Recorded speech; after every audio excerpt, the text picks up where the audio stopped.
Good morning and welcome to the 2022 Day 2 2024 Saratoga Invitational here in Saratoga Springs, New York on Fish Creek.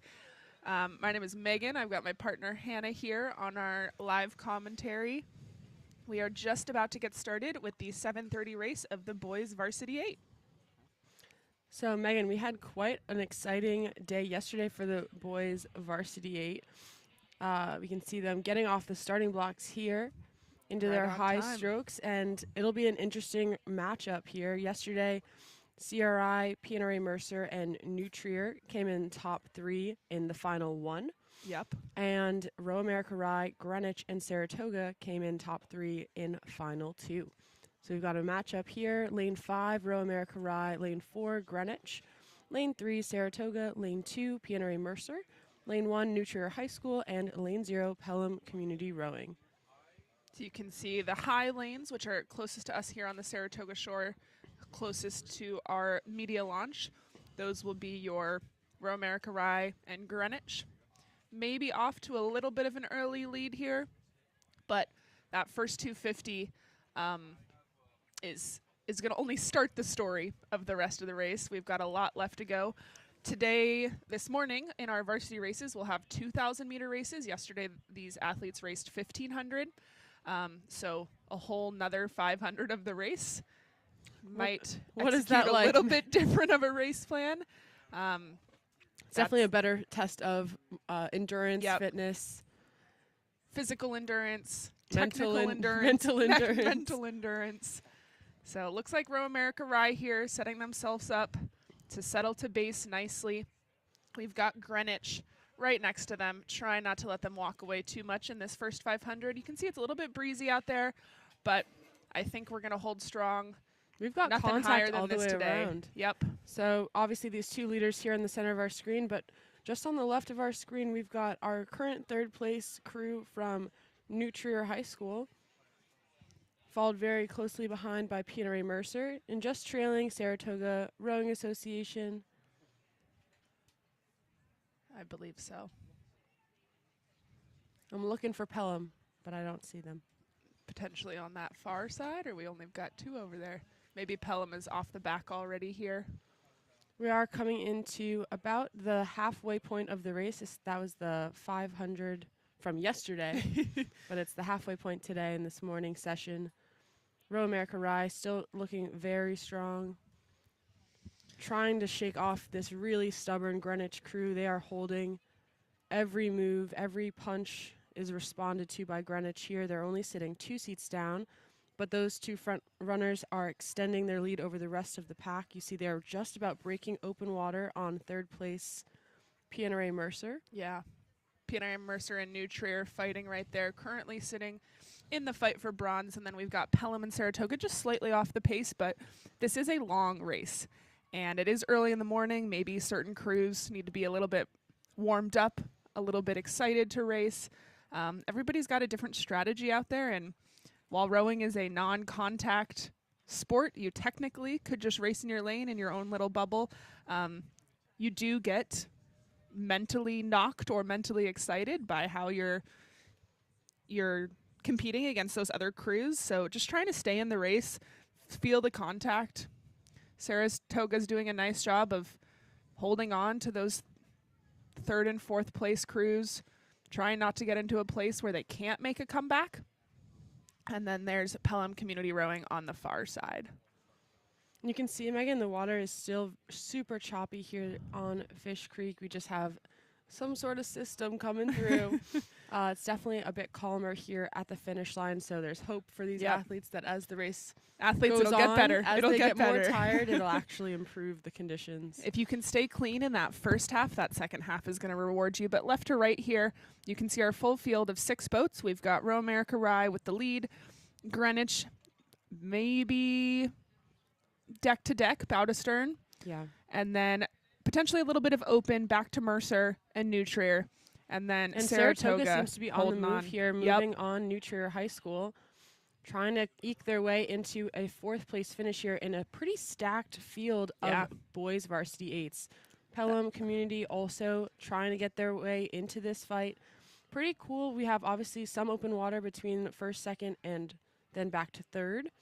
But really tight racing here at the back of the pack. I did my workout this morning, and the Saratoga boys came in and were pumping themselves up. We've got a set of twins in that boat, which is fun. So they're just trying to stay long. They're on a home course.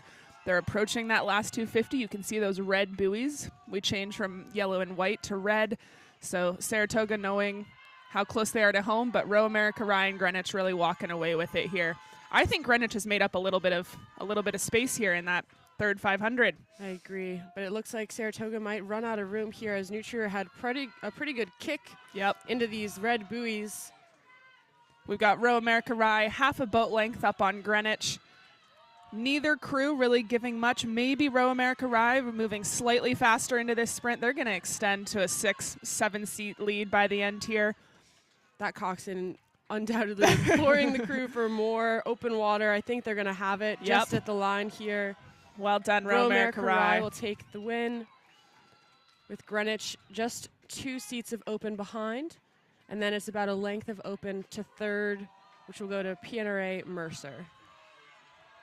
And here comes New Trier High School for fourth, just about Saratoga holding off a push from Pelham. Oh, by 2 seats, Saratoga will hold off Pelham Community Rowing. That was a pretty fun first race. Yeah. Tight Congrats rowing. all crews. I see some pretty gassed athletes. That was all they had. And it was, again, an extra 500 compared to yesterday. So if you're sitting at home visualizing your race, you got another 2 minutes or so to get through, and the fatigue there will definitely show. But that order was Row America Rye, Greenwich, PNRA Mercer, New Trier, Saratoga, and Pelham Community Rowing for our first final.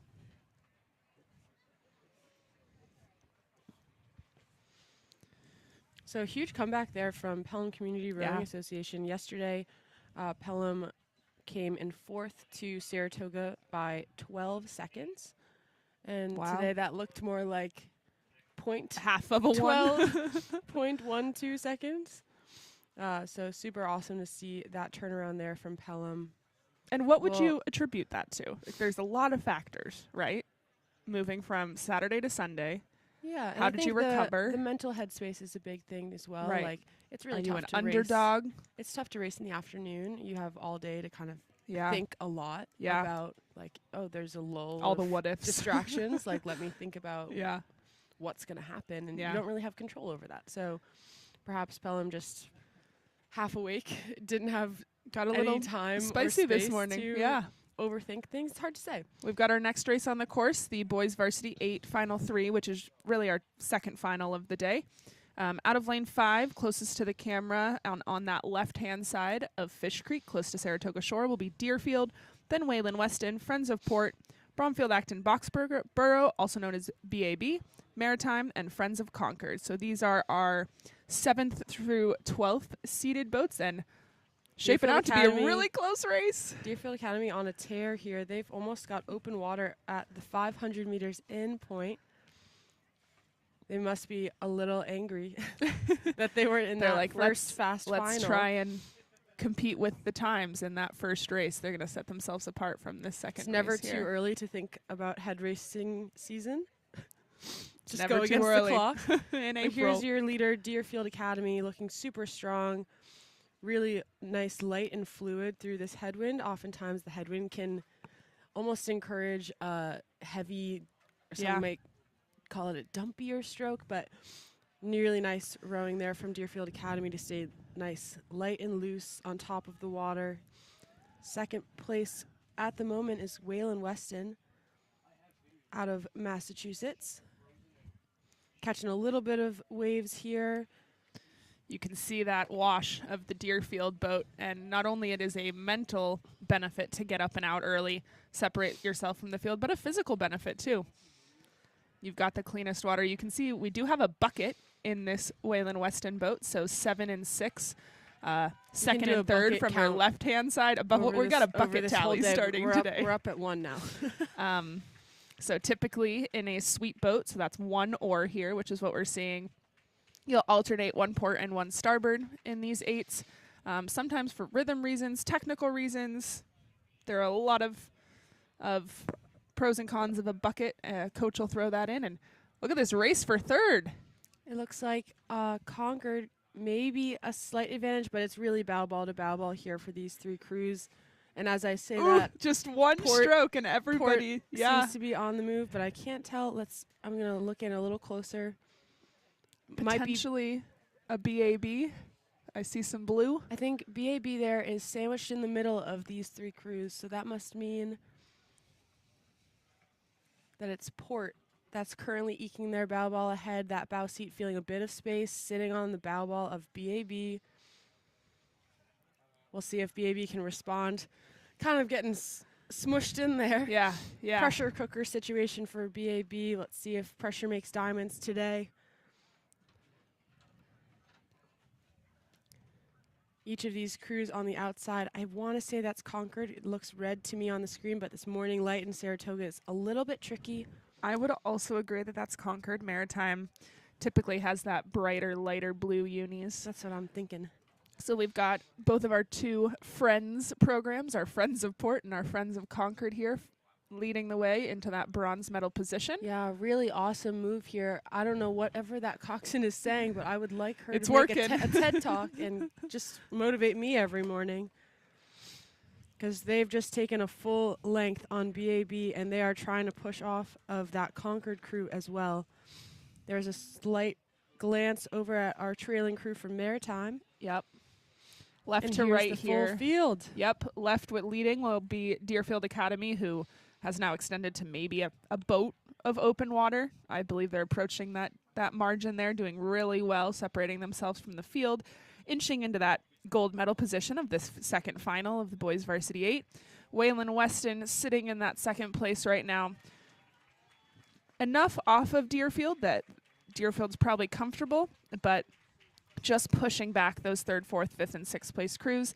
Then we've got Friends of Port and Friends of Concord vying for that third place, but don't forget about BAB, who I don't think has broken contact. I think they're holding on there. Port's made a huge move in this last 500 that we've seen, and then Maritime slightly off the pace. Yeah, I would give about 4 seats to Port here, holding over Concord. But I agree. I think BAB is holding contact with that Concord crew.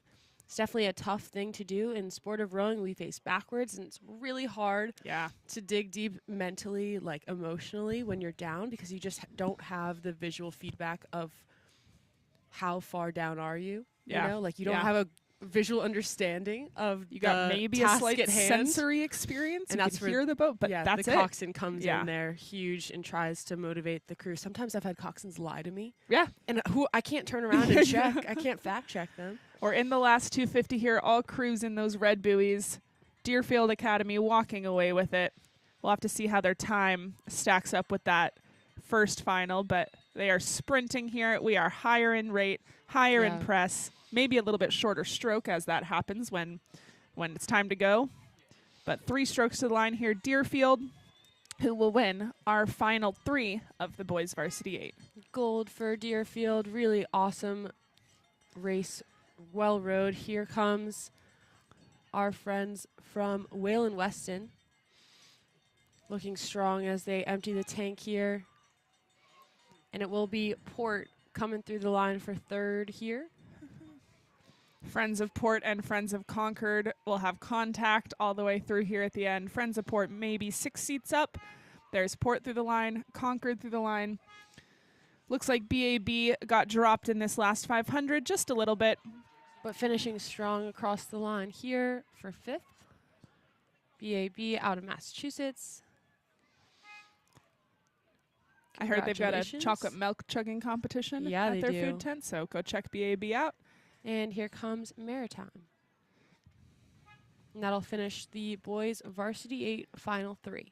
And those will likely be our fastest times of the day, obviously wind depending, but the boys varsity 8 tends to be in junior rowing, one of the fastest boats.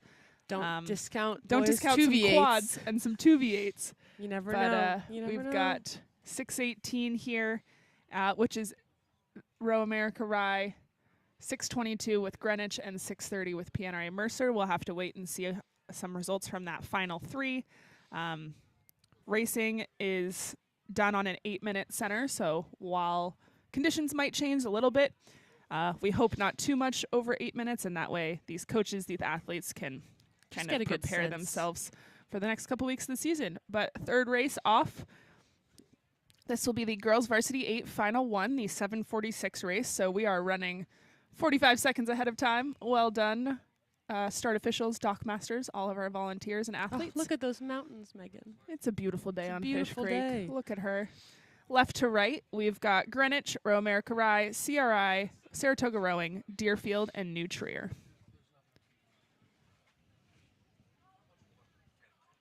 So, Megan, what's the strategy in the first 500? Up and out. Let's talk about it. Sharp, up and out. Up and out. Get up and out. I think the first 500 is the part of the race where you can stay super internal. Everybody has their start sequence planned, so typically some shorter strokes to build the boat up to speed, this big, heavy, long boat, some high strokes and some settle strokes. I think that first 500 you can just trust on the cruise preparation, and then in that second 500, it's time to look around a little bit, see where you've landed after your start, time to race, but that first 500 can be very internally controlled, I think. There's it a lot can be of really hype. fun when you have a really good start sequence and you're up a few seats. You're like, I'm on top of the world. Let's There's do a lot this. left to go, but now I'm gonna on take top this. of the world. Got to take your wins to the 500 when you can have them. It looks like maybe a little bit up Row America Rye here, but definitely contact through all of our boats still. Here we got that side profile view. If you're just joining us, this is the Girls Varsity 8 Final 1. These are the fastest Girls Varsity 8s from yesterday. 8 athletes, 1 coxswain. Each athlete has 1 oar, half on port and half on starboard. Looks like lane 4, Row America Rye, leading the pack, and then some pretty good contact through all of our other boats. Quite a lot of contact, so that's lanes 5, 3, and 0. So if you don't have a heat sheet handy, that's going to be Greenwich, CRI, and New Trier High School, currently duking it out bow ball to bow ball, but just 2 seats back is lane 1 of Deerfield Academy. And then Saratoga, just maybe 3 seats back 4 from there. Yeah. So really a lot of contact here. Great racing experience for these athletes. We don't get a lot of opportunities to go stroke for stroke with crews that are exactly the same speed, going at our peak speed. Yeah. Again, we have a bit of a headwind, so these athletes having to make sure we stay nice and direct, nice and strong, loading up the lower body, using those big muscles as much as we can. Really nice rhythm here out of Greenwich. I was going to say, I think I just saw a little bit of a lift from them. So maybe 2 or 3 beats seats higher. They're making a move through that 750 or so. And it continues to be Row America Rye sitting in that first place position. I think they've gotten open water here, Megan, as we cross about the 750 mark. Getting to that new halfway point. Here we go. Yesterday, a lot of the halfway was already done by this point. So just recalibrating the body a little bit. Yep. The 2K, as we enter into the third 500, it's pretty renowned portion of the race. I think if you say third 500 to anyone on site, you get a little shudder. Yeah, a little shudder. So really going to be awesome to see these athletes dig deep and get gritty here as they approach kind of the most challenging portion of the 2,000-meter race. Continues to be Row America Rye in the lead with Greenwich crew. You said it, they made a move at 500 in, and that second 500 has really solidified them into second place with about bow to stern over the next crew out of CRI. They're right in the middle of our screen, and then it's really tight racing here. We've got, I would say, a slight advantage to New Trier High School, then a few seats back to Deerfield, and a few seats back to Saratoga. What does it feel like to be in contact with 3 other crews? So it really depends on the seat you're in, right? So if right, I was the bow seat of, let's say, Saratoga, we know them. Yeah. If I was bow seat of Saratoga right now, I would have a lot of information. I would be able to feel CRI's puddles and feel their coxswain right there. I'd be able to feel maybe 5-6 seat of Deerfield next to me. But if I was stroke seat of Saratoga, I've got like far It's less gotten a little quiet. information. Yeah. It's gotten a little quiet. The calm is sometimes the calm is nice. You're just in the Right. zone. Calm Other of- times the calm is a little discouraging, Yeah. and you've got to really dig in and stay optimistic here Trust as your they coxswain enter the who can last see things. 750. Yeah. Yeah. Whereas if halfway you through. sit at bow seat of that nutrier, you've created some calm, but in a more positive Right. light for yourself. Right. You're like, oh, I'm not side by side with Deerfield and Saratoga. And Maybe that's a this good is thing. exciting. Yeah. Yeah. You're And so looking you over to almost- CRI. In that boat, you want to pass that feeling to as Yeah. many of your teammates as you can. All right, I'm bow seat. I'm sending some quiet to 2. Let's create some space, which is exactly what Romerica Rye's done pretty handedly here. Really exciting to see a battle forming between CRI and New Trier High School. We're coming into the last 500 meters. It looks like almost, yeah, we're definitely through that 500 meter mark. So it'll be interesting to see who's got more tricks up their sleeve here for the sprint. CRI has quite the advantage for that 3rd place. Especially given the distance change from yesterday. How much did you save? How much do you have left? Did you save anything? Right. The red line is an art form. Sometimes we think we're redlining, but actually we've gone past it, and Yep. we're thinking I'm in trouble. We're a little too far. But here comes Romerica Rye, a Look at dominant those performance catches. all the way through. Beautiful, ladies. We have the whole race. I think we've seen them a length Yeah. up at least Yeah. on the field, and they are just taking that position and running with it here as they come through the glittery sunrise.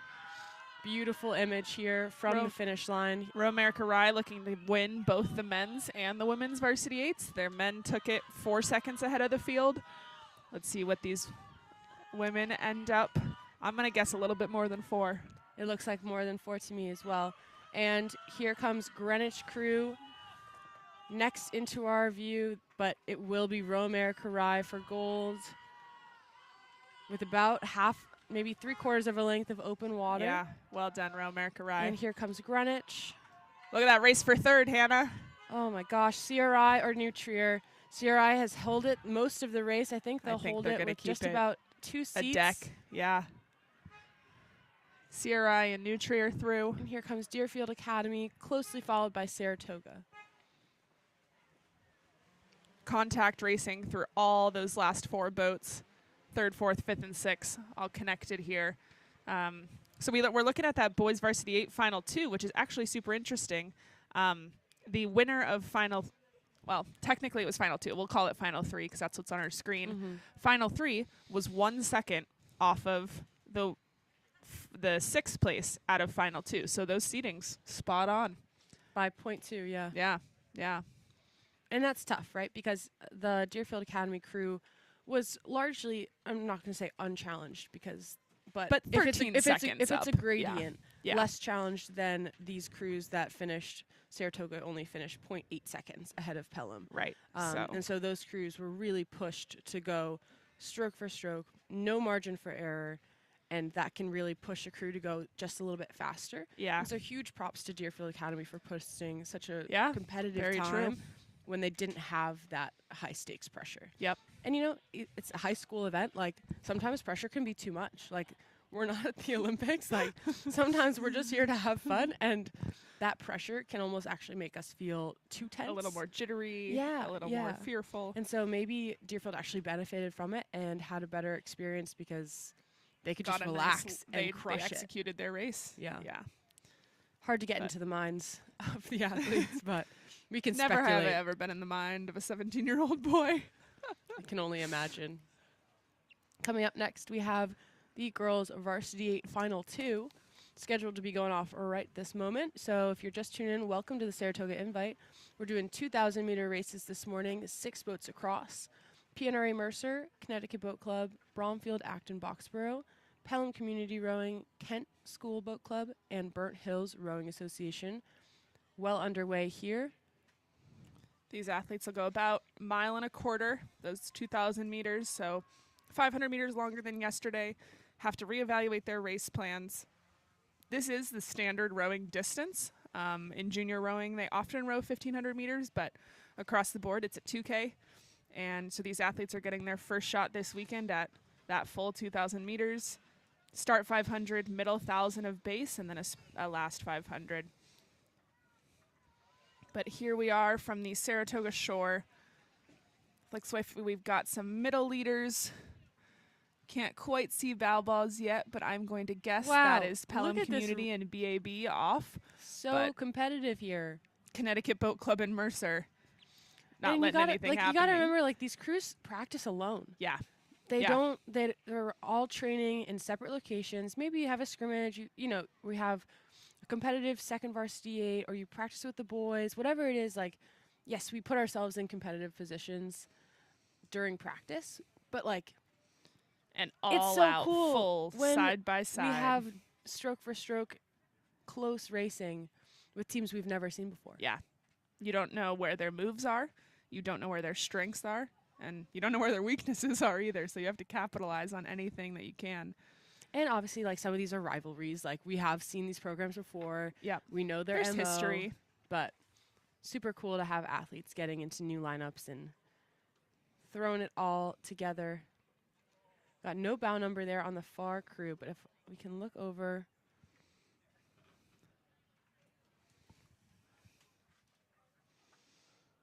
I'm going to guess that is lane 3. Looks like Kent School to me.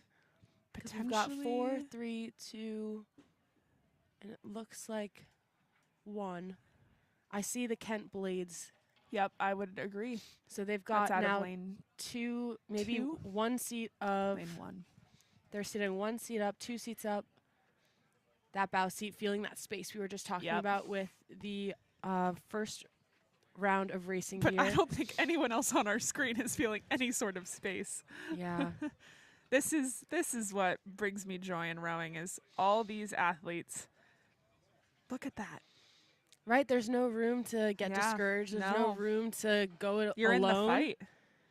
And it looks like our other 3 boats here, potentially Pelham, BAB, and Connecticut Boat Club, have not let Kent walk away at all. In fact, they've walked back in. Connecticut Boat Club and we're BAB back to level quite a bit.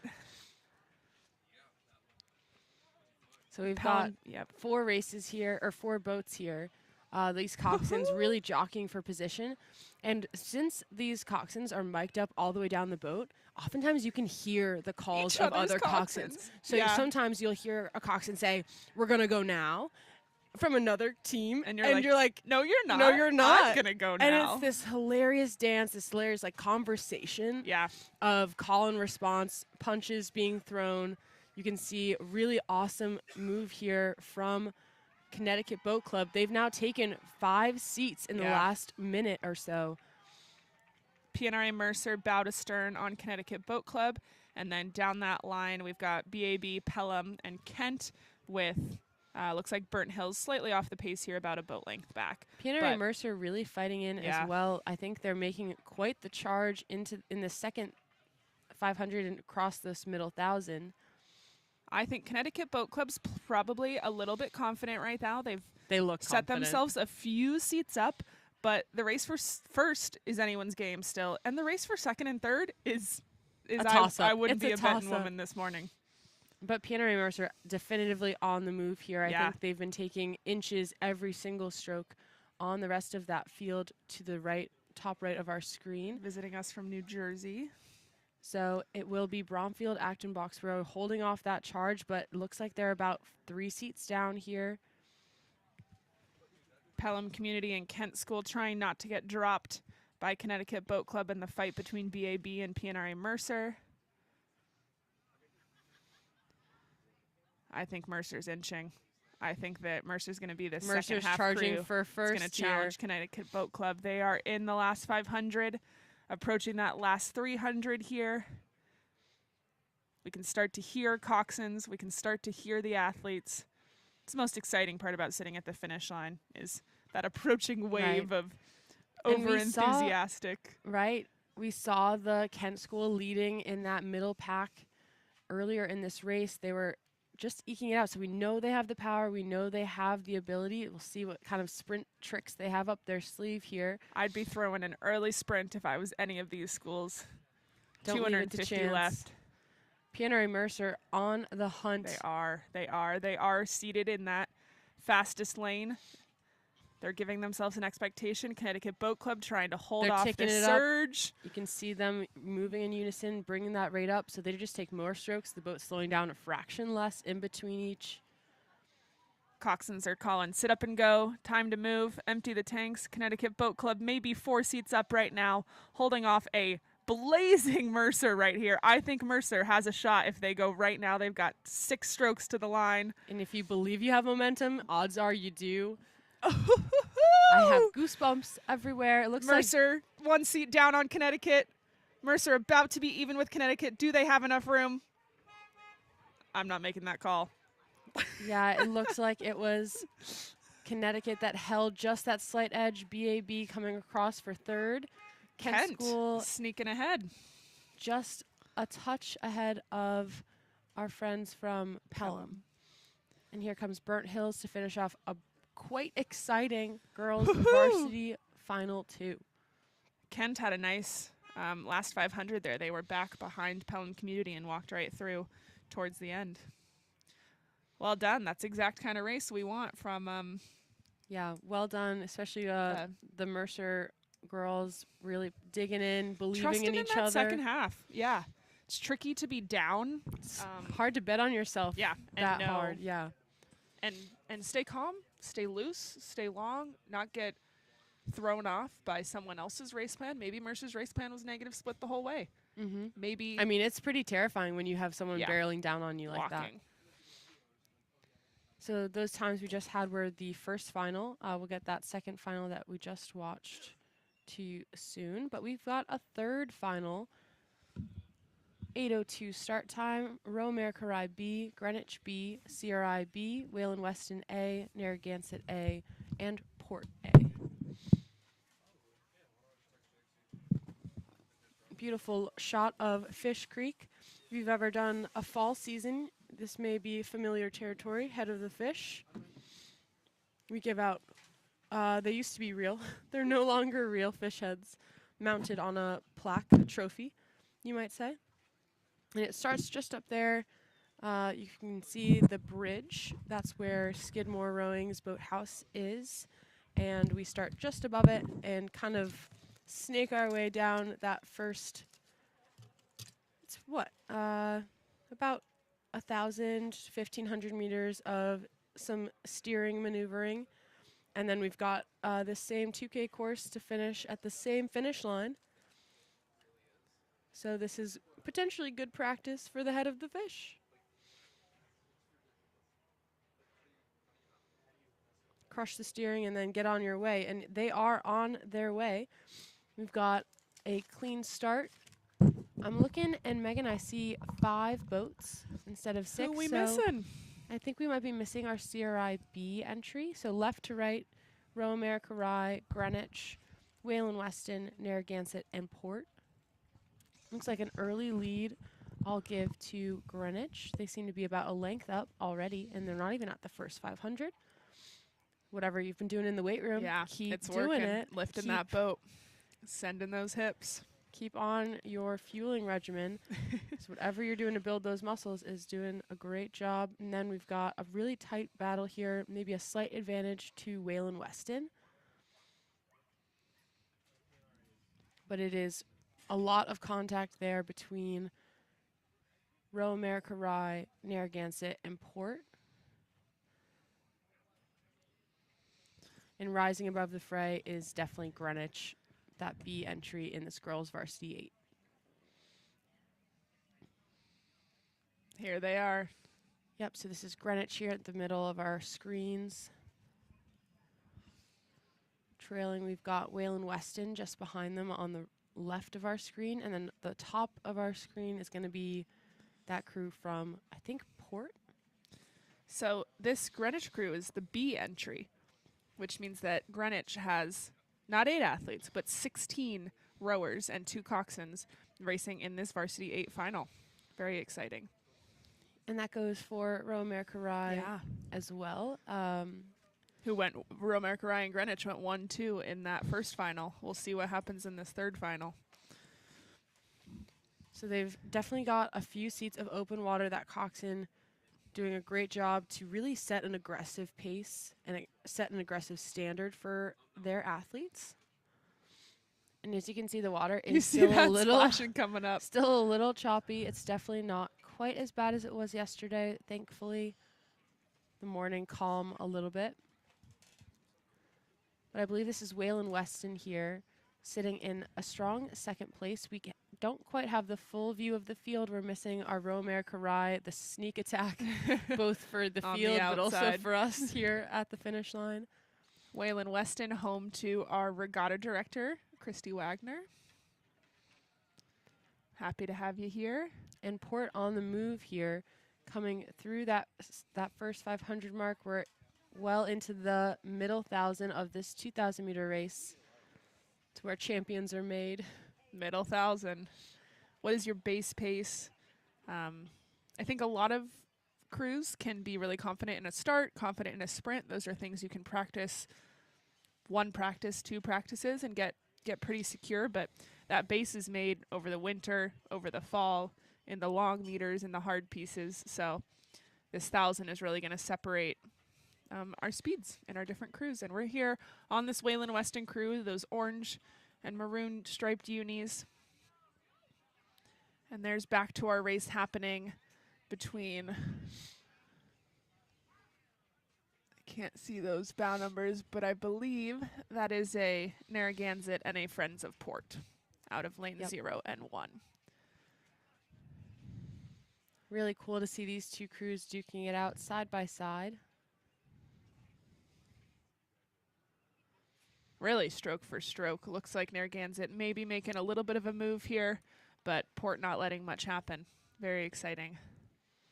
Super cool when you have two boats side by side going the same stroke rate at the same time. Yeah. Feels like you're rowing something even bigger than yourself than Nate already is. Yeah, yeah. Narragansett making a slight little move here. Maybe taking 1 seat. And in the 8s, especially because they're so long, I think that's actually one of the more common ways to phrase momentum and movement within the field is taking seats, down a seat, up a seat, take 2 seats, take half a seat. Like, it's just the way we kind of measure chunk this race into more attainable little pieces. And so if you can take 1 seat and thus move like a full foot or 2 on the other crew, it's like a game of inches. Yeah. And so that's a good way to measure it. Throwing 1 punch. Yeah. Trying not to get punched back. And sometimes the coxswain will say, I'm on your seat. So let's say I'm 6th seat in a boat and someone says, I'm on your seat. That means my coxswain is, we have 4 seats. We're like 3 seats up. Right. And then you kind of take ownership over your seat. It becomes personal. It becomes so personal so quickly. But oh my goodness, look at this lead from our crew out of Greenwich. I believe so. This isn't our whole field, I don't think. I can't tell if we've got someone ahead of the camera or a few behind, but we can see this overhead shot, 4 port blades, 4 starboard blades. You can see they're trying to place the blades in some clear water. So those puddles is what we call when the blade exits the water. Leaves a little whirlpool. Whirlpooly, little washy. So stroke seat, who's at the back of the boat, is trying to get some clean water, and that just means that your run and your send and your power is enough in that boat. When you get clear water, it's some really nice. But it does look like, I want to say Row America Rye B.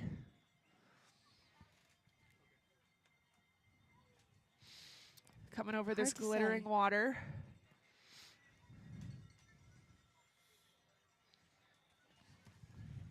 You're seeing what we're seeing. So really strong finish here from our leading crew.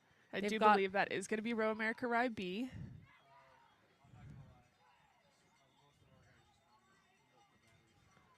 I don't know, Megan. I think that might be Greenwich. I think that might be Greenwich here. Because there's this crew here trailing. Oh, golly. Here comes Waylon Weston. Waylon Weston coming through for second. And then it does look like Narragansett has set themselves almost a full boat length just bow to stern up on Friends of Port. Yeah, what a move in that last 500. Yeah, Narragansett, you're hiding something. You had something in your back pocket. We have one more crew finishing here, a mystery crew that we didn't get on our footage too much.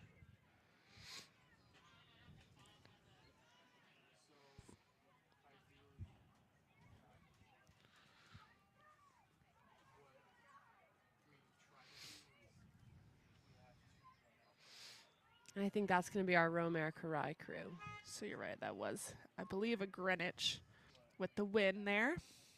Results will be available on streamlinerowing.com/regattas. So if we don't quite catch it, it'll be up there, but I do believe that was a Greenwich win, followed by Wayland Weston, Narragansett, Friends of Port, Romare Karai B, with a potential scratch out of CRI. Look did at not that see finish. those red. Connecticut Boat Club over Mercer Woo! by 0.2, less than 0.17. Saw it here first. One of the tightest finishes of the day so far and of the whole weekend. And a really tight finish there between 4th and 5th. Kent over Pelham by just half a second. Kent with that nice last 500, I remember. We've got our final 4 of the girls varsity 8 on the course here. Somebody has taken it away already. Beautiful morning here. It's very sunny.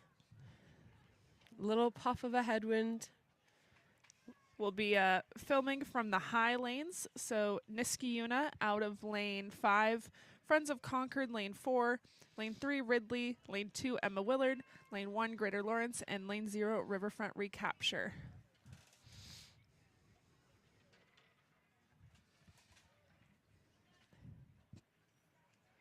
These are our leaders here. Behind the scenes, Megan and I are noses to the screen, trying to get a sense of, I think those are Greater Lawrence Could that be blades. a Greater Lawrence? Yeah. And trailing behind them is lane 4. Which will be our Friends of Concord. That looks correct with our unis and our blades. I do believe Could you imagine we have if a crew switched unis on us? Oh, you silly gooses. That would ruin the live stream. Oh I my do gosh, think the there's best a prank I crew can imagine. that is up ahead of our field of vision. So I think Greater Lawrence is currently sitting in that silver medal position with potentially Friends of Concord in bronze, but your view is our view right now, so we're going to decipher this mystery together as the race continues. They're approaching about that halfway mark, and look at this race behind. We got matching Hudson bow numbers. Sharks cutting through the Sharks. water. So that'll be, I think, Niskayuna and it looks to be just one lane over, so it would be Ridley, but I'm not sure. Lanes 5 and 3. I think so. We've got 5 out of Niskayuna and Ridley College. A race between our neighbors just south and our neighbors far north. Slight move there from Ridley, Yeah. taking a couple seats, holding contact on Concord. But Concord struggling yeah. to reel in that other crew from Greater That Lawrence. space is increasing. But these 3 boats back here are creating a race of their own. Nice to be able to row side by side regardless of what position in the race you're in. Niski and Ridley stroke for stroke, which is so fun. Panning over to what we believe is Greater Lawrence up there on the right-hand side of your screen. That will be Greater Lawrence. So just trailing there on the top of our screen is going to be Emma Willard. Left-hand side will be Niskayuna, Friends of Concord, Ridley College, Emma Willard slightly off the pace, Greater Lawrence slightly ahead of the pace, and I do believe we've got a Riverfront Recapture. We can just see their wash on that far right-hand side of the screen, maybe right in line with Ridley College. This is the girls varsity 8 final 4. We've got so many programs with strong varsity 8s here at the Saratoga Invite. So really fun that we get to run 4 finals, 2,000 meter finals.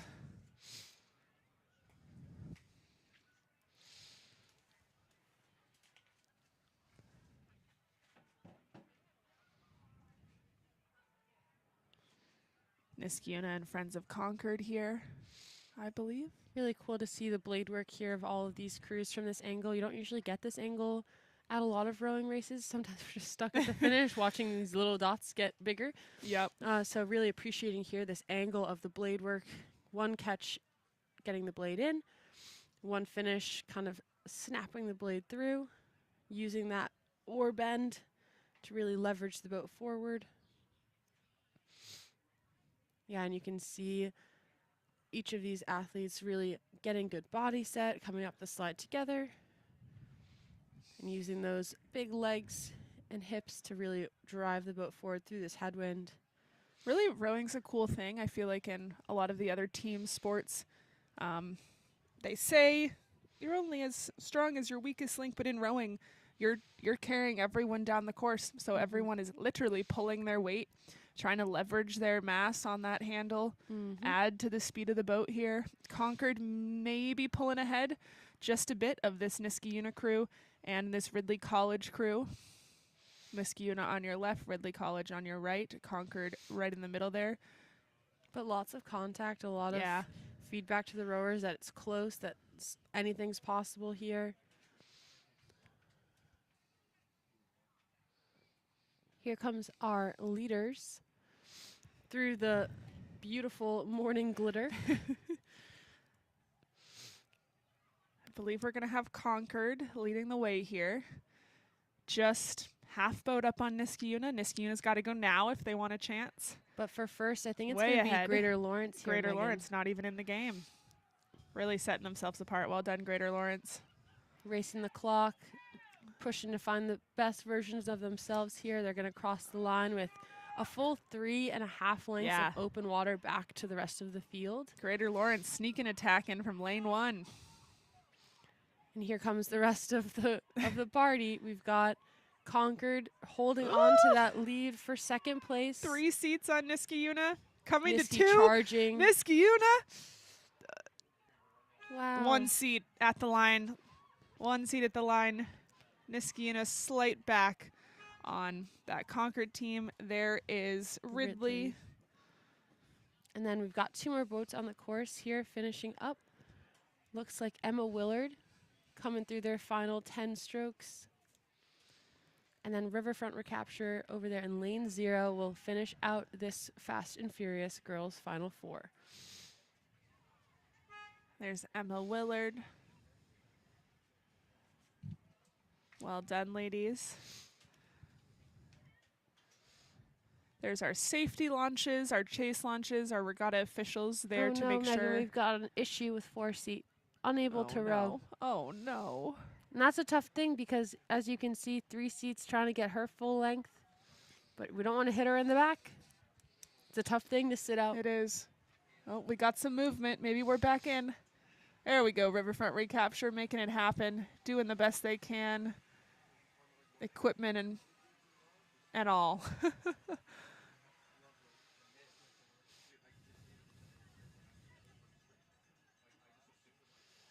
We'll head back up to the start shortly for the boys varsity quad final 1. 8:18 start just about now. Got 6 boats slotted here. These are the times from the previous final. Really fast time there from that Greenwich crew. Blazing. Would have come in, beat a few if, we're going off time, strict times different with an asterisk. different Yep. conditions, but 7:27 would have placed 3rd in that first final. Just 7 seconds off their first crew. varsity. Yeah. So we moved to a very different class of boat. The boats we just watched had 8 oars, 9 athletes, 8 rowers and a coxswain. Each athlete had 1 oar, 4 port, 4 starboard. In this next boat class, we still got 4 port, 4 starboard, but we got half the athletes.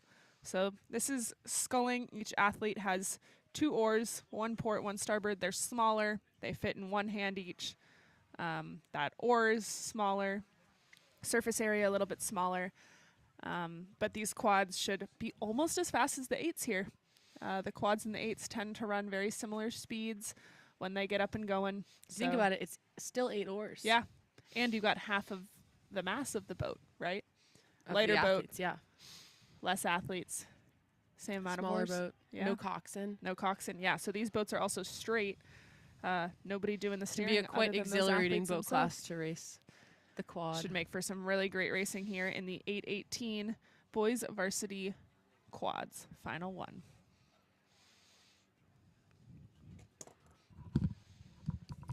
And here we have them just about the 750 mark, so we will catch them in their base pace rhythm. Looks like we have the lead established from our lane 4 crew of Oak Neck.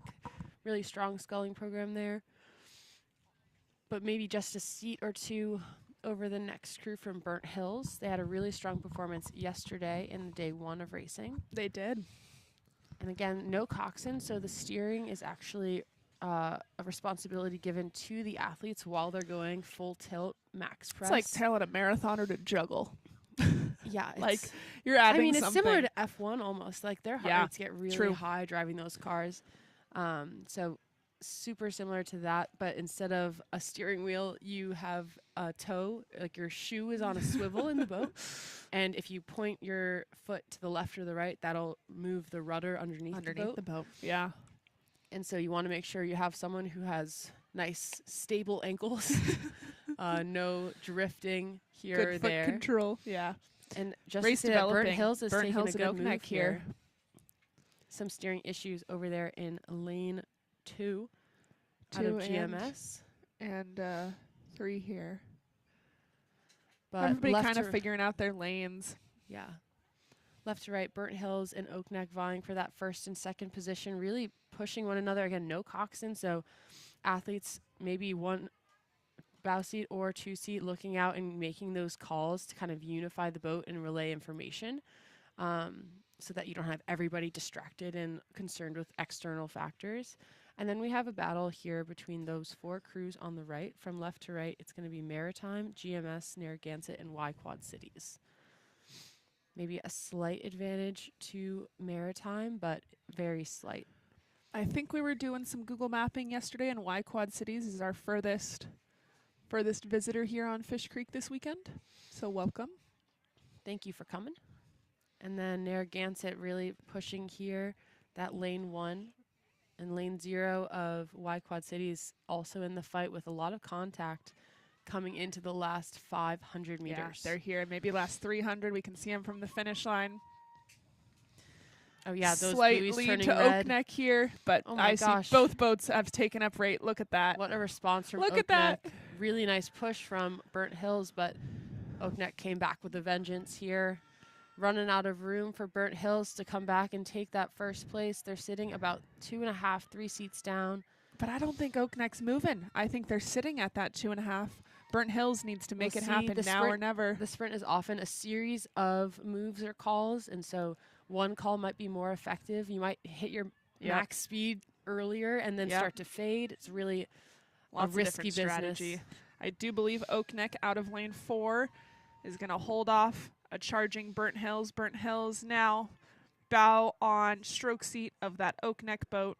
Both crews leaning into this. Oak Neck for the win. Burnt Hills taking silver. Really strong fight from those leading 2 crews, pushing themselves away from the rest of this field. Pretty substantial gap back, but we've got Maritime holding off, trying to hold off Narragansett here. I think they will. Just by about a seat and a half. Yeah. And there's Y Quad Cities. And GMS through the line. Those are our top 6 seeded boys varsity quads with Oak Neck taking the win today. And many of these crews will see each other in 2 weeks. Maybe next weekend they've got a scrimmage, but 2 weeks we've got the New York State Championships. Many of these crews in very, very similar lineups will see each other. So today's a fun day to kind of just throw something at the wall and see if it sticks. Here are those results from the previous race. Girls Varsity Final 4. We had a really tight finish between Concord and Niskayuna. They battled all the way to the line for those 2nd and 3rd place medals. battling through a really stiff headwind. And here we have the start sequence of our next race, Boys Varsity Quad Final 2. This race, we only got 5 boats. You can see the wind is definitely affecting the steering up there. It might still have a slight cross element to it that we saw yesterday, but it looks like a pretty direct headwind from this angle. Early leaders look to be on the outside, so maybe an early leader of Maritime B, then Niskayuna A from right to left, and then on the far side, on the left-hand side of your screen, Shaker, currently sitting in third after those high strokes. We're just about 300 meters in, so athletes shifting to their base pace rhythm. In rowing, we often see a pretty unique starting sprint sequence where you don't really have that in a lot of other sports. We often equate rowing a 2K to like a miler in track. About the same time, maybe a mile is quicker, but no miler is going to start off sprinting. At full tilt. Maybe. I don't know. But we're not professional track athletes. But my guess would be that no miler starts off with a minute sprint, and that's kind of how we start these rowing races. Just because we're facing backwards, and there's such a psychological advantage to seeing your competitor behind you and being able to respond to their moves. We see when the person's down, they can't see you. They can't anticipate your moves. You're in control. There's our Shaker Heights quad, I believe. Getting a little bit 5 on that buoy line, trying to get off there so they can have some clean strokes. But our leader is going to be Maritime Rowing B out of really that far lane 1. Niskayuna. And then we've got a race between Riverfront Recapture and Shaker with Waylon Weston slightly off that pack, I believe. A little bit more spread out in this final. Everybody's able to execute their race plan without a lot of external influence. We hope they've got some moves, some excitement halfway through, 3/4 of the way through. Really good chance just to practice in a race environment what you've been planning. Got some really nice rhythm here from our first 2 crews, Maritime and Niskayuna, really pushing.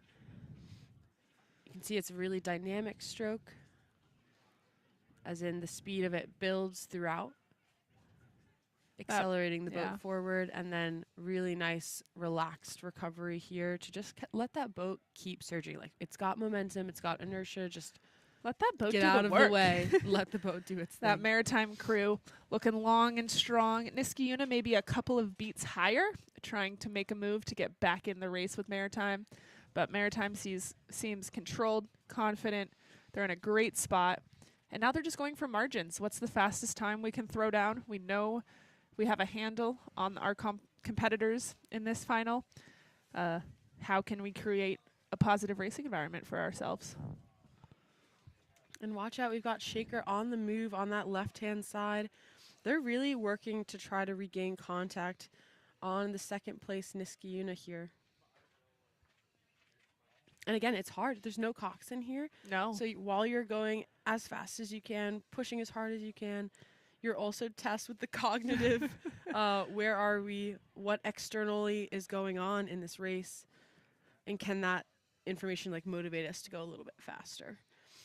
Coxswains share a lot of informational details, so not only where are we in the race distance, where are we in the race positionally, what is our current focus, but they also, most boats will have a stroke coach or a speed coach, which is a little computer, little GPS in your boat that will tell you how fast you're going, how far you've gone, your strokes per minute, and that can be a really helpful tool. But in these boats, the athlete probably in the stroke seat, maybe a 2 or a bow is the one that is in charge of that information. And I don't know about you, Hannah, but I can barely eke out a let's go halfway through the race. So that's a lot of data to share with your crew, helpful or not. And we're coming into, looks like the second half of our race unfolding nice and strong here. This is kind of the point of the 2,000-meter race where things can get a little interesting. Obviously, we're all hopeful, we're all optimistic people. We all want to put out our best performance.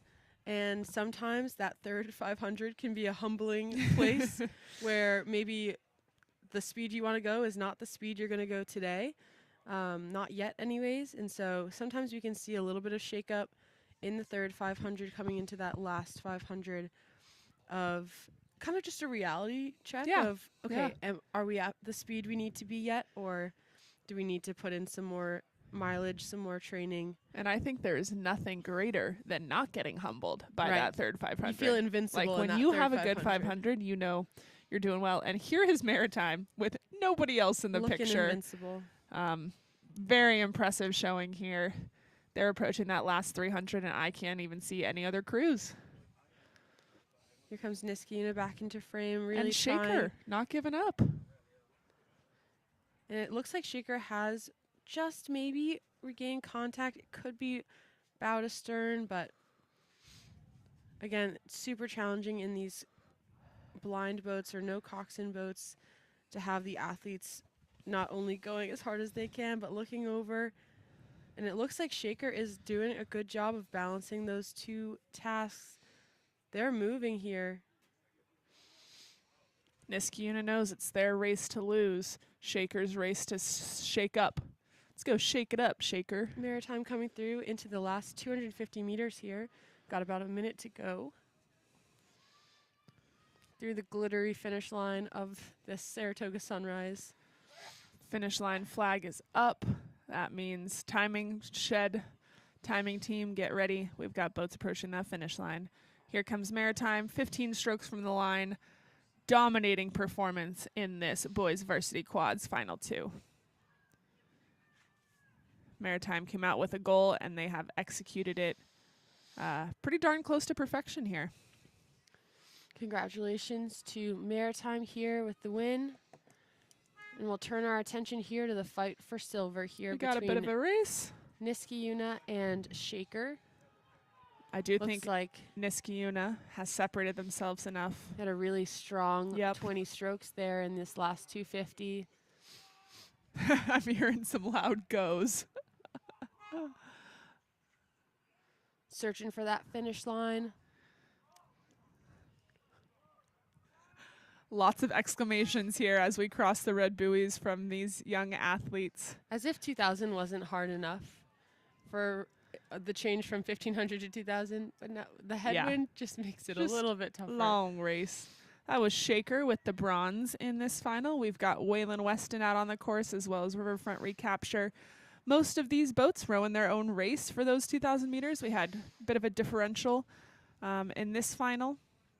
No, not any less exciting, just a whole different approach. At least you got teammates.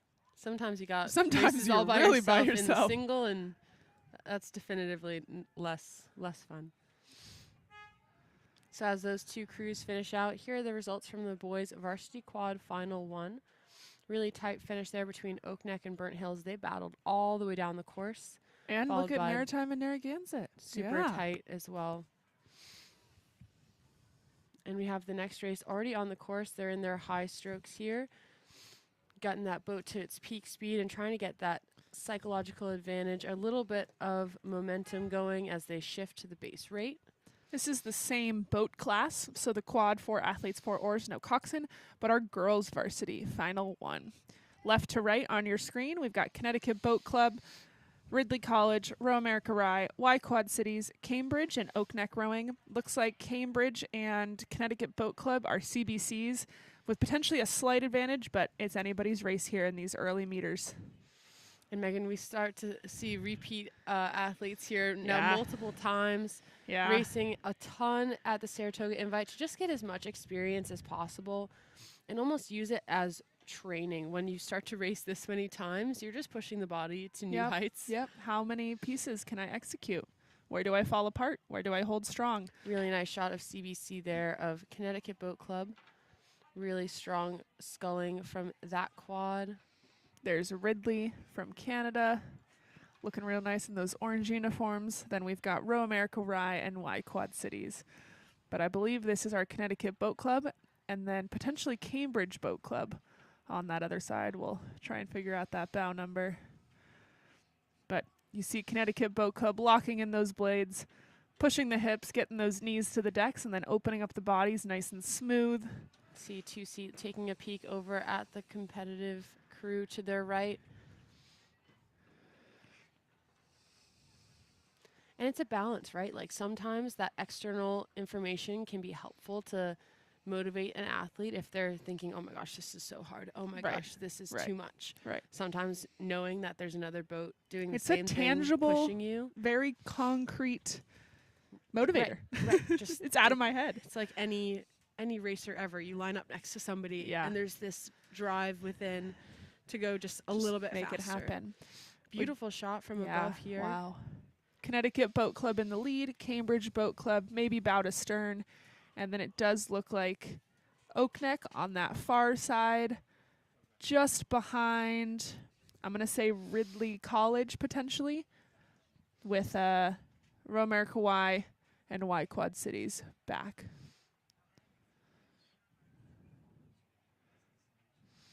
Yeah, what a looks shot. Looks like Row America Rye might be the crew that's trailing farther back, if we got our lanes right.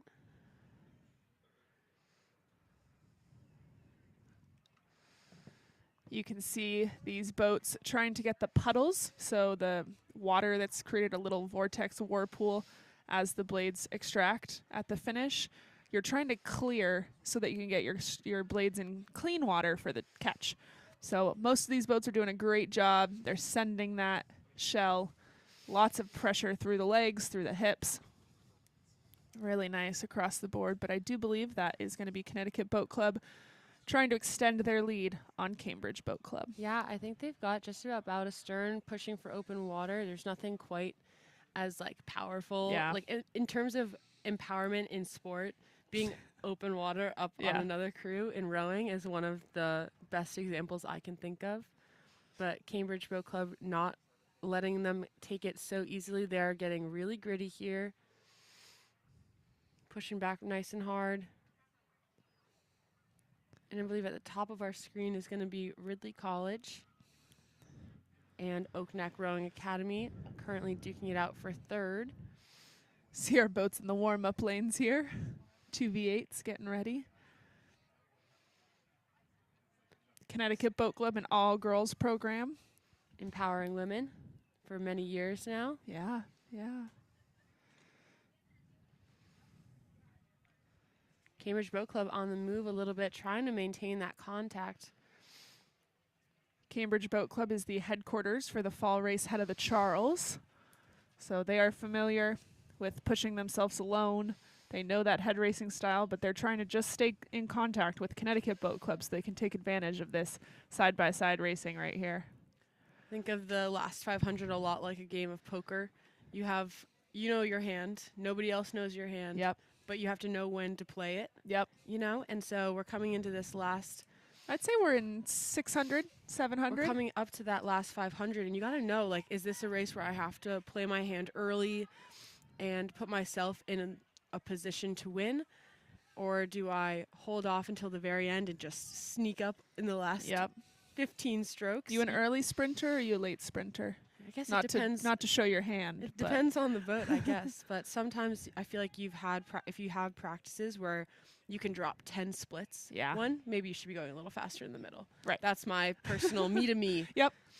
But if you know you can drop major speed in your current lineup, like maybe wait until the end. Yeah. I don't know. Whatever you do, do it confidently. Commit to the bit, whatever the bit is. Yeah. And Cambridge Boat Club is committing They are. to the bit. I'd say they've walked maybe back 3-4 seats. Yeah, they definitely have a lot more overlap than before, but again, sport of rowing, facing backwards, there's a huge advantage to being up because you can see another crew take their move. But these boats are 1, 2, 3, 4 lanes across. That's true. So there is quite a bit of room to look across that. Connecticut Boat Club, I'm sure, has some perspective on where Cambridge is, but really exciting move here. You can see the athletes taking up their cadence, going in a higher stroke rate to just get a little bit more speed out of the boat. I can feel the finish line. I can hear the cheers. And a strong move in response from Connecticut Boat Club here. They're really matched up well. Yeah. Nice and clean. Their rhythm looks dynamic and building through the drive.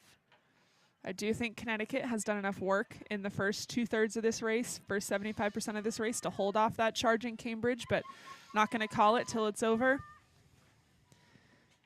Connecticut Boat Club nice and smooth and horizontal. Cambridge doing the same.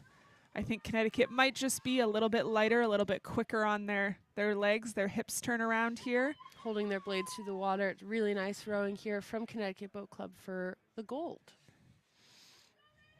Connecticut through the line. Contact, but just barely. Cambridge Boat Club. Our Here CBCs. comes the fight for third between Ridley It is. and Oak Neck.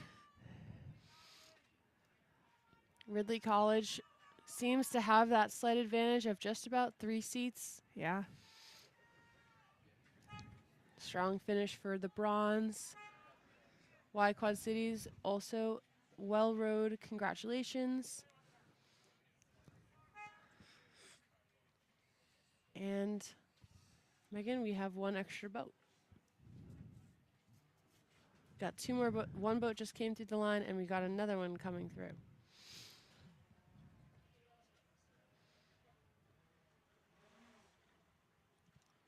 Mystery. I do believe that's lane 3, Row America Rye, through the line there.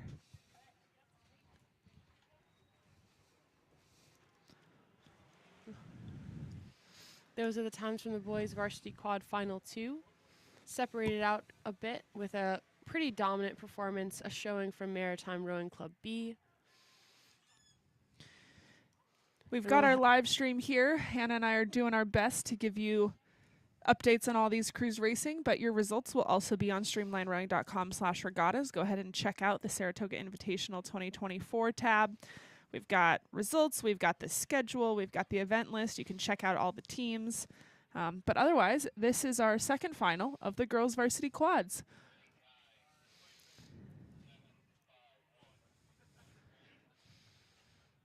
Again, these are 4 athletes, 4 oars, our largest sculling boat in rowing. No coxswain, so these athletes are doing all of their own steering, all of their own motivating, all of their own information receiving, whether that be from technology or from boats around them. We've got closest to shore, Narragansett, CRI, Friends of Shem, GMS, Burnt Hills, and Niskayuna. Good look at Narragansett here as they come across in front of our media launch. You see that bow seat taking a look. She heard something. They're a full length They up are. here. Just But then look at about that race between the other 4. super tight racing. They're just about to cross, I think, that 500-meter mark. There's Niskayuna. Yeah, there's the red buoy. It signifies the 500, so they're just about a quarter of the way through the race. Excuse me, that red is CRI. My bad, my bad. It's okay. I think they'll forgive you. Please forgive me, CRI. You look great in that red. There's Narragansett, CRI, and Friends of Shen in our field division. Changing it up.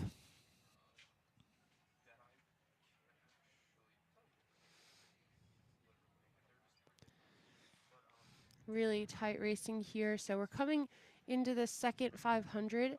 Oftentimes, this is where crews will start to make those externally motivated moves. So you want to be in a competitive position in the race. And so sometimes the first 500 just unfolds. Yep. And then the second 500 is where you need to start kind of positioning yourself or jockeying. We're in Yeah. horse country here. You got to jockey Yeehaw. for position. And so we'll see some crews taking a peek out, maybe getting that information of just where are they in this race. It's kind of a whirlwind in Yeah, the first it 500. is. So the It is. second 500 is almost You can a sobering take a half of a place. breath. There's Narragansett with the lead, and then I believe we're looking at Friends of Shen, GMS, and Burnt Hills, potentially Friends of Shen, GMS, and Niskayuna here as those far lanes that are trying to maintain contact with our leaders. Narragansett here. Lots of power braids in that boat. They're rowing pretty high stroke rate, trying to keep things light and loose here. Yeah, the headwind can really make the stroke feel a lot slower, a lot heavier. And so it takes a lot of finesse, actually, like athletic ability Yeah. to make the headwind still feel light and explosive. Let me know how, if any of you figure it out. Would love to know. It's tricky. feeling that headwind automatically makes things a little bit heavier. And if you can figure out how to use the connection and the swing into that wind to your advantage, but not get dragged down by rowing like you're in molasses, then that's the win. These are lanes, I think that's about number 8. So that's not right. But I do think this is Yeah, I think you were right, though. I think that might be a 3, and it's just on both sides. Friends so of then it Shen becomes an 8. and GMS. You know, 2 3s overlaid. 2 3s make an 8. Hey, if you need a 3, 8's the next best. But It's commentator math. For Friends you. of Shen and GMS, stroke for stroke here, may be a slight advantage in this moment to Friends of Shen. Niskiuna just off the left side of the picture, and Narragansett not quite off. There they go, making their move to get out of the field on the right side of your picture.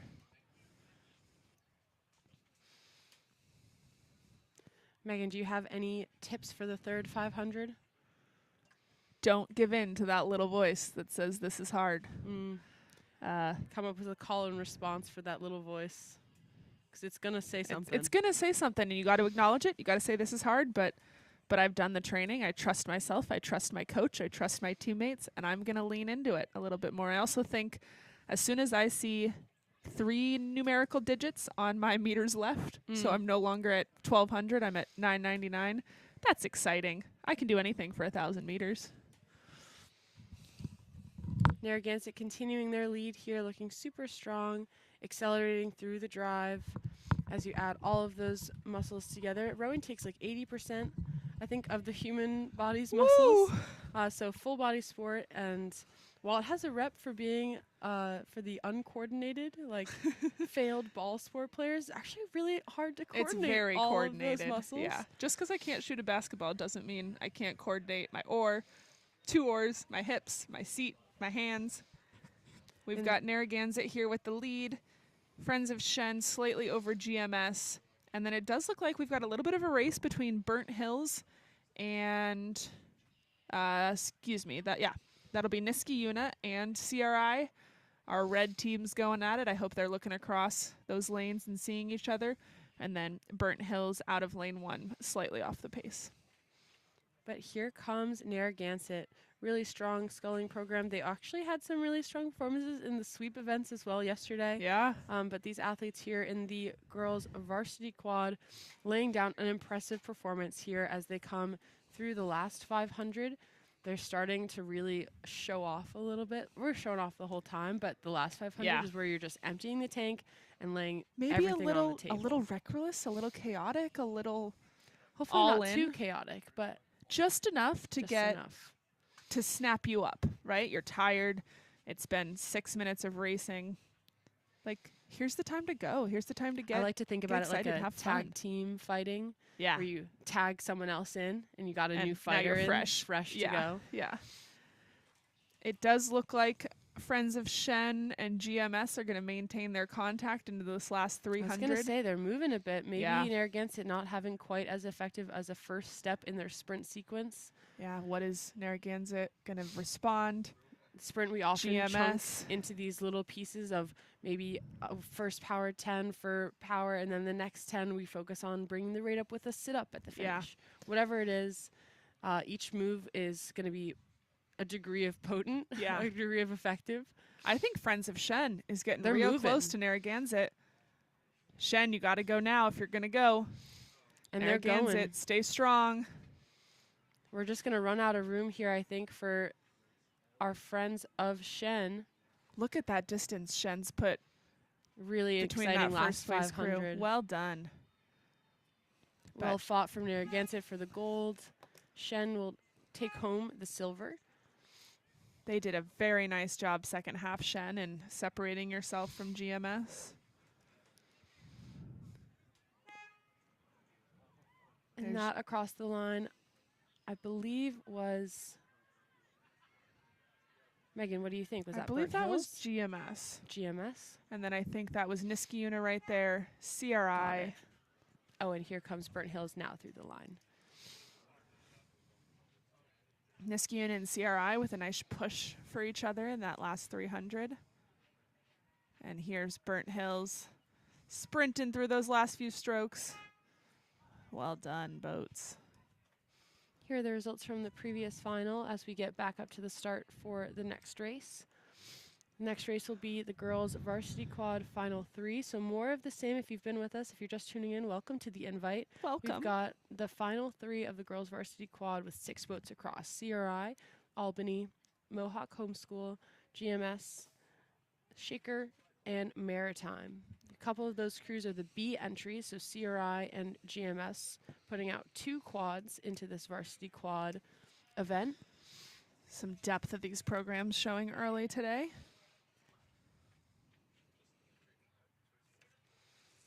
Our media launch is stationed there at the 500-meter mark. So we're catching these crews just after their high stroke. So we'll kind of imagine their first 5 and high 15, high 20 strokes, where you kind of get that adrenaline out, try to get an advantage on the field. There's that orange bow ball boat of Albany. There's the red of CRI, and I think that's potentially a GMS over there. Maybe a Shaker. Oh, here's a great view for a us. Maritime, tricking me up, Maritime. Only 5 boats seeing here on the picture, so maybe we had a scratch from lane 1 Shaker, because that looks like Maritime over there on the far right, with some steering issues going on in our high lanes on the left of our screen between CRI and Albany. Looks like they're straightening it out there. Well done there, boats. Albany taking a good move here across that 500-meter mark. Yeah. They just took a few seats. And duking it out there in the middle is Mohawk Homeschool and GMSB. Do you know Mohawk Homeschool was the first homeschool program in the U.S. to have a rowing team? Pretty cool. I think Maritime's throwing a little bit more in the fight than Albany and CRI are ready for right here. Yeah, Albany definitely charging on CRI. But I don't know. Again, we have no coxed, so I don't know if they're even aware. This is Saratoga. We've got many lanes across. It's a big course. And if you're not careful and you don't actively take a look over, you could have a crew take moves on you. I think Albany can sense that Maritime boat, but maybe paying a little bit more attention to CRI right now because they are closer. Looks like they're now cued in. I just saw Bowseat take a look. Yep, she's ready. Know thy enemy. Keep thy enemies closer than thy friends. Somewhere in there. Perfect. But Maritime doing a good job out there, out of lane 0, trying to play with lane 4 Albany and lane 5 CRI, who's just off the field in this picture. These 8 athletes moving through this middle 1,000, settling a base, creating a floor, so you drop down to a semi-sustainable speed, but not anything too comfortable, but not anything that you can't hold for the next 3 or 4 minutes. A little test of the system. How much do I think I can hold for the next 3 or 4 minutes? Pressing those legs down. That looks, my guess, is they're through over halfway here. Maritime in the far lanes. Over in 0 by our warm-up lanes, by our regatta shore. Albany out of lane 4, middle of the course here. Really stroke for stroke here. Super exciting to see this kind of competition.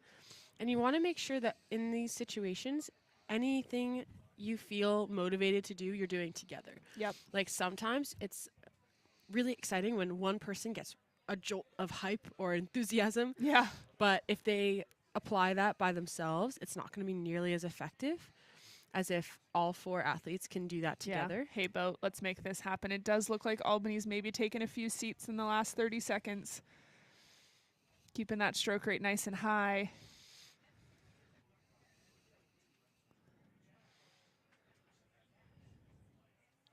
You can see Albany's keeping their hands moving around the finish there. Not a ton of settling. Nice and smooth down and around. The chop's gotten a little bit better. It is a beautiful day here at the finish line. Nearly flat water, maybe a slight puff of head. A little bit more so in the first half. So athletes, as you're heading out there, that first half might be a little bit slower than the second. You might feel like you're getting to negative split, so take advantage of that. Have some fun in that second half. We pan back to, I believe that's going to be CRI. and GMS. CRI in the red with the black wave or ripple. Out of Boston, they've got a huge, beautiful boathouse. Welcome to Fish Creek.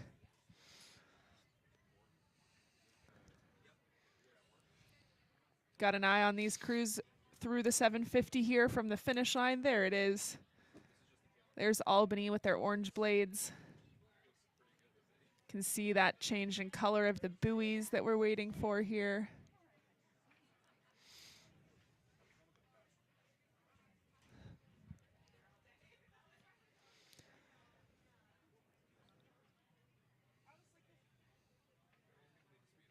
As a rower, when you see those red buoys, that's kind of like when a bull sees a red cape. Time to go, light it up. You're very close to the end. Less than a minute here in a lot of these boats once we enter those red buoys. So I like to say I could do anything for a minute. I can make anything happen for a minute. So let's sit up, keep pressing those legs.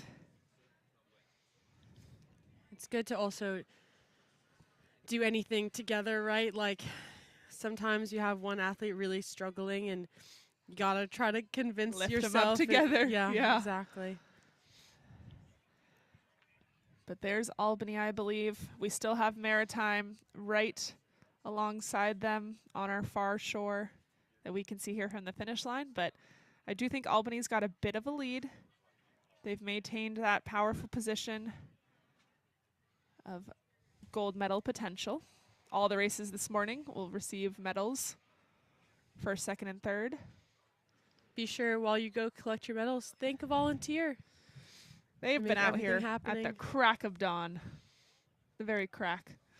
So here we go, coming into the last them. 20 strokes. Albany's created some open water between themselves and Maritime. What a performance. Yeah, well done, ladies. That last third of the race goes to Albany here.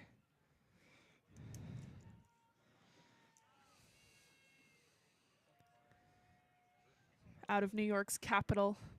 We'll see them again for New York States. And here comes Maritime for that silver medal. And a battle coming down, Megan. Yes, what this is good. What's your bet here? CRI and looks like Mohawk Homeschool, GMS. I believe that was GMS and CRI B, both B boats here.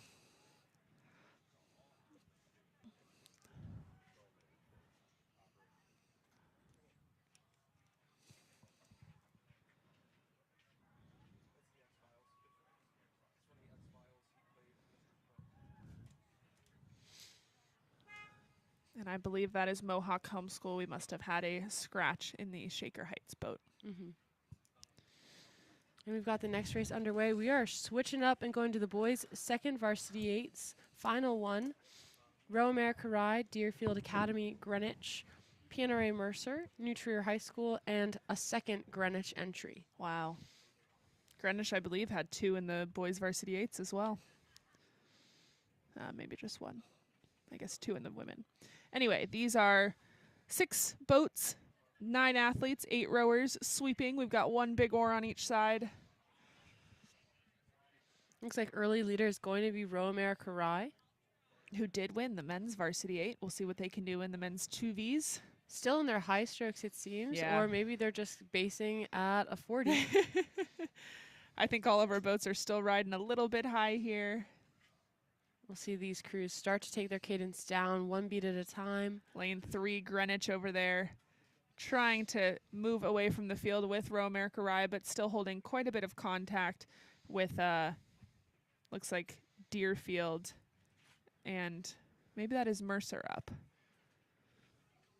Looks like 4 and 3 were there on the left of our screen of Deerfield and Greenwich.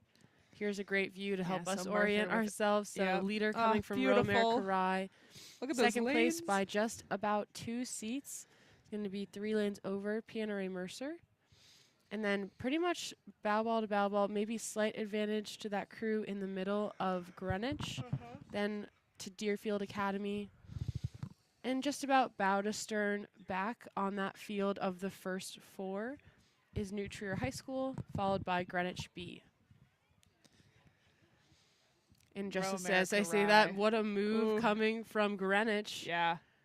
They've now taken 4 seats. They're in a this half a seat down on that Deerfield. Mercer boat.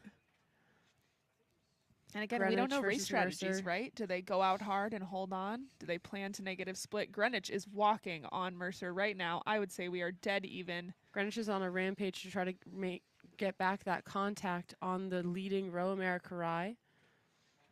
Mercer trying to use that momentum and kind of just tag along, it seems. Yeah, hey, let's go together. Let's go chase him down. They've left our Deerfield Academy maybe a half boat length back. And then bow to stern, we've got New Trier with Greenwich B off the back. Megan, I love what you just said about let's go get that Row America Rye boat together. Because it's so true. If one crew is getting challenged and gets discouraged, it's actually not a great racing partner, right? Like, that's not going to make you the fastest version of yourself. If I walk right through you, that's not helpful for either of us. Right. And so it takes it's almost like a gratitude for a really gritty competitor. Here we have Mercer and Greenwich using one another to just push each other to be better. Deerfield trying to hang with those two, knowing that those two are doing a really good job at pushing each other. Like, let's be in that game as opposed to the game that's happening back here. That's with New Trier High School. Greenwich. Just we saw for a second there. Deerfield Academy trying to hold on to that battling pair of PNRE Mercer and Greenwich. Look at these 8s coming down. Mercer and Greenwich. I can just feel the excitement in those boats. Look at those Mercer boys. Still ahead here. They're not currently in our picture, but Row America Rye is, in fact, in this outside lane. Yep. I believe they've separated themselves enough, but Mercer and Greenwich really playing with each other. Hopefully for Mercer and Greenwich, they are both doing enough to kind of scare Row America Rye in these last 250 meters. Hopefully for Row America Rye, they've done enough to not be fearful of these 2 charging crews. Can really appreciate from this camera angle the legs to deck together, one swing of the opening of the hips so that the shoulders just come around together. There's Row America Rye on the left, PNRE Mercer and Greenwich duking it out stroke for stroke in these last 250 meters. We're running out of room here. Time to make your claim on the medals. Those 2 trailing crews. I do think Row America Rye has 7, maybe 8 seats on these 2 crews. It is stroke for stroke with Greenwich and PNRE Mercer. The whole way it's going to be who's on the drive, Hannah. Row America Rye rising above the fray here from the very beginning. I'm sorry. I got nothing. That was phenomenal racing, Greenwich and Mercer. A moment I appreciate the timing team here at the Saratoga Invite. There's Deerfield through the line. New Trier through the line. Holy moly.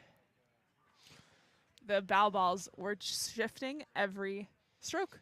And I think they were both on the drive at the same exact time. Every stroke. That was nuts. Really good racing there. Kudos to those 2 crews for staying composed enough to go side by side for 2,000 meters. That's some good lessons to be learned halfway through the season. To every crew as well for just putting themselves out there, lining up. Yeah. You only can produce what you can produce. And as long as you put your best production out there on race day, you can't ask for anything else. Coming up next, we'll have another boys' second varsity 8 final.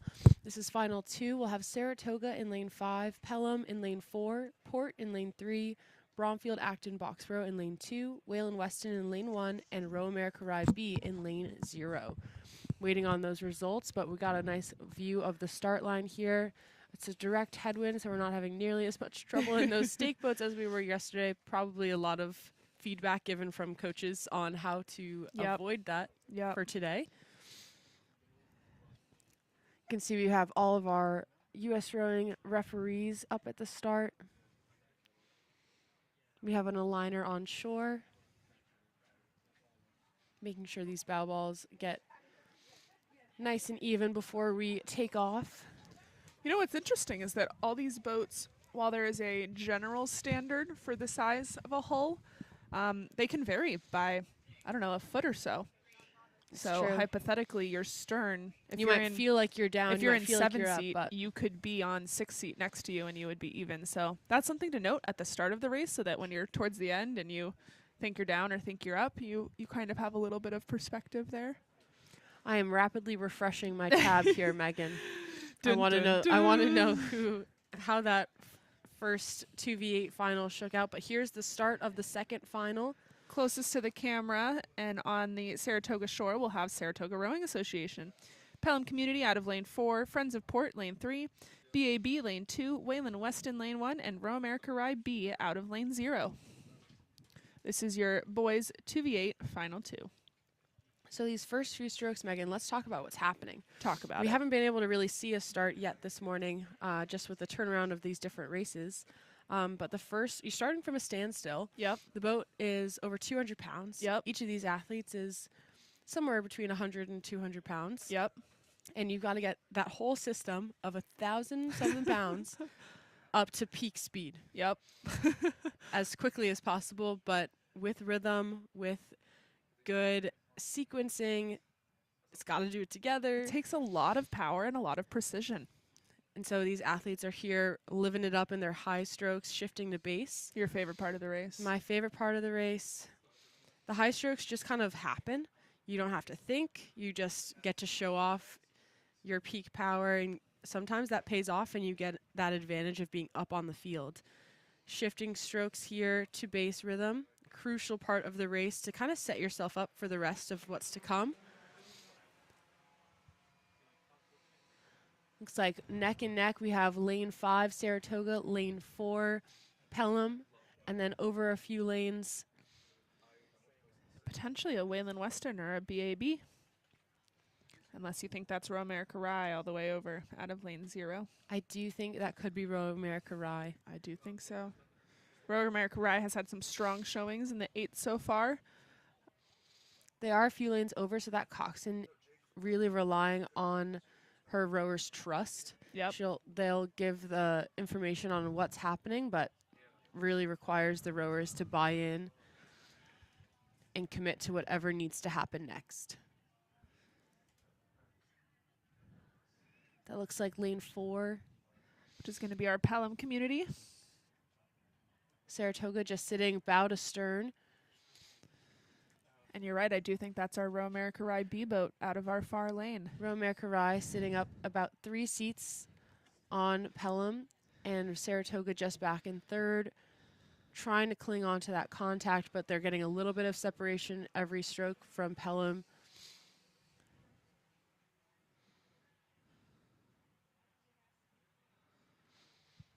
Row America Rye trying to extend that lead, but sitting just about continuously at 3 seats up. Yeah. Pelham community not letting Row America Rye walk away with this so far. That's the whole fun of the invite. Saratoga invite. Everybody's got a race. We've got enough crews here. 6 lanes across this morning. We go back to 10 this afternoon. It's a lot of boats out there. It's a lot of athletes. Row America Rye able to make a move here. They've taken 2 seats in the last 15 strokes. Saratoga holding on to a solid 3rd. And Hannah, when I want to make a move, what does that entail? I just go Usually- faster?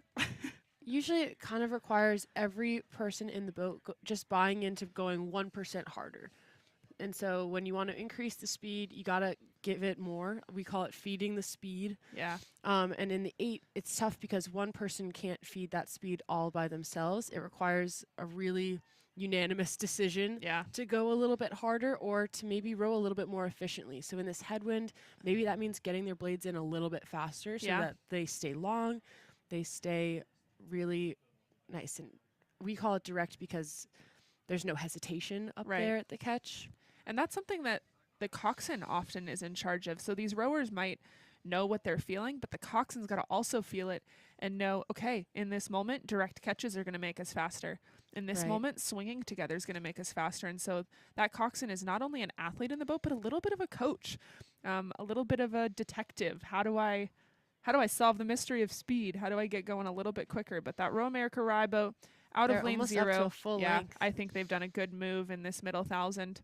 Pelham Community holding strong in that silver. We don't see anyone else in our field, but I do think we've got Saratoga definitely, potentially Friends of Port and BAB just off the back of this Pelham Community boat. Pelham rating pretty high. I'm going to try to get a stroke rate count off them, but Saratoga trying to get back into this fight. They're sitting about 5 seats of open water down on those top 2 crews, but they are trying to push open water behind them as well, solidifying that medal position for 3rd. There's those very familiar chevrons of the Saratoga 2V. Yeah.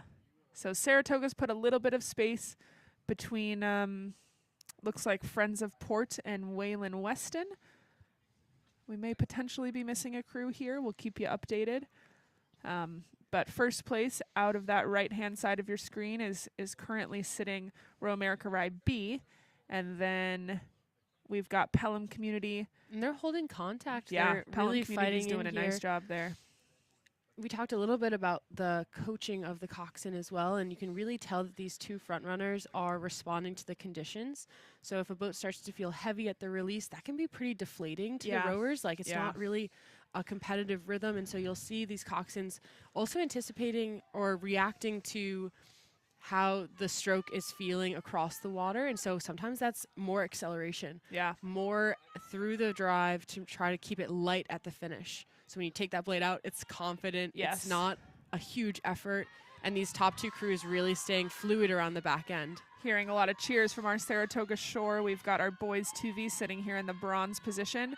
But leading the way in gold, there's your Row America Rye crew.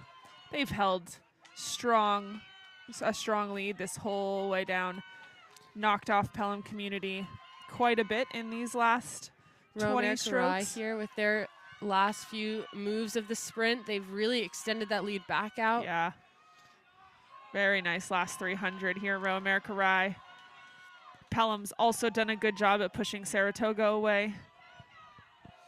Row America Rye through. Pelham, maybe 3 seats of open, 2 seats of open behind Row Hard-fought America race for Rye. Pelham. Here comes Saratoga through the line next. And then, holy moly, Hannah, we've got a race here. Saratoga through the line, and then I believe Waylon Weston and Port. May need to be corrected if we're wrong here, but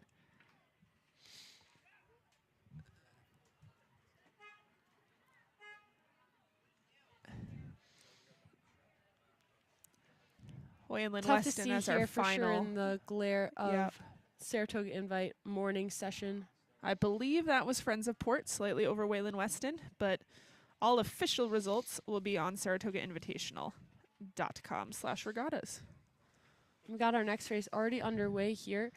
The girls' second varsity 8 final one. We've got Row America Rye, Greenwich, New Trier High School, Row America Rye B, CRI, and Greenwich B. These are your sweep athletes 9 through 16. Obviously, we've got some B crews too, so those are 17 through math 24. Good math. We do have one final crew on the course in our girls 2V final 1.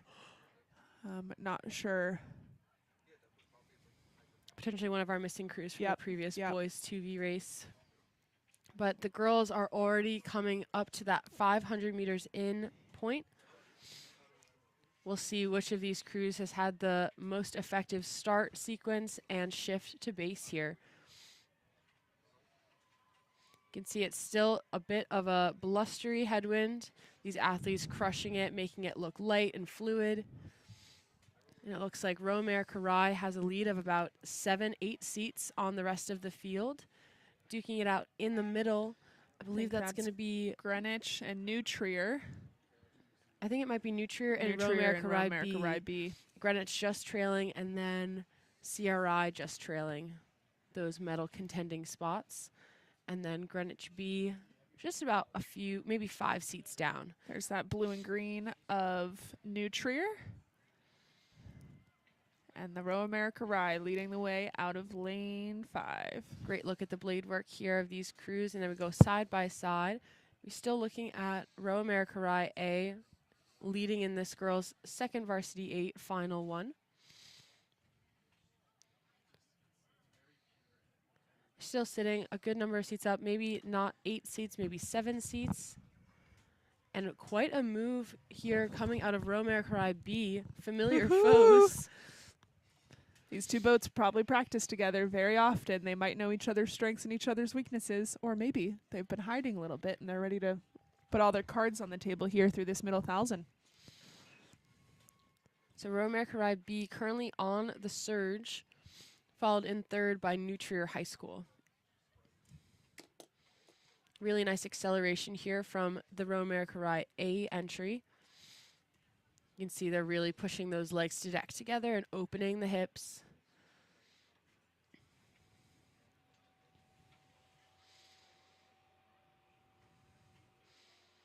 Really accelerating that drive forward. Here comes Romercarai B, sitting 5 seats up on New Trier High School out of Illinois.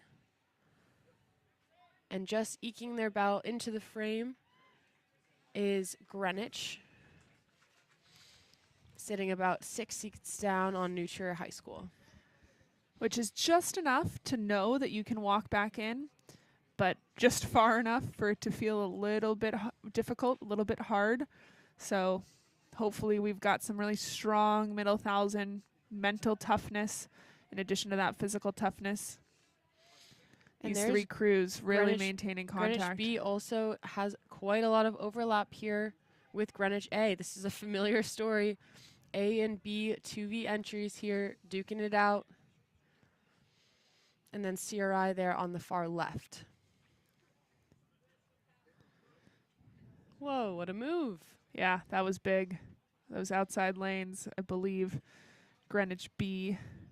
Here's a great shot Down. overhead.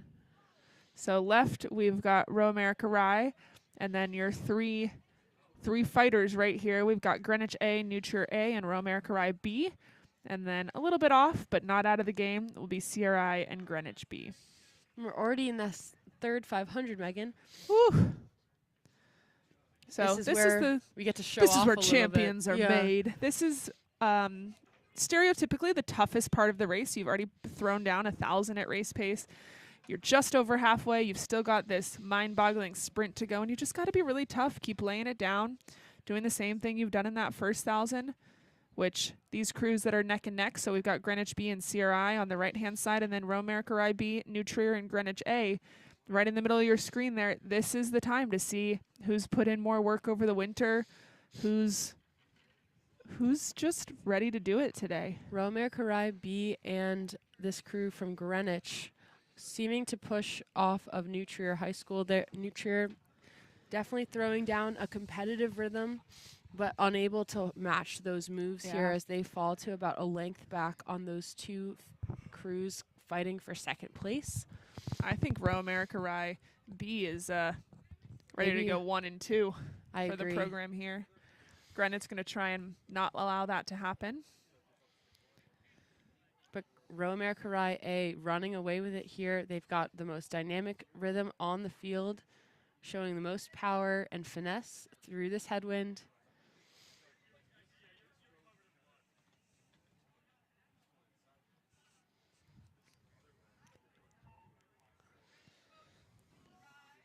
And just as we say that, Greenwich making a move here, taking another couple of seats.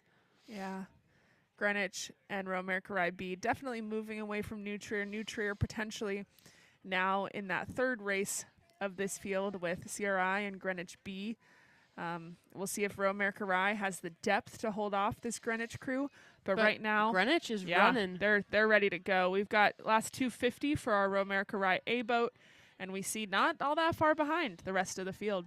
Flag is up in the red buoys. Here we go. So we're looking at Romercarai here on the right side of our screen. A on the far right, B right there in the middle. Both crews from that same program out of Rye, New York.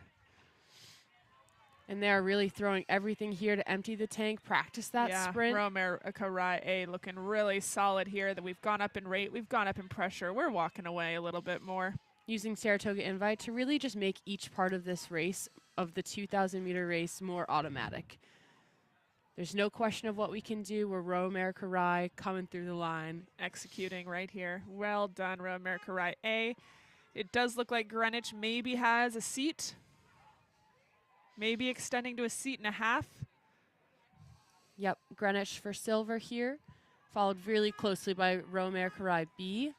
Greenwich preventing that 1-2 in the girls 2v8, just barely. And there's New Trier High School coming through. Held off the charge from our last two boats, who I believe are going to be Greenwich B and then CRI.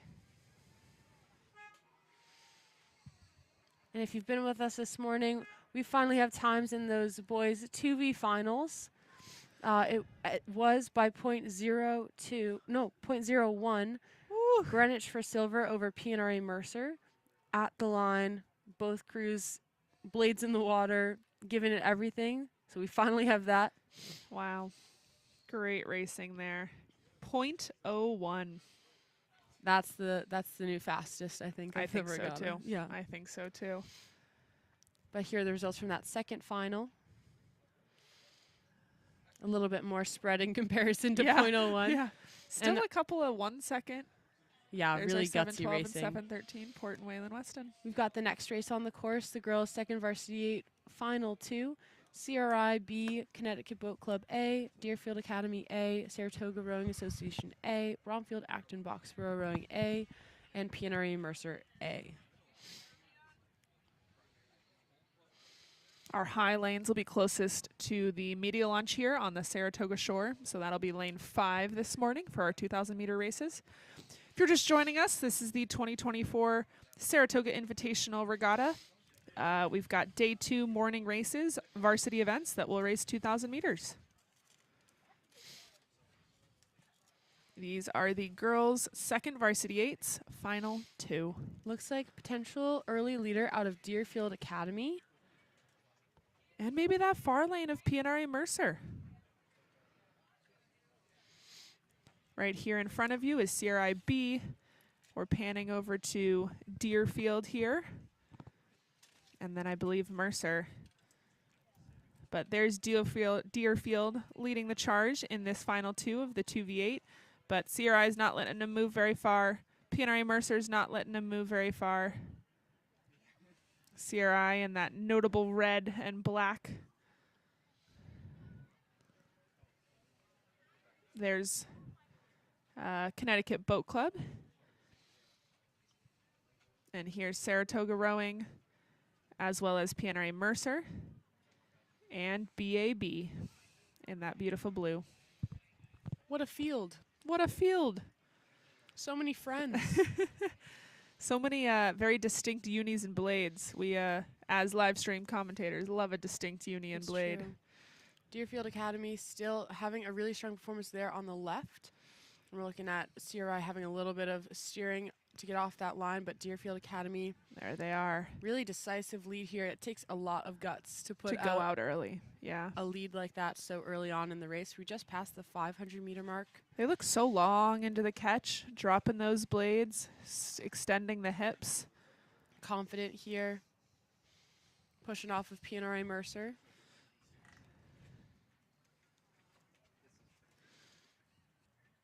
Deerfield Academy out of Massachusetts.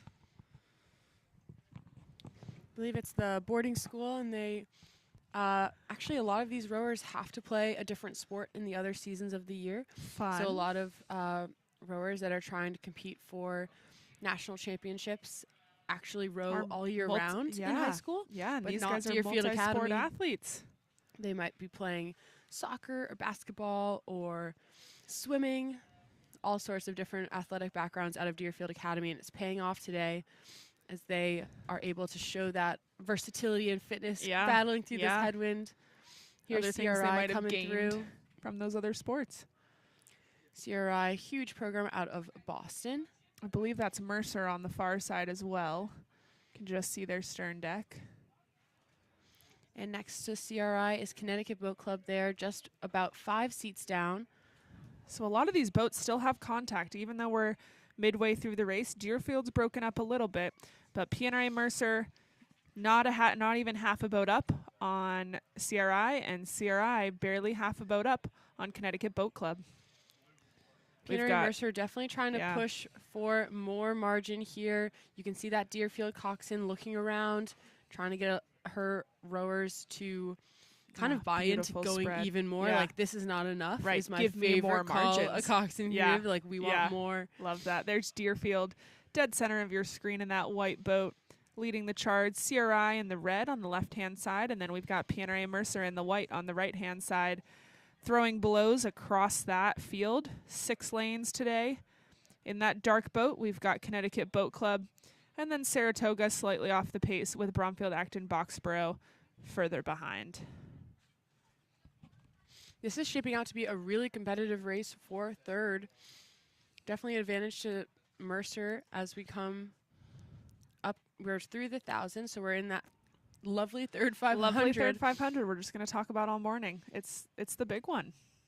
And they're even making a charge here for second. CRI trying to hold them off, but there's so many lanes apart. Those coxswains really have to be on top of looking over and making sure that they can respond to different moves. And so that if you've ever watched March Madness, the tear of going on a 20-0 scoring streak, you don't want that in rowing. And this Mercer boat that's been slightly behind CRI has to trust their coxswain, that their coxswain is going to let them know, hi, we're going on a streak now. We got to respond to CRI's streak. And those rowers should just be dead set, focused in on the athlete in front of them, placing their blade, kicking their hips. It's a big system of trust to be able to not need to take your head out of the boat, look way across the field to it's CRI. relinquishing a little bit of control from the rower to the coxswain. And coxswains, pro tip, white lies sometimes are a little helpful. If someone tells me I'm moving, I'm going to move. Connecticut Boat Club currently sitting in 4th, with Saratoga just sitting bow to stern in 5th. BAB still a few lengths back, and it continues to be a similar story, duking it out Mercer versus CRI here for second place. Do I see a bucket in that Deerfield boat? We have been counting. I think we do. I think we do. In that 4-5 bucket. A middle bucket. That's one way to keep your stern 4 and bow 4 together. Yeah. Put a bucket right there. Send that rhythm right from 5 seat to 4 seat. In rowing, we count our seats from the stern to the bow, or up from bow to stern. So closest to your coxswain in the back of the boat there in the stern is going to be your 8 seat, your stroke seat. And then we go 7, 6, 5, 4, 3, 2, 1. And 1 is going to be your bow seat. They're the first one to cross that finish line. And what it must feel like to be the bow seat of this leading crew out of Deerfield Academy. Pretty darn good. They can see the field unfolding behind them. And it's still Mercer versus CRI for second. Mercer, maybe a slight advantage here. They've walked 1 seat in this last 500 so far. But the last 500 is a bag of tricks. You got to pull them out. You got to play your hand right at the right moment. You got to play the right trick at the right time. Mercer versus CRI here is it's the toss-up. It's the question of this. Deerfield doesn't have to play their bag of tricks here. They've done enough that they don't have to do anything crazy at the end. CRI and Mercer, somebody's got to do something. Somebody's got to move. Connecticut Boat Club maintaining their lead over Saratoga, but it's still unclear. We do have our leaders of Deerfield Academy coming through, but duking it out. I don't know. Mercer versus CRI, they've been throwing punches this whole race. I'm going to give a slight advantage in the last 3 strokes to Mercer. We'll see if CRI can hold it off. Yeah, Mercer has the momentum. Mercer with a deck, just a bow deck over CRI. Here comes Connecticut Boat Club next through the line, being challenged by a charging Saratoga who's gotten that lead down to just 3 seats. There's Connecticut over and Saratoga. And then BAB will finish out this field of second varsity 8s. Bromfield, Acton, Boxborough.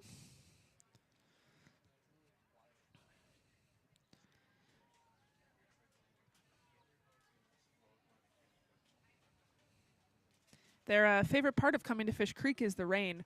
So sorry, BAB. Not giving you that today. Beautiful day if you're not here on site, if you're watching from home, friends, family, supporters in other ways. It is beautiful here. We've got a slight, I'm going to say a little bit of a head cross from the low lanes to the high lanes, but really nothing that's going to be drastically impactful to racing. And if you're here on site, watching at the vendor tent, I'll give you a task, a quest to go on. Go find a volunteer and thank them for all of their hard work. They're doing a lot to make this regatta run smoothly. We wouldn't be able to do it without them. Here's the next race already on the course, the third final of the girls' second varsity 8, 4-boat race of Wayland Weston, Concord, Port, and Ridley College. Ridley College coming all the way from Canada, Port coming from Port, New York, Concord, Massachusetts, Wayland Weston, Massachusetts. Early leader here in the middle looks to be Port.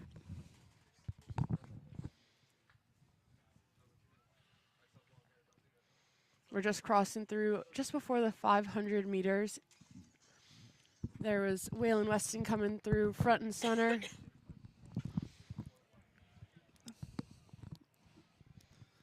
And then there goes our friends of Concord. In that deep red.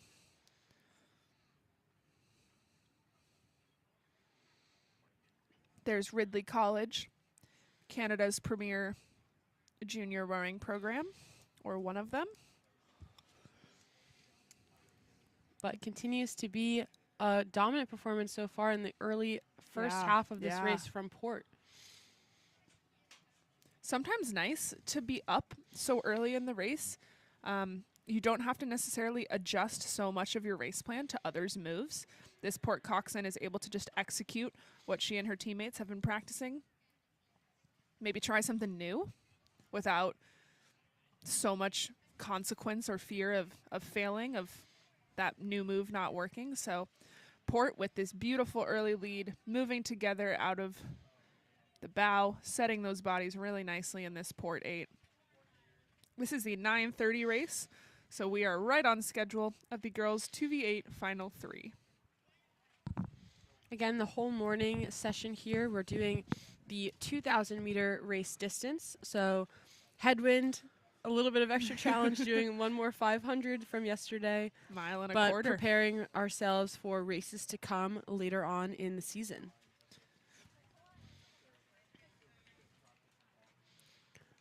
Looks like Port and let's see, that looks to me like Concord. So and maybe we're Wayland looking at Wayland Weston. Yeah. We're down the field. There's Wayland Weston closest to us, Concord just on the other side. These Wayland Weston bow pair just feeling a little bit of space as they've moved away from the Concord crew. Let's talk about what this bow pair must be feeling from Wayland Weston, Megan. I'd be excited.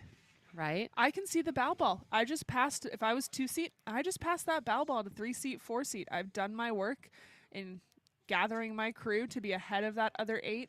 And now I'm just going to ride that high for a little bit. Sometimes I wish we could mic up these boats here and give you live commentary with that audio feed as well. Yeah. We've got the video from our media launch, but we don't, unfortunately, we don't have the audio. And Not the yet. eights can be really loud. The It coxswains are is. mic'd up, and those speakers run all the way down the boat. Each of those oars makes this clunking sound every finish, and the tracks make this whooshing sound. It's a lot of noise. It's a cacophony of rowing sounds. Truly. And so when you're in that advantage position, now the whole 8's getting that advantage of just a calm. Yeah. Like, you know, you're Yeah. up and you've earned that calm. And the twofold is that this Wayland Weston boat now has that calm, has that confidence. That Concord boat is now a little bit of an eerie silence. They have an eerie silence. lost 'em. It's true. They've gotten a couple seats of open water, and it is really up to that Concord coxswain to convince her boat, we're not out of this yet. We can't hear them, but I can see them. They're right there. Let's keep moving, which is So exciting. true. Great shot here of the Saratoga shore. Our regatta view, where many of you are probably parked. But there is your leader, Friends of Port, not going to be touched today in this 2v8 final 3. Like you said, Megan, this is also great practice to just rehearse your race plan and stay internal. So each of these boats doesn't really have a ton of movement on other crews. So it's not necessarily like that throwing of punches, that battling with another crew side by side. Yeah. So instead you can kind of experiment with different calls. So some coxswains are really talented motivational speakers, and they can really get in tune with their athletes and kind of just make it a performance in Yeah. that way. Yeah. Other coxswains are super technical, and they're mini coaches in the boat, Yeah. and they can kind of read the boat feel and how things are running, how things are flowing, and give technical feedback that makes the athletes feel more effective. Yeah, we got a little digger in that Concord crew, but they're right back on it. And the fun thing about a race like this is, yes, there's a little less jostling. So as a spectator, potentially slightly less drama, we'll say. Mm-hmm. But these coxswains now get to see, all right, if I call for legs, does the boat move faster? If I call for Right. It's like quick a science catches, experiment. does the boat move Yeah. faster? Yeah. And those are tools that later in this season, we're about halfway through the season here, they'll be able to use when they do need to move on a crew in that last 300. So we've got boats approaching our last 250 here. Everybody's in that last 500. I can see the crews, but it is Friends of Port who are going to walk away into this last 250 with no stress, just excitement for speed. Great shot here of Concord coming through. One catch, one finish, and a master class in boat unison. Yeah, yeah. I saw them just kick it up a little bit. That coxswain is ready. Practicing the sprint. The sprint's often a series of kind of like small chunking. I like of 7 strokes. Some people like Yeah. 7, some people like 10. Some people don't need to think about anything. They just need to They count just know. Yeah. for a few moments. And so these coxswains are pulling out those tricks, pulling out those small chunkings of power, speed, and stroke rate to try to squeeze out every last drop that they can out of the crew. How do you empty the tank? Legs. Often More you'll call legs. for legs, and then you'll call for stroke rate, and then you'll go back to legs, and then you'll call for quick finishes. So kind of fun to play around there. Hopefully Port is able to still execute this finish, which it does look like they are. Here's Friends of Port, 3 strokes to the line, about to be our victors in this girls 2v8 final 3. Here comes Waylon Weston through the line next for silver. They worked that second 1,000 really They hard to did. push away from Concord. Some good fitness in that Waylon Weston boat, showing the negative split. I can hear these cocks and it gives me the shivers. I love it. It's crazy too. A lot of times, Megan and I have been away from coxswains for a long time, right? It's a very normal thing when you're in these high school crews and even college crews to have a coxswain all the time. And you kind of get to turn your brain off and just Yeah. listen. There's Ridley College through the line. Take the feedback and do whatever you're told. And then after college, you kind of don't have that Yeah. person in your life anymore. We've But got our here we next go. race on the course already. This is the boys varsity coxed 4. So as you can see, 4 athletes sweeping. We're still holding on to 1 oar, and we do have a coxswain. Starting closest to the camera, there's our PNRA Mercer. We'll scan over to our Row America Rye A, Row America Rye B right next to him, PNRA Mercer B, Greenwich, and Friends of Port. So 2 Mercer boats, 2 Row America Rye boats, and a Greenwich and a Port. See how this all plays out here. Mercer and Greenwich seem to be duking it out pretty early there. Here's our Row America Rye crew. Pretty dominant performance yesterday. I'll I pull do up remember those them times. yesterday. Yep. They had that bucket. Seemed to be really effective, a really strong lineup for them. Very clean, Yeah, very they won. simple. They won one of those finals yesterday. Time of 5:25 for the 1500. So we'll see. But Mercer's not letting them get away just yet. That bow ball is sticking right on that stern deck. Our Mercer A boat and our So Row Mercer America won- Rye A boat. So each of these crews won. Mercer won final 1, and Row America Rye won final 2. Very Woohoo! similar times, 5:25 for Mercer, 5:28 for Rye. Obviously, you can't compare those times necessarily, as they were different conditions, slightly different gusts of wind, but really cool to see these two lanes 5 and 4, Mercer and Rye, kind of testing each other.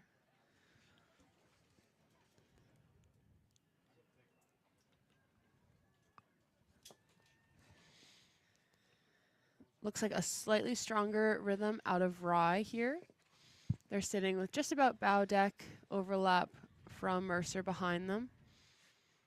And then going all the way over We think that's another Mercer boat or potentially the Greenwich crew. I think it might be the Greenwich crew if I can see that stripe on their unis. But look at that battle here going on the left of our screen. This is throwing the gauntlet here in the boys' varsity fours. The four is just a lot slower than the eights, and so these athletes are used to training in these faster boats. The four is going to be a lot slower in comparison. It's going to rely a lot more on your fitness. Mm-hmm. You've got a little bit longer race and on It's your less small stable boat as skill, well. right? Yeah. So those eights, you've got four other guys setting, driving the boat with you, and in these fours, the four is a tricky boat. Requires a lot of compromise skill. and boat feel here in the boys' coxed fours. Row America Rye just holding that bow to stern contact with PNRA Mercer. Neither boat has really given much in this last 500. I guess we'll see this third 500, this ominous third 500 we keep talking about, see kind of who's ready to make the move and trust in their fitness and their boat tech in that last 500. Looks like a battle going on between Mercer and Rye's B entries there That's on the left side. Maybe a slight one-seat advantage to Row America Rye in that battle, but Row America Rye has a bit more of an advantage here in the A entries here. Rye on the right and Mercer on the left. But holding still, it's just been this stubborn bow deck overlap.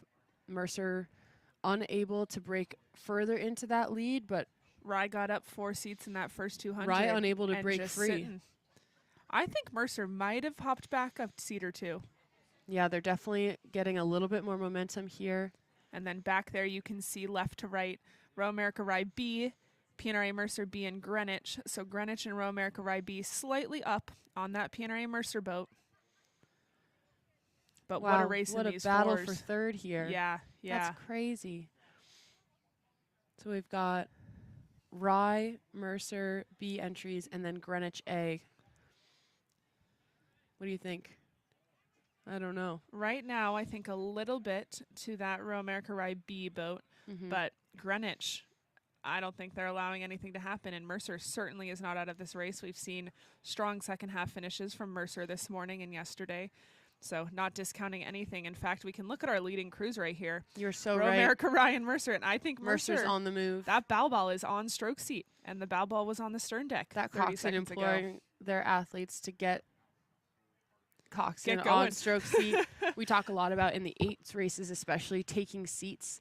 It's a great way to kind of break the race up into little milestones in that way and kind of track your momentum through the race. And so in the four, you still have it, but because the boats are just half as long, it's just tough to like feel the same momentum across the whole boat. Yeah. And what a move from Mercer here, coming for third. Yeah, look at those They've back taken crews. 3 seats in the last minute.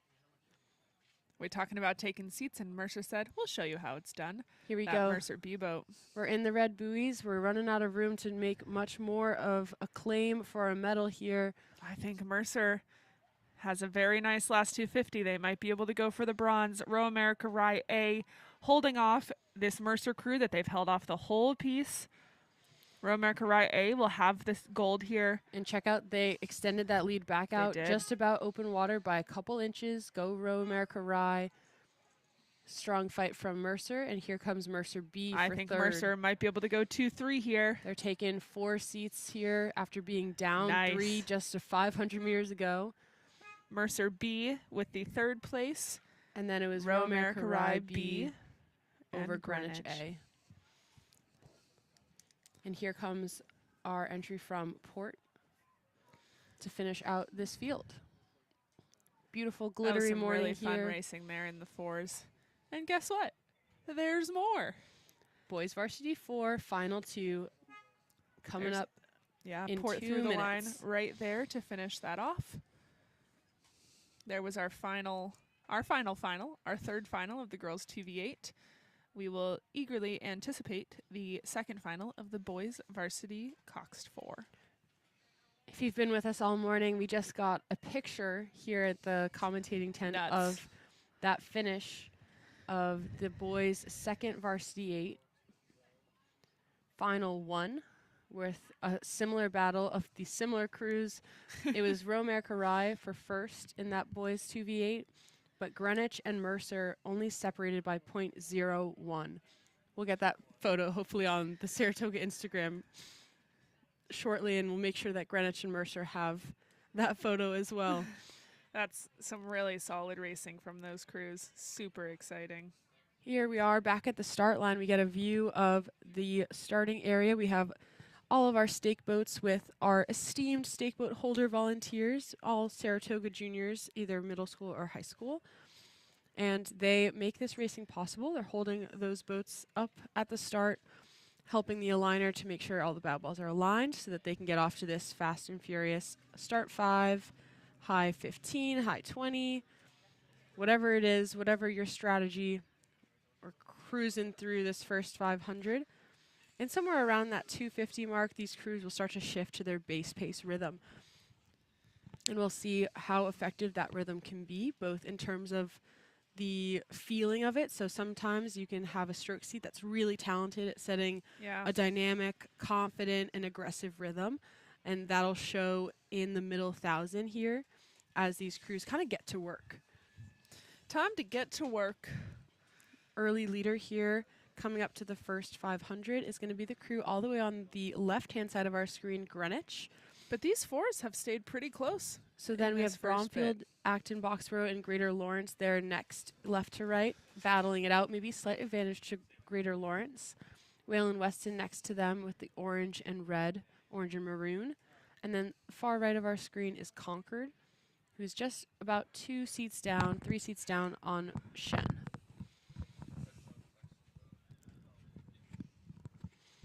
Very exciting here for these fours to be able to race side by side with crews right at their same speed. Racing this 2,000 meter distance in a headwind, great preparation for races to come later on in the season. A lot of scholastic and just springtime rowing is the 1,500 meter distance, but Youth Nationals for one will be that 2,000 meter distance in Sarasota. Florida. Notoriously can be quite windy there. I think you get a wide range of, you have those dead flat days, and then you've got your 40 mile an hour days. So preparation for any condition to come. Current leader continues to be Greenwich, who's handling this slight headwind like a champ. And then battling second place with just about 3-4 seats of advantage is going to be Greater Lawrence. But Wayland Weston's tagging right onto Greater Lawrence. They're trying to go with them instead of staying back with BAB and Friends of Concord as well as Friends of Shen. Wayland Weston trying to put themselves in medal contention right here. Greater Lawrence in that medal contention. We can see those two crews right here, I believe. Greater Lawrence, yep, with that blue blade with the white stripe. I have to give it a shout out. That's some lusciously long hair from our stroke seat. Incredible. Hair down is a risk, but the hat must be keeping it pretty contained. What a vibe. Here's our current leaders, that Greenwich crew.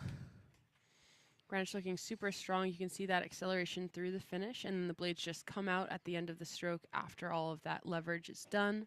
Can't miss Greenwich at Saratoga Regattas. They get that sweet spot right in the boat launch. Got a pretty Big nice tent. scenic erg set up. Scenic as well. erg. Huge program. Lots of success there, and they're showing this in the boys varsity coxed 4.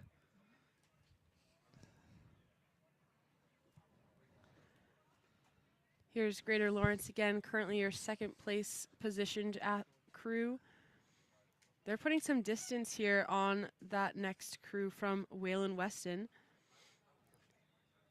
Trying to make it very clear that they intend to get that silver medal.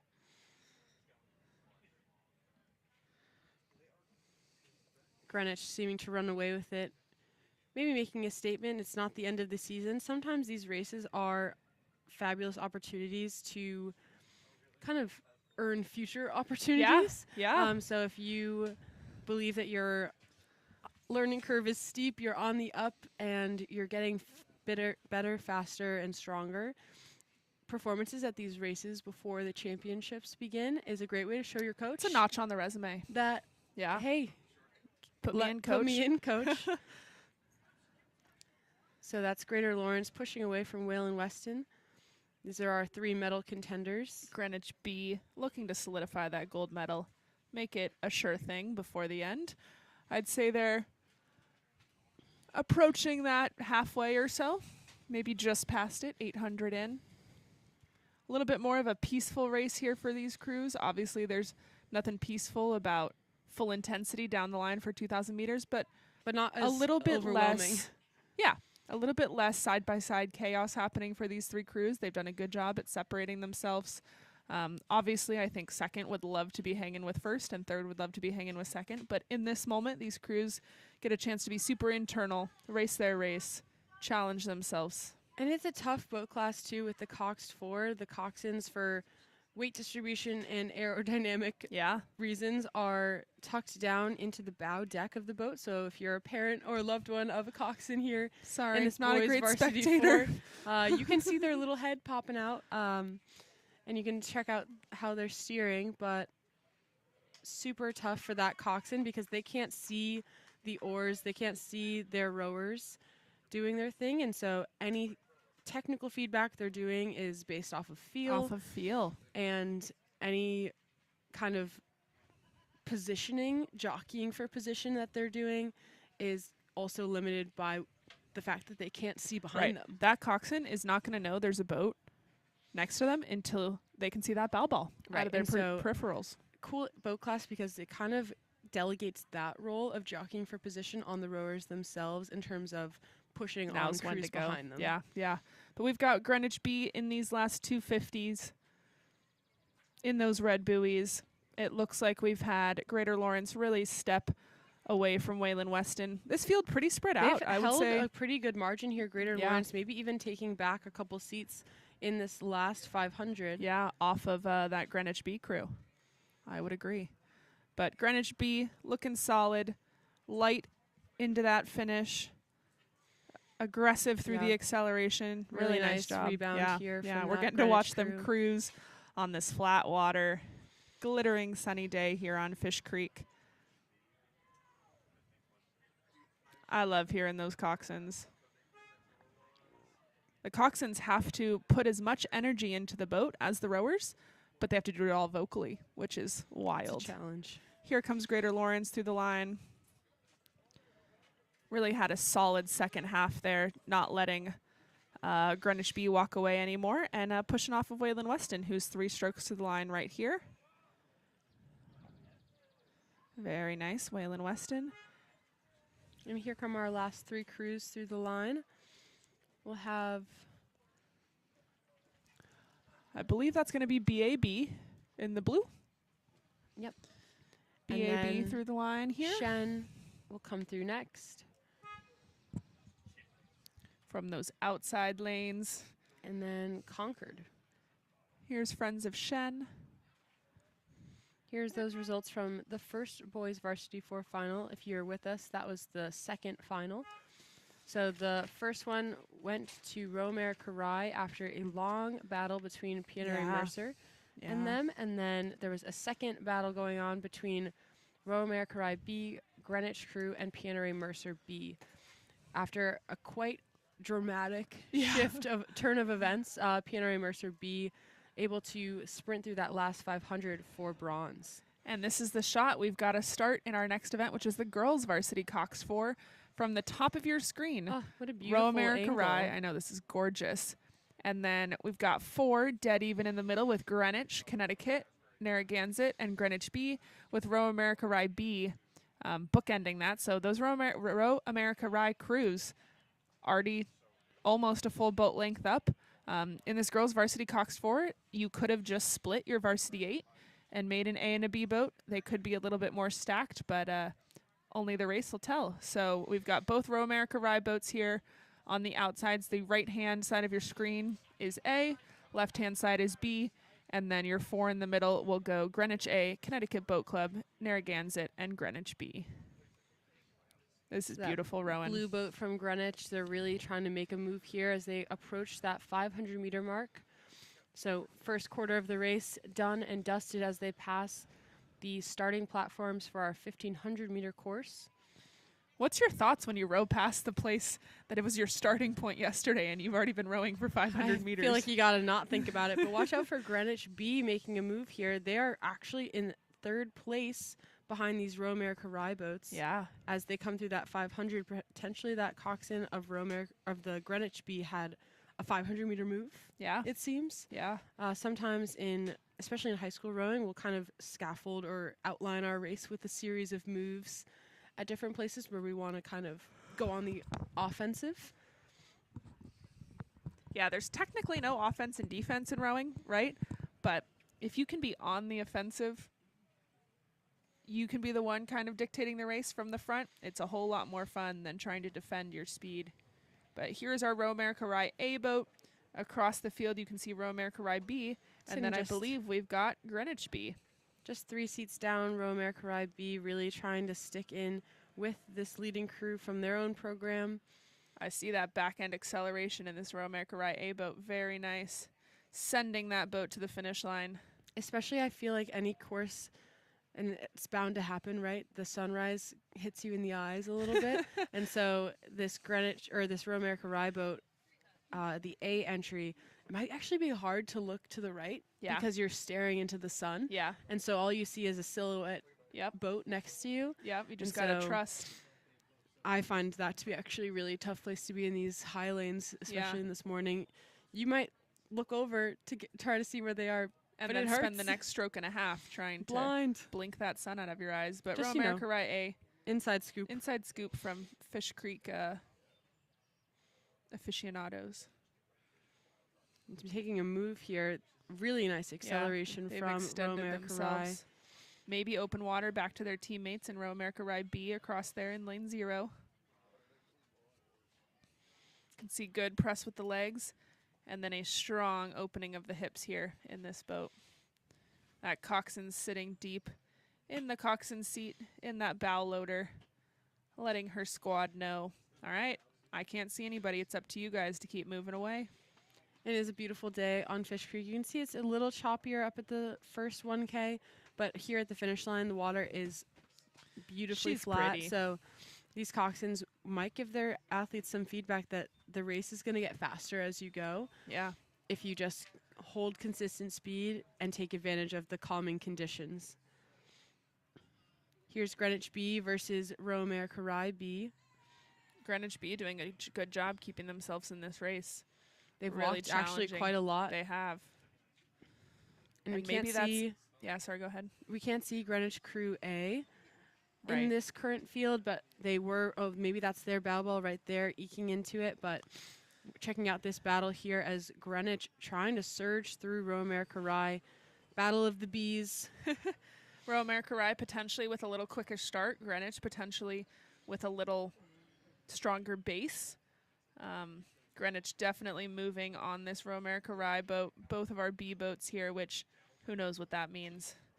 But we're coming up to level here between those two B entries from Greenwich and Row America Rye. Favorite part of rowing is being level. So cool. That's my favorite thing.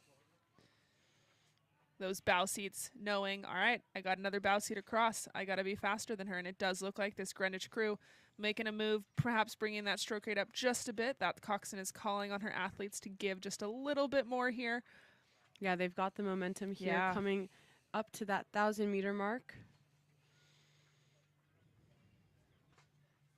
We can see that wash of the Row America Rye A boat. Yeah, they've really put on quite a performance here to separate themselves from this dueling pack. And here comes Greenwich A.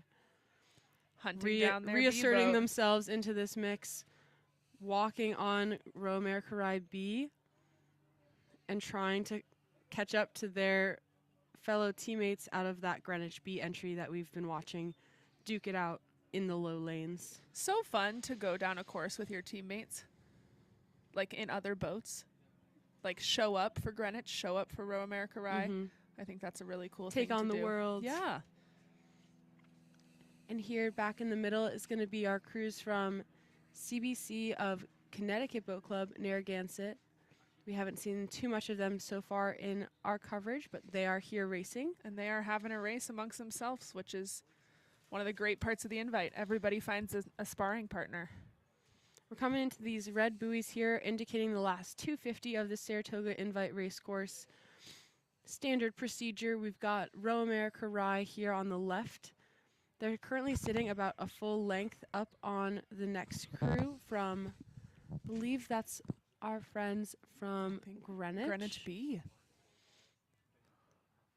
I think it looks like we've got Row America Rye, Greenwich B, Row America Rye B, Greenwich, and then Narragansett in Connecticut, slightly off the pace. Here but still in it. Here comes that Row America Rye that's leading about a length. With that beautiful acceleration into the back end, using the strong hips and swing, especially into this slight headwind. Not much, but if you can use that extra swing, it'll really be impactful on boat speed. Especially in the four, crucial that we do it all together, because one disjointed is going to be a whole quarter, 25% disjointed. So all of these athletes really gunning it together. Here comes Row America Rye A through the line for gold. And it is going to be Greenwich B coming through the line for silver here. Greenwich A really pushing to try to get into that bronze position. I don't think there's enough time, Hannah. I think Row America Rye B is going to hold off what a surge. Greenwich A that if they had 3 more strokes they might have had, but Row America Rye B, Greenwich A. And I think that's going to be our Narragansett crew coming in next. And coming through the line here, can't see it with our times, but Connecticut Boat Club coming through.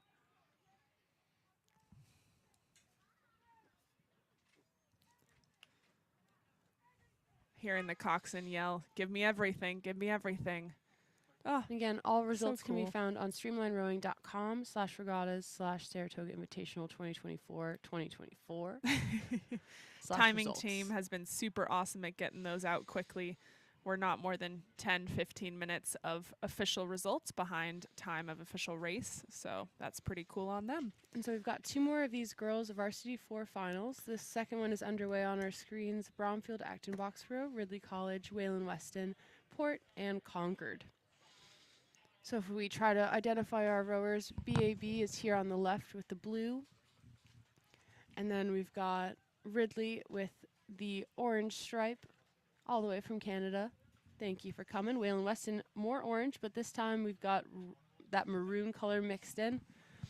Then Port over there on the right with trailing Concord to finish it out.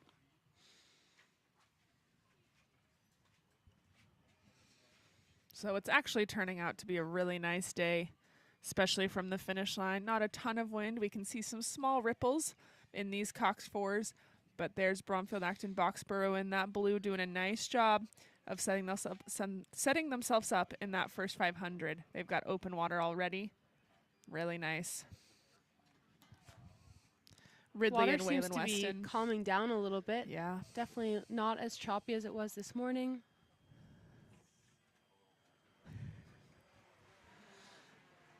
And there's our friends in lane 1. Friends of Concord in that maroon.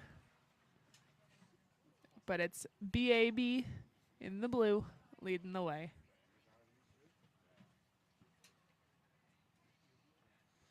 Really nice smooth rhythm here from BAB. Really clean finish turns, trying to get those blades off the water. Can see that coxswain tucked in. See the braids swinging. She's trying to give her team all of the clues she can to put together a successful race. She does not have a lot of information on the other crews, but she knows that they're up, she knows that what they're doing is working, and she knows that they're going to keep trying to do the same. They look super calm, super in control here, BAB. They really taking control here in that first 500. We know a lot of racing left to do. A lot of racing, but it is not the worst place in the world to be up in that first 1,000. Up enough that you can be calm and controlled into that third 500.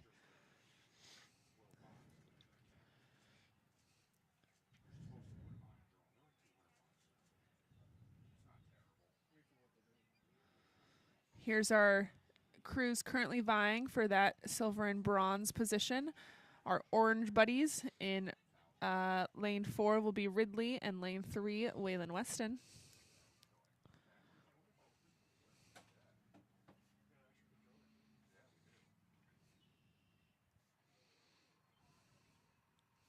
The 4 is a tricky boat class. It's a lot slower than the 8s.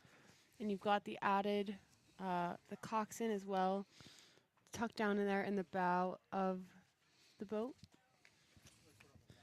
These boats are getting a really nice experience rowing stroke for stroke, almost on the exact stroke rate. It looks like we've got Ridley slightly higher. But what a fun experience for these athletes to get to go side by side with a boat that they really don't know anything about. So are they in their weak spot in the race? Are they in their strong spot in the race? What do they have left? Like, what tricks do they have up you their don't sleeve? know. And so I think you got to just lay what you have on the line and hope that it's enough. And hope really that you nice can rhythm respond. from both crews as well. You were mentioning different stroke ratings.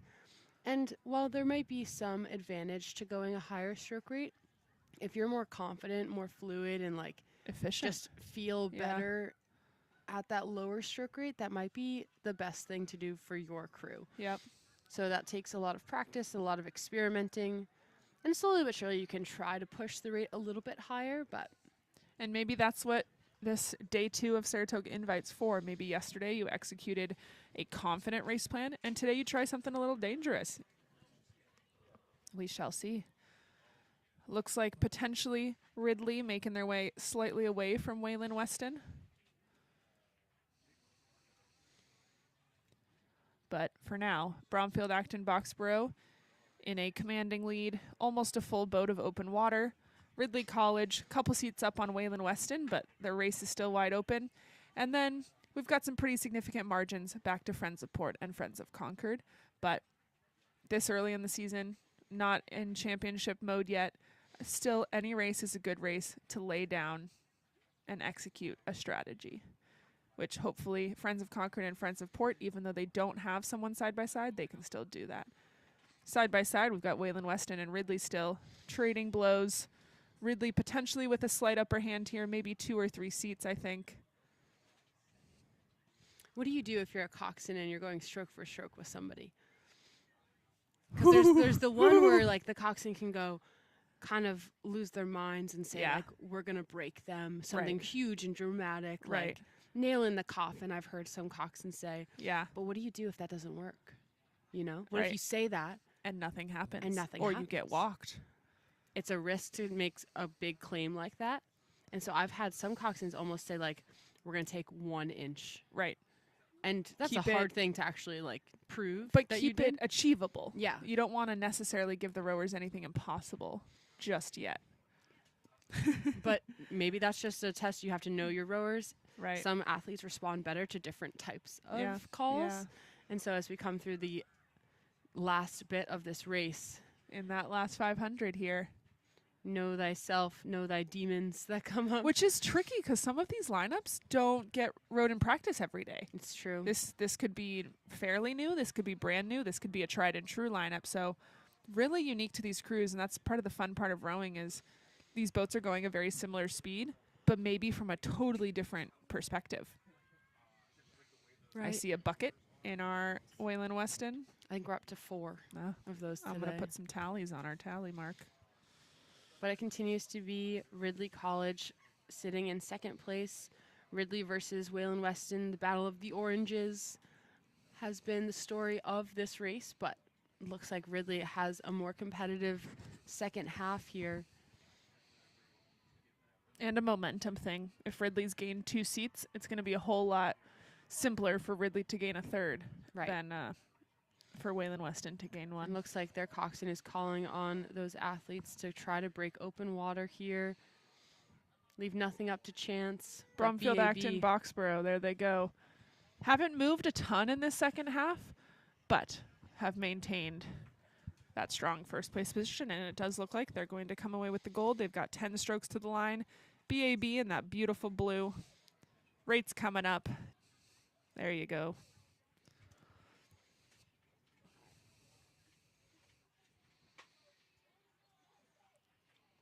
Really nice horizontal stroke here from BAB through the line. There's your winner. Getting beautiful conditions here at the finish. Oh. Here comes Ridley College for second. High fives all around at the finish line is my maybe second favorite thing to watch. after all the rowing. Waylon Weston through for the bronze. High fives and good races between all the boats. Yeah.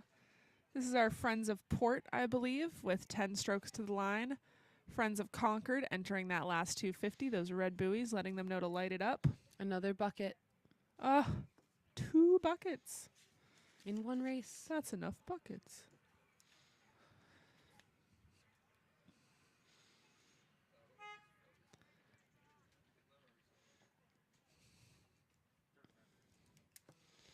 Finishing out the field in the girls' varsity 4 final 2 will be Friends of Concord crew. You can see in our warm-up lanes, we've got our small boats heading up. We've got one more final of the girls' varsity 4, coxed, and then we've got some doubles. So boats that potentially did not get to race yesterday.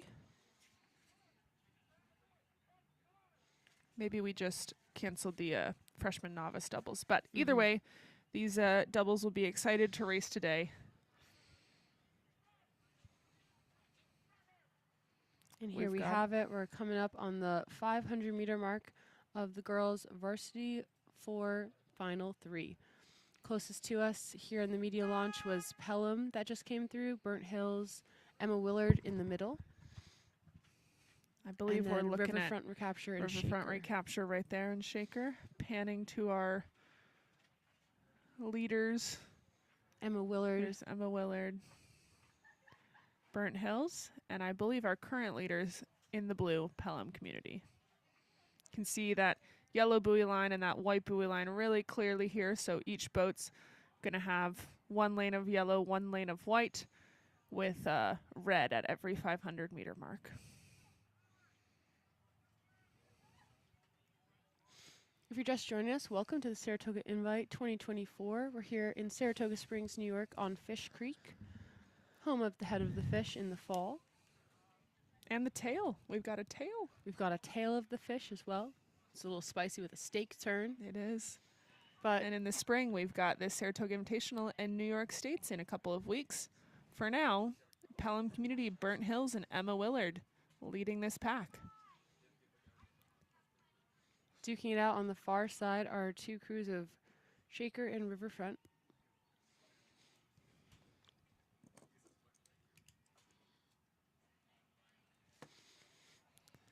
Maybe a slight edge to Pelham Community out there in lane 5, but shaping up to be a good field of 2 separate races, which is part of the whole fun part of the invite, is that everybody gets a little bit of a race.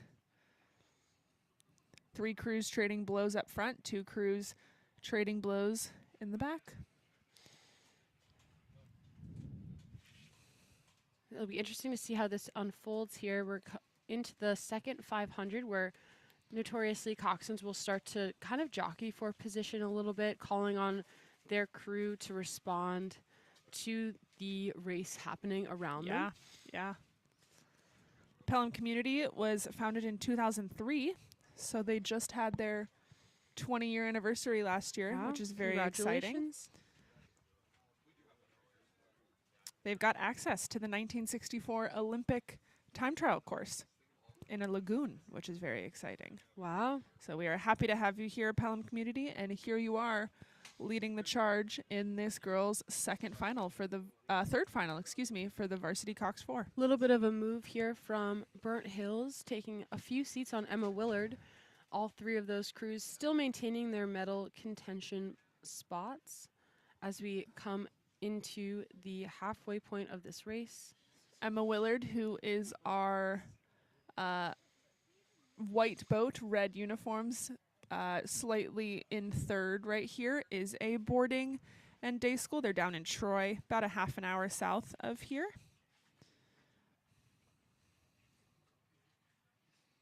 We are happy to have them here as well. Really stubborn to see here. Awesome fighting of Burnt Hills, holding on to Pelham, holding contact. Not letting them go. That coxswain is relentlessly encouraging their athletes on.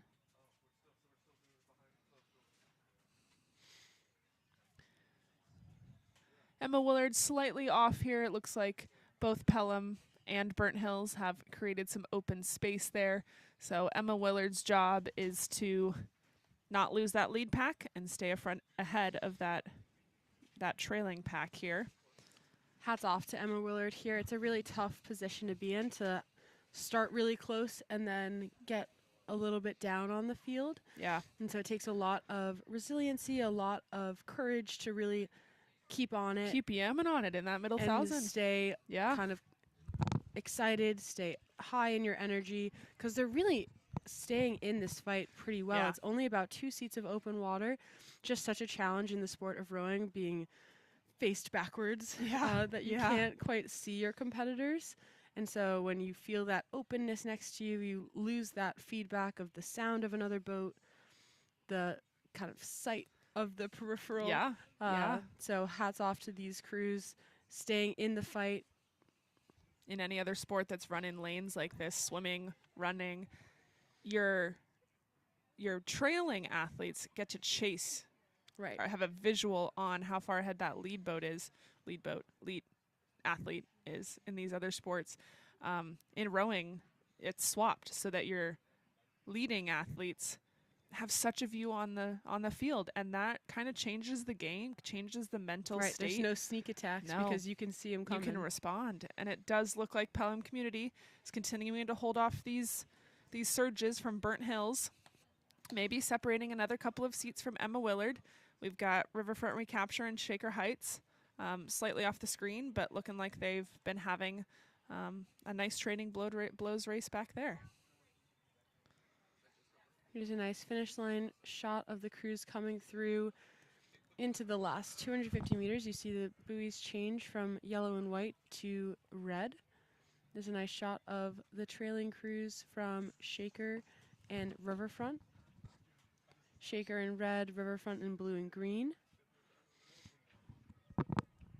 And thank you to all of our safety launches trailing each of these races to ensure the safety of all of our athletes, and there for a quick rescue should it be necessary.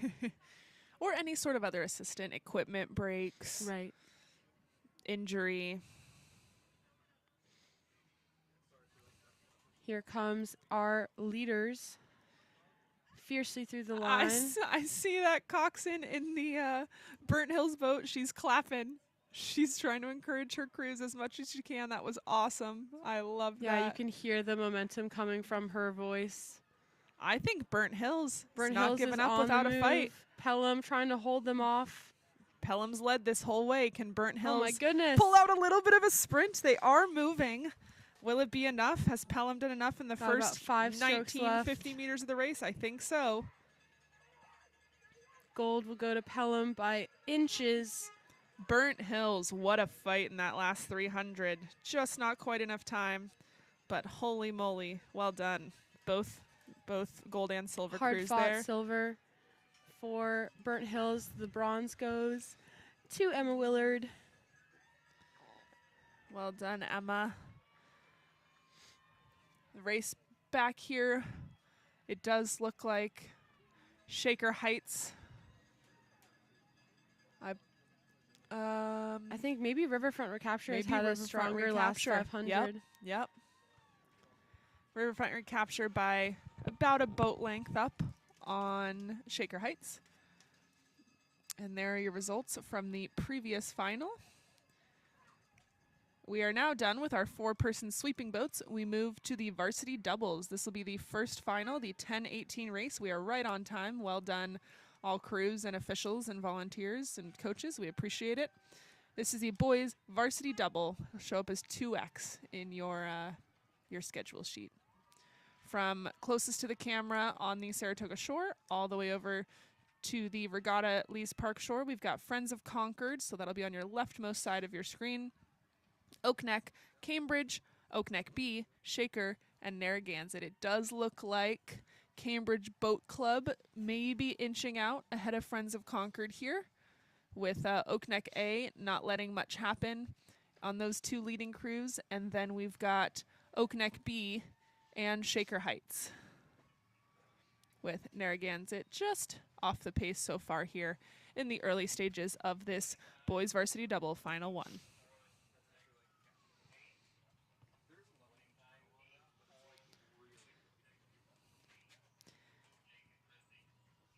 As we get towards the middle of the day, that sun's coming out, making sure that you're staying hydrated, staying fueled. Go check out the merch tent. I think we've got some seating space in there for athletes who need some shade. Put your feet up in between races.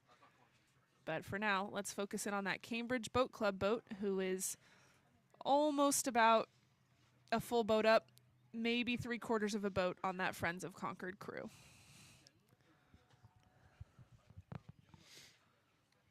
Double's a really cool boat class as well.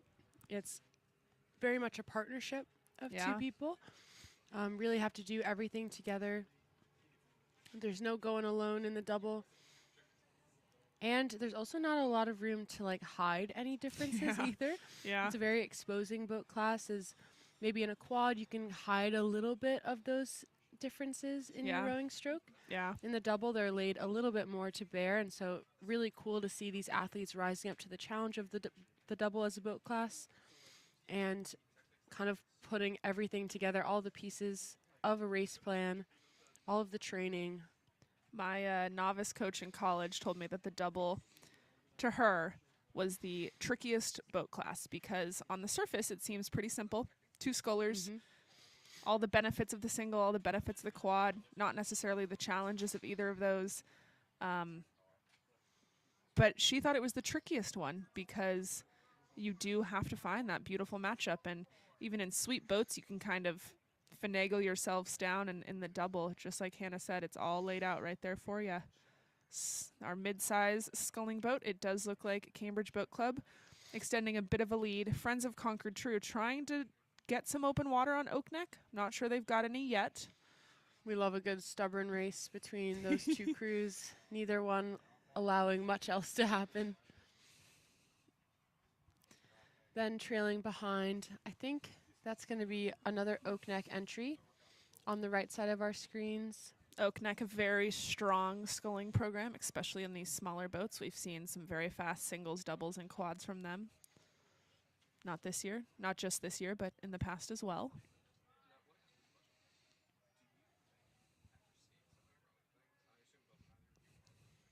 Hannah, if you're sitting in Friends of Concord's, our leftmost boat, that darker second place, are you more focused on pushing away from Oak Neck or chasing down Cambridge? It's tough because there's no coxswain in the double, and so in order to see that Cambridge crew, I think you'd have to turn around almost a risky amount that might disrupt the rhythm of your own boat. And with that trailing crew from Oak Neck being so close, it might be in your best interest to just push as hard as you can away from that Oak Neck boat. Yeah. In the hopes that that'll bring you closer. Yes. Yeah. A little bit simpler, able to chase. Yeah. But maybe worth like one little peek.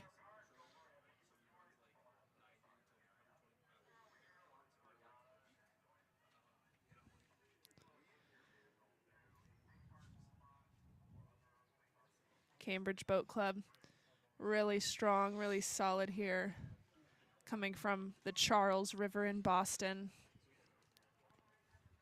And it looks like this Concord crew is doing just that, pushing away from Oak Neck. We can't see the other Oak Neck entry. We knew that they were moving in on that field, trailing, trying to get into that medal position. And then we have our friends. I think that might be our second Oak Neck boat. Is that the Oak Neck there on the right? Yep. Yeah. Got Cambridge, Friends of Concord, and then our Oak Neck A and B. Ooh, I see this Concord crew sprinting. I did.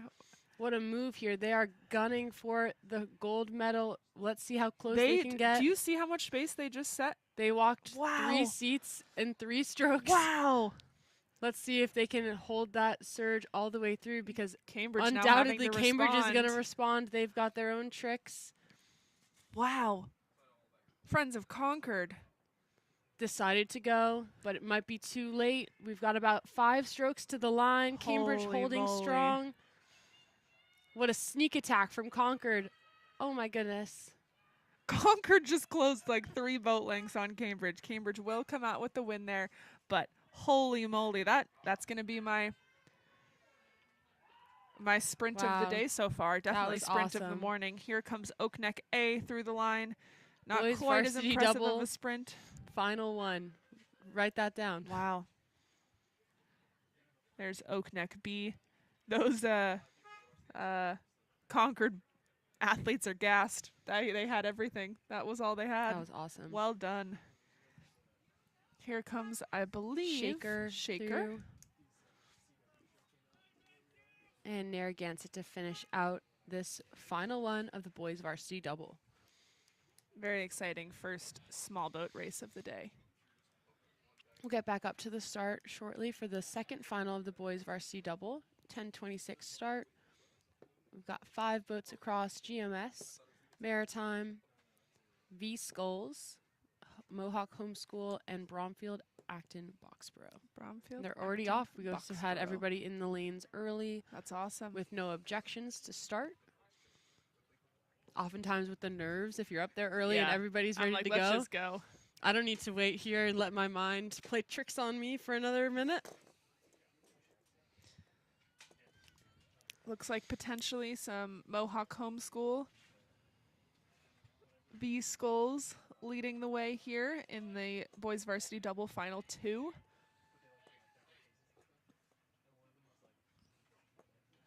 Potentially Maritime up there as well. Looks like that will be V Skulls.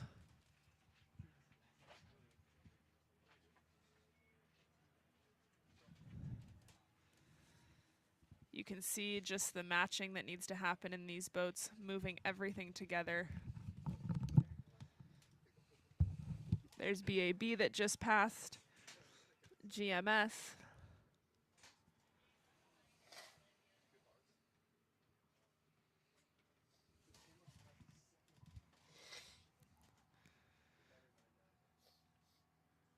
There's that blue of, I believe, BAB. There's Maritime and that lighter blue. Here's GMS out in lane 5, closest to the Saratoga shore. You can see that 9P bridge. You can see the regatta. Beautiful shot down the course. These are what these athletes are looking at as they sit in the start line. I believe we've got a little bit of a lead from V Skulls and Mohawk. But Maritime and GMS not letting much happen just yet.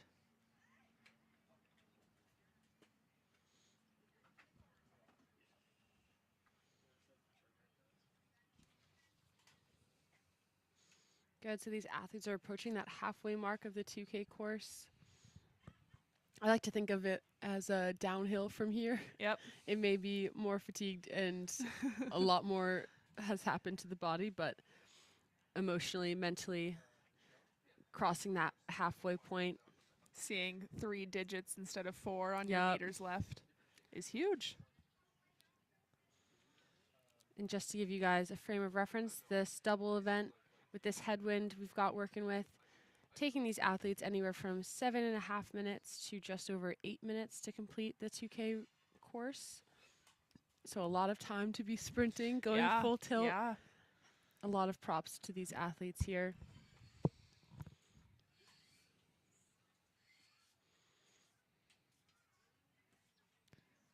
Here's a look at lane 4, Maritime. Does look like lane 3. Lane. Maybe a lane 2 over there. Yep. Mohawk Homeschool and Maritime duking it out. Battle of the Blues. Very similar stroke rates happening. You can see the stream or the wake of the crew in lane 5 from GMS. Just noticeable enough on that Maritime crew. Hopefully not anything to be impactful, but they still know they're there. There's GMS here.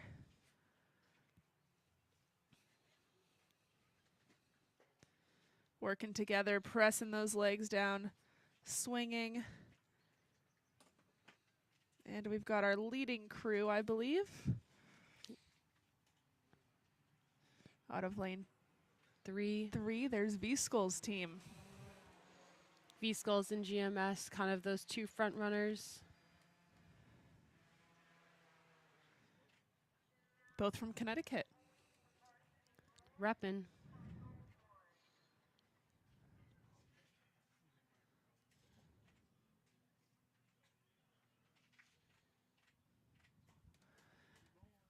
can see these small boats, they're having to do a little bit more work clearing those blades. It's often a little bit more unstable platform. You just don't have the weight of the boat, the power of 8 or 4 people. So that's going to be our GMS crew. Currently sitting in second place, working really hard, pushing the legs. Trying to maintain just enough contact on that leading crew from V-Skulls that they're not lost, but push away from, I believe we had Maritime But and it's Mohawk. quite the margin. It's quite a big margin. V-Skulls has done a nice job leading the way into, I believe, the second 1,000. Here they are, third 500. Time to sit up, commit to that leg drive, not get too down if you're down, and not get too confident if you're up. So here's our Maritime friends pushing through the third 500.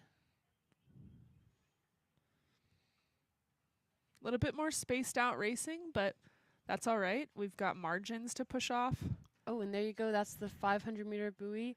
The end is in sight for these 3 doubles. And I think we also had a strong showing from Mohawk Homeschool as well. That was Maritime, GMS, and V-Skulls that we had.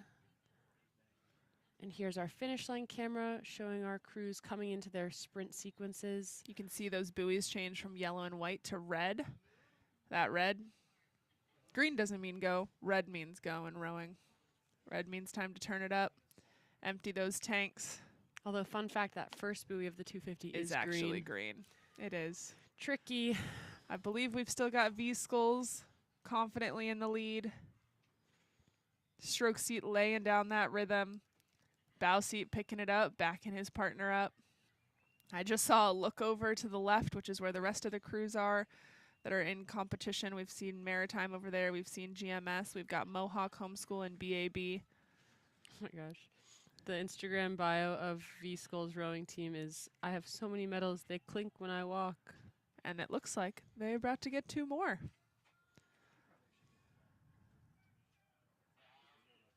They're based out of Greenwich, Connecticut. Very nice V-Skulls. Beautiful water here in these red buoys at the finish line. They are looking confident. They are looking long. Rates up a little bit, but nothing too wild. Yeah, oh, they heard me. There we go. Definitely practicing that sprint sequence a little bit I here, spoke pushing too away soon. from GMS. Got about 3 lengths of open water here, V-Skulls for the win. Some more medals to clink while you walk.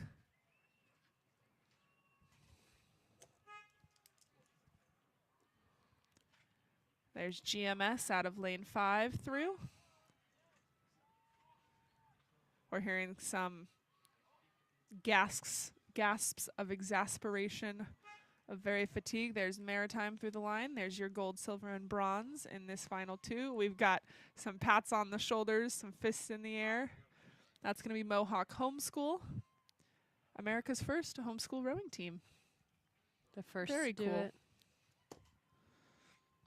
We'll get back up to the start for the next race of the boys varsity double final 3, as we have our BAB entry finishing up in the final 2.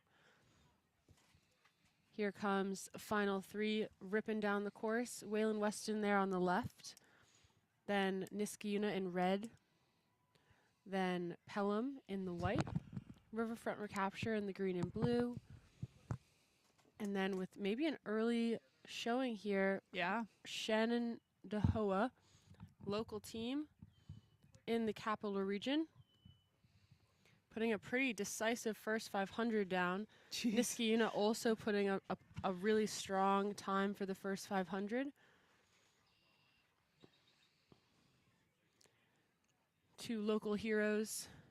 Happy duking to it have you a out. little bit north. They got to sleep in their own beds last night. Probably. A treat We for a don't know regatta for sure. weekend. True. Haven't talked to them. But there's Shen coming through past our media launch, followed very closely behind by Niskayuna.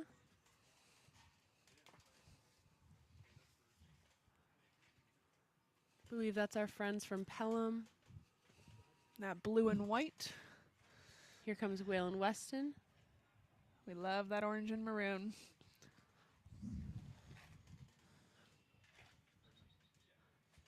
So a little bit of spread out racing here in the boys' final 3. Decisive moves are being made.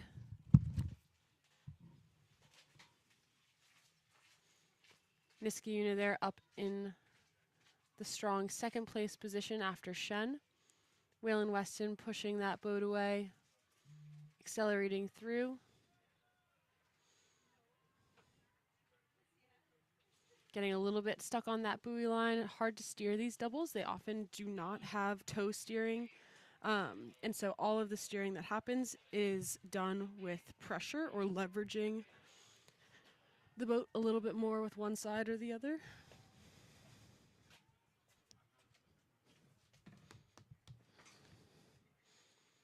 And there they are, back centered in their lane.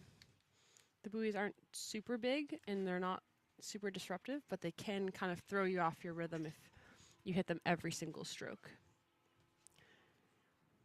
Here's our, I think that's the Niski entry out of lane 4, looking really strong, sitting in a still second place, trying to push those legs together, swing of the hips open.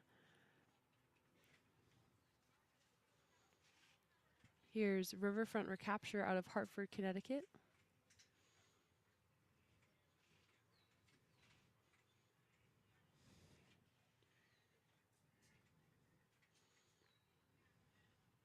Handling this headwind like champions.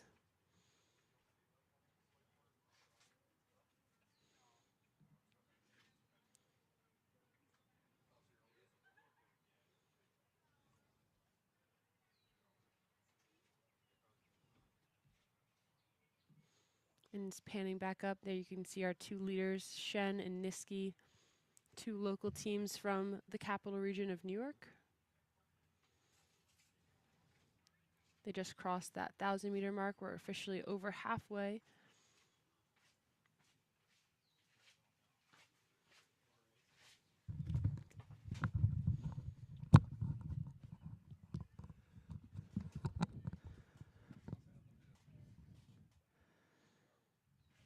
These boys doubles handling that slight headwind really well. Gets pretty calm by the finish line, so athletes can look forward to a bit of a nicer second half of your race.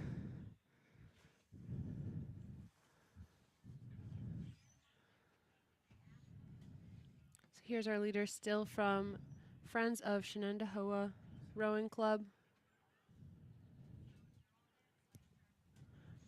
They've pushed their lead up to about 4 lengths of open water to Niskayuna, who's sitting about 3 lengths up on the next place crew out of Pelham. Oh, excuse me, out of Riverfront Recapture. Then trailing just outside of the screen, we have Waylon Weston and Pelham. This kind of race is good for maybe trying something new, thinking about something a little bit different technically or strategy-wise. There's not a ton to lose when you're not side by side with a boat. Right, but you can get that knowledge. Right. How do I make the boat go fast? What do I think about mid-race when I'm real tired and the finish line seems far away? What happens when I bring my rate up to a 40? What at the does 300 happen? to go. I'm curious. Right? Give that extra sprint a little bit of a try. Give that mid-race move a try. Or execute the race you've planned and know that that went smoothly so that next time you can give something a try. Maybe not as thrilling for our spectators here on site or at home, but still laying down some races to be proud of. I mean, what a dominant performance here Yeah. from Shen, too. They're just really in sync. You can see their blades go in unison. They come out together. They're accelerating through the water together as well. They're moving really accelerated here through the finish. Oftentimes, it's that moment where you put the blade in where the boat actually slows down the most. And so that whole drive sequence is all about just accelerating the boat speed Slinging back up, slinging it through the finish, sending that boat away. It's a masterclass here from Shen on doing just that.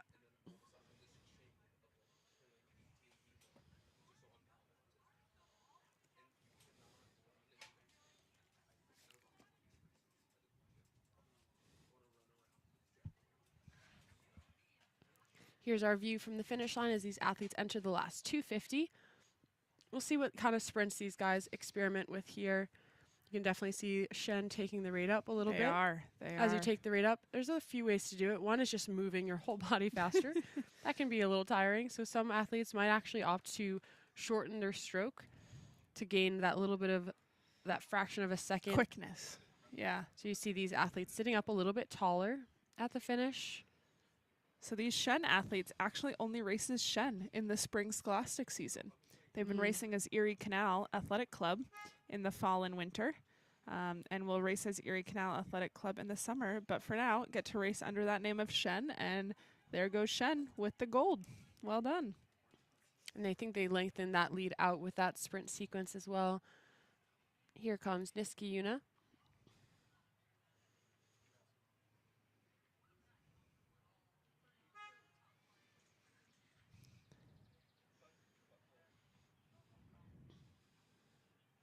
Really cool to see each of these crews practicing different sprint sequences. You can sometimes even hear from shore the bow seats calls. I'm hearing some ups, some goes. Up, go, fight, harder, more, whatever it is. Bringing that enthusiasm. What's your word that snaps you into the sprint? Up. Up. Up. I believe that was front recapture. Yep. We've got Pelham Community and Waylon Weston coming through our last 20 strokes here.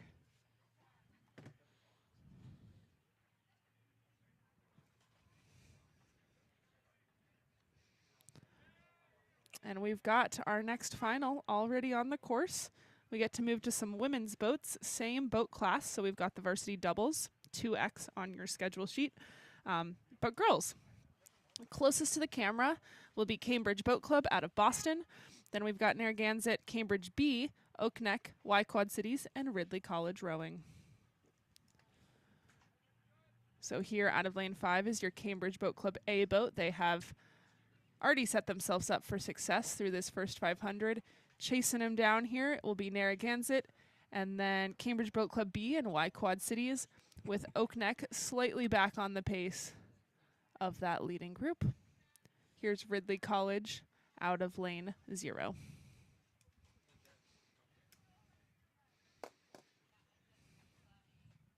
You can see our chase launches. They're there for fairness and safety.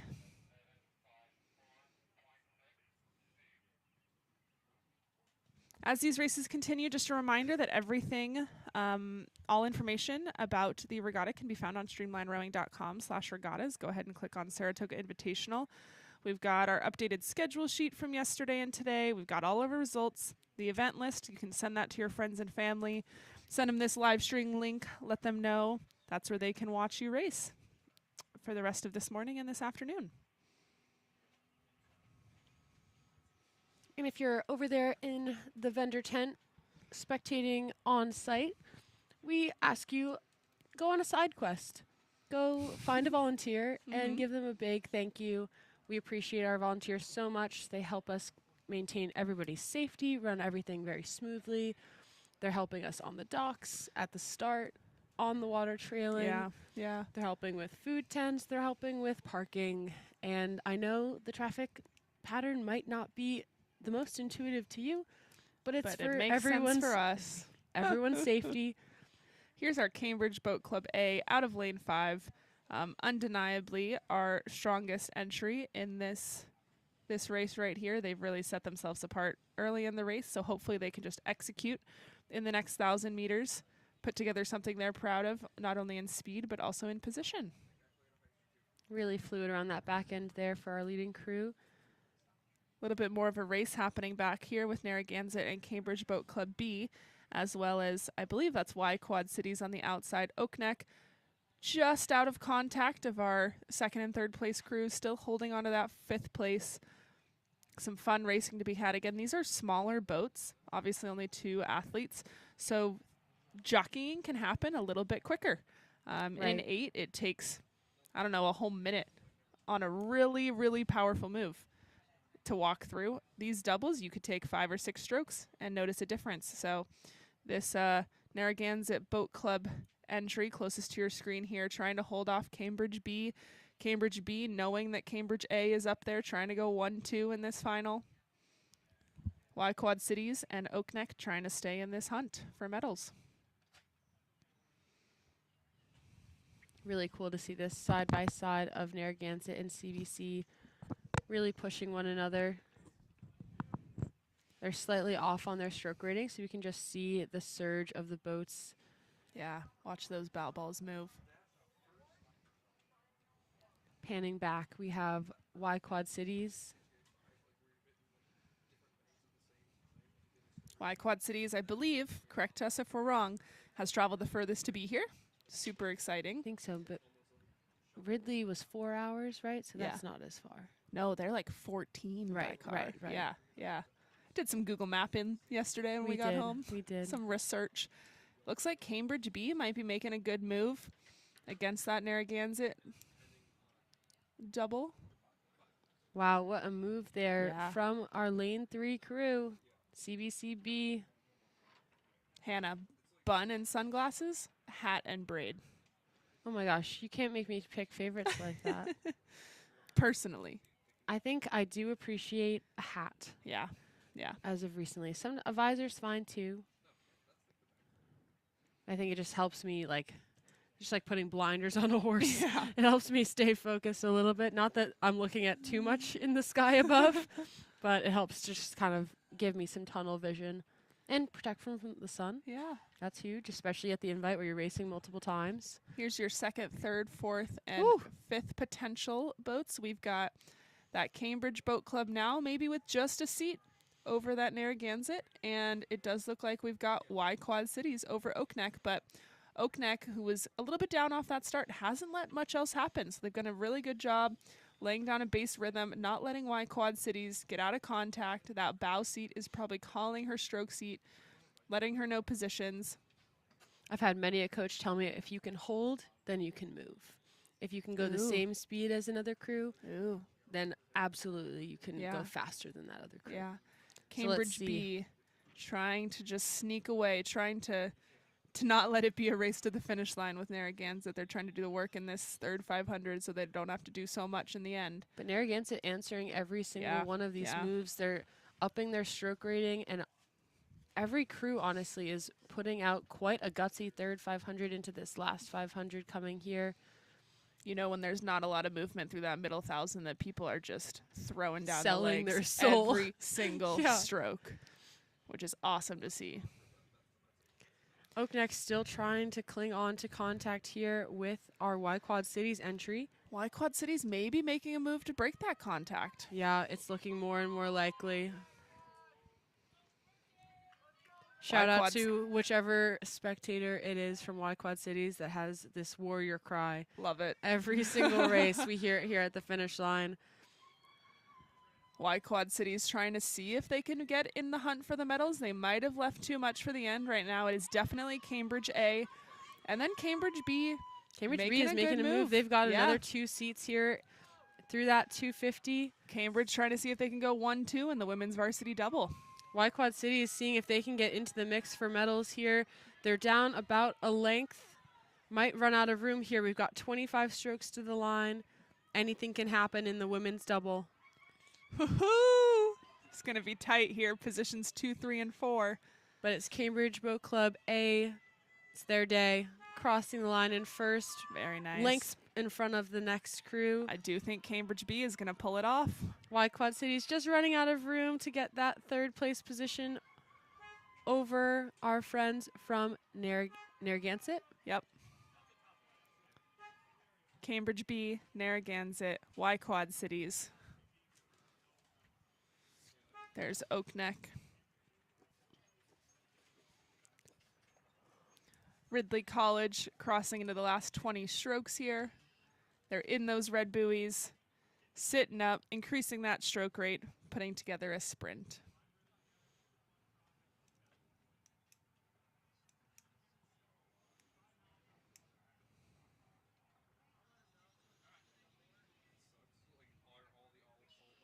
And we're already back to the start. We're about 250 meters in to the next girls' varsity double final 2. Albany Rowing Center on the left, then Riverside, Bromfield, Acton, Boxborough, Shenandoah, CRI, and GMS over there on the far right.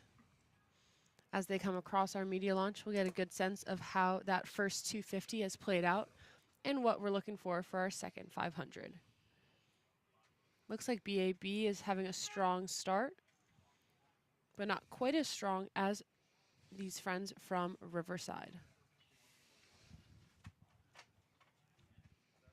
Maybe I eat my words and they just took a move. Really tight racing here between those two crews, BAB and Riverside. Maybe a hair lead for Riverside there. There's Albany in the orange, Friends of Shen, CRI, and GMS out there in the far lines. Look like CRI and GMS going to put together a competitive race there. And then we have our leading boats of Riverside and BAB. Albany not to put themselves out of the medals just yet. Those orange blades making their way down the course. It's a 2,000-meter race. A lot can happen. It's a long race.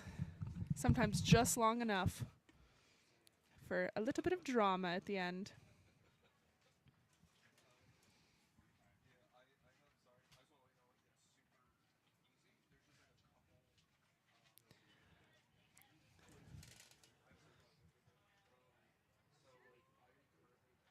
These are our Riverside and Bromfield Acton Boxborough boats. Bromfield Acton Boxborough has a great mid-race call that maybe this bow seat's calling right now. When they pass another boat, they say, put the nail in the coffin. They want to get them while they're down. So Bromfield trying to walk through this Riverside boat. I see Riverside trying to make a move back. Riverside's up in rate a little bit here. Really cool to watch these two boats go side by side. Nearly identical stroke rates. Riverside slightly up, trying to hold on to that long power of BAB.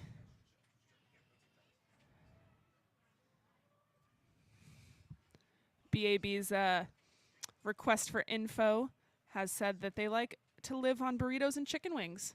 So fueled by burritos and chicken wings, this women's double is fighting with Riverside right here. Riverside, a club from the Charles. If you've raced at the Charles, you've rode right by Riverside. And I think they're just a beat or two up on BAB right now, trying to make a considerable move through that middle 1,000. Riverside, we're looking really long, really connected. BAB trying to hold on to this nice move that they've made in the last, 10, 15 strokes to get 2 seats up. Both these boats are just surging, Megan. Yeah, it's fun to watch.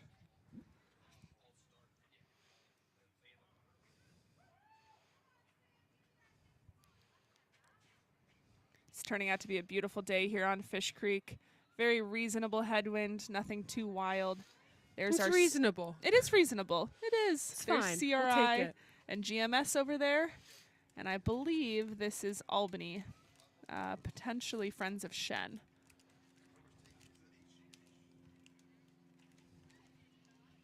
I love that our 3rd, 4th, and 5th place finishers can still have a great race here. Beauty of the invite. Everybody gets a sparring partner. Yeah.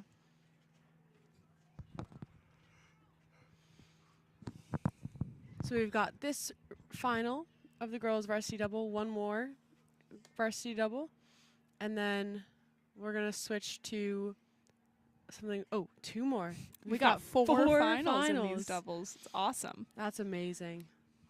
The depth of U.S. sculling. Who would have thought? It's coming. Incredible. Here's this Riverside double. Finally able to break a little bit of space away from that BAB boat. Potentially a move. Potentially just a stronger baseline. BAB definitely trying their best to keep Riverside in their sights. We know that out of sight sometimes means out of mind in rowing, and leaders get to look back on those that they've already passed. So important right here for BAB to just stick tight with Riverside, try and match some moves. Very exciting. There's Albany, and then I believe CRI and GMS. Megan, I'll give you the same thing. High bun, mid bun, or low bun? I know Ooh, I don't have hair sport- anymore. I got short hair now, but She's got I short was a hair. high bun. You were a high I bun? wanted it right on top of my head. I wanted it off my neck when I'm exercising. I'm a sweaty gal, so I just didn't want any sort of baby hairs anywhere. Very nice. Look at this battle going on between these three crews. Especially in a headwind, sometimes I find having someone next to me is almost like, oh, I'm not alone in this. Everybody's got these conditions. Like we're doing this hard thing it's together. not just me. Really cool over top drone shot here. You can really see the movement of these athletes from above, pushing the legs down, holding the legs firm, opening the hips to use that torso leverage, reaching wide at the front end, coming out clean at the back. You would think rowing's so simple, right? Put your blade in, take it out. It looks pretty simple to But me. there's but there are so many little things that as you are pushing yourself to very physical limits, I still got to remember to keep my hands within this inch horizontal field or reach really wide. It's a tricky thing, especially if you've never been in a boat, if you've just watched, or you've just been on the rowing machines, the ergs on land, or if you're just a big fan. There's a whole lot more nuance that goes into a lot of this rowing than may look from afar. But this is our Riverside Boat Club leading the way. They've kept that lead on Bromfield, Acton, Boxborough, barring any wild circumstances, any crazy sprints from BAB. Now's your time, BAB. You're in those red buoys. It's tough because when you're down like that and you can't quite see them, it might feel like it's out of reach. Yeah. But then we're Yeah. here looking at it from the We're like, you outside, got contact. and we're like, if you just send it, just go get them. I think you Hunt could do 'em. it. BAB working to put together a sprint that potentially could get them the gold. Riverside fighting off to hold on to that gold medal position. All finals will get medals today, which is super awesome. So this is for bragging rights and also hardware. They're really extending that lead here, Yeah. experimenting with those sprint moves. Go Stripes. Here comes Riverside through the line for gold.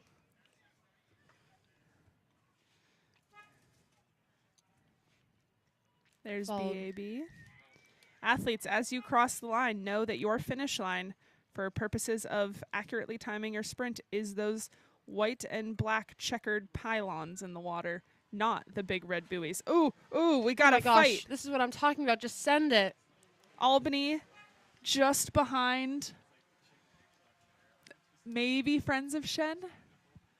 Outside there is GMS I think coming you're right. through. Well 'Cause here done, comes Friends of CRI. Shen, holding Yep. off, charging Albany. What a sprint. Here comes CRI through the line. They've got about 10 strokes to go. Here are the results from that first final of our 4 girls double finals. Yeah. Really tight finish between Cambridge Boat Club B and Narragansett there at the end. Cambridge going 1-2. Very impressive. And we've got to start in our third final of 4 in the girls varsity 2X or double. So they're just passing through about, I would say this is the 400-meter mark. We've got from closest to the Saratoga shore, closest to where our media launch will be, Connecticut Boat Club, Niskayuna, the Putney School, GMS B, Maritime B, and Cambridge C. Now, I'm not sure Cambridge C knows what her teammates did in that first final. It went 1-2, but I'm sure both of them are in it to try and put together a beautiful early race lead from that maybe outside from lane. Connecticut Boat Club there. Challenged by that crew in the middle. Looks like a Narragansett uni to me, but I look and we don't have a Narragansett uni here. Maybe a Putney School. We haven't seen much of them today yet. There's a Hudson. I see that fin in the bow number, that pointy bow card. Really nice Hudson fluid specific. rhythm. Bow number 1. Bow number 1. Maritime.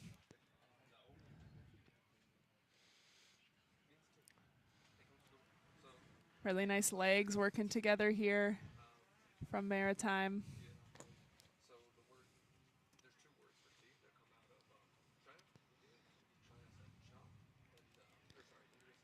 Maritime Rowing Club was founded in 1996, so in the next 2 years they'll be coming up on Wow. 30 years.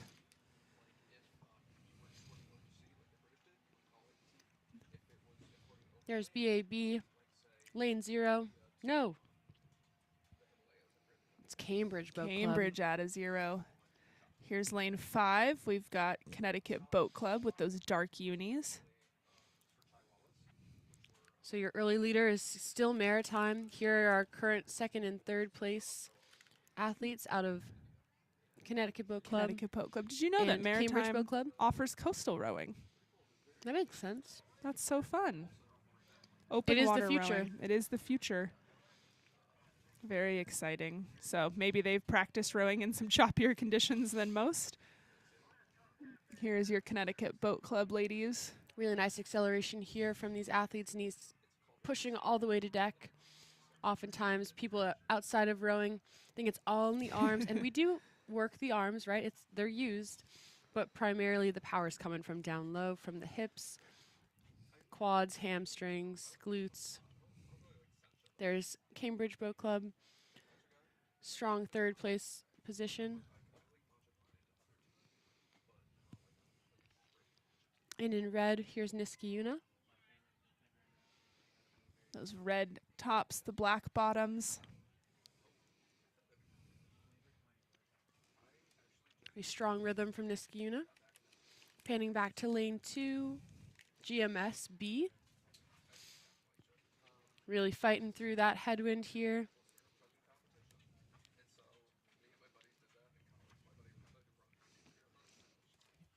Maritime establishing that beautiful lead. They're really able to hold They're a really high rate, Megan. Yeah. And they're long. They're way up there in rate, and they're maintaining great connection with the water. It's giving Energizer Bunny, just, you know, like, we can go forever.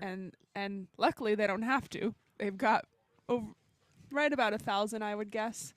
But they are showing Energizer Bunny potential in front of this field. We've got them in the lead, and then Connecticut Boat Club, maybe a slight push to Cambridge Boat Club over there near the warm-up lanes out of 0, and then Niskayuna, followed by GMS and the Putney School just off of camera at the top.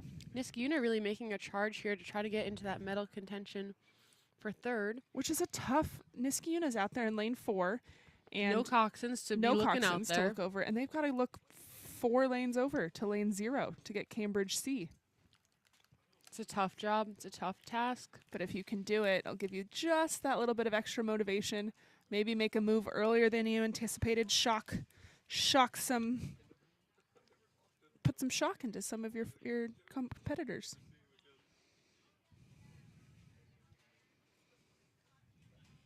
And it continues to be Maritime with that fierce competitive rhythm in first. Yeah. Followed by, over on the left-hand side of our screen, Connecticut Boat Club. And battling for third is in the lane next to Cambridge, into the lane next to Maritime is Cambridge Boat Club. Really dominant performance here in this doubles event for that club.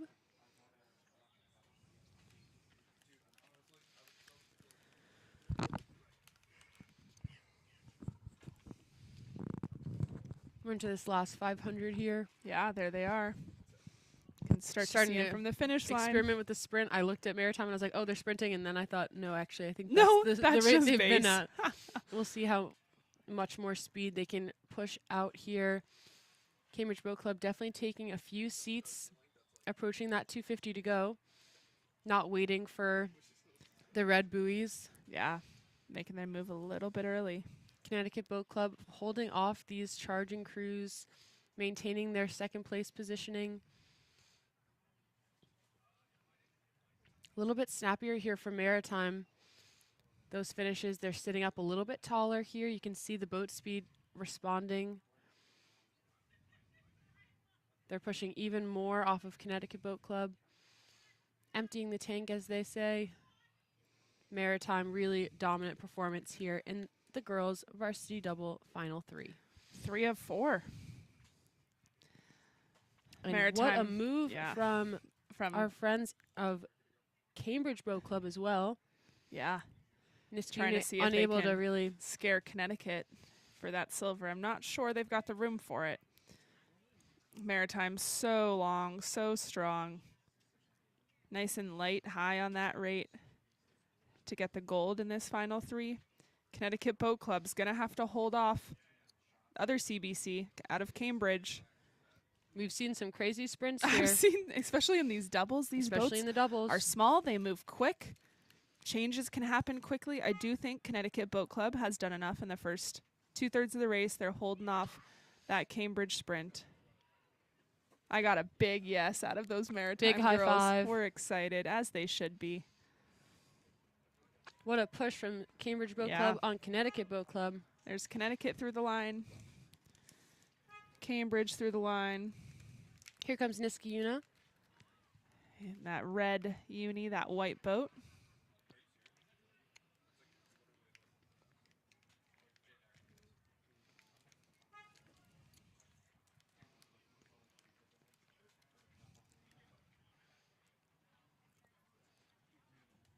And here comes GMS. Right through the line. And coming through here. Can't see it, but we've got the Putney School coming through their last 25 strokes. Putney School is an independent high school in Vermont. So thanks for coming down. Coming over, I guess. Here's the last final. Girls double. Girls varsity double. Final 4. Here's a look at Oak Neck. The full field, we've got Oak Neck C on the right, Riverfront Recapture A, Concord A, Shaker Heights A, Oak Neck Rowing Academy B, and then Friends of Shenandoah.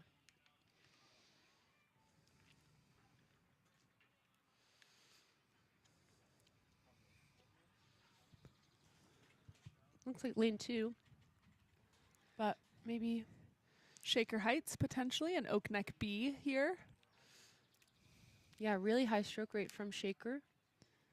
Getting those knees to deck, those hips to backstops. We'll see if they have a shift to something more base pace realm at the 500. Not that you can't hold that high stroke rate forever. People do it. People do it.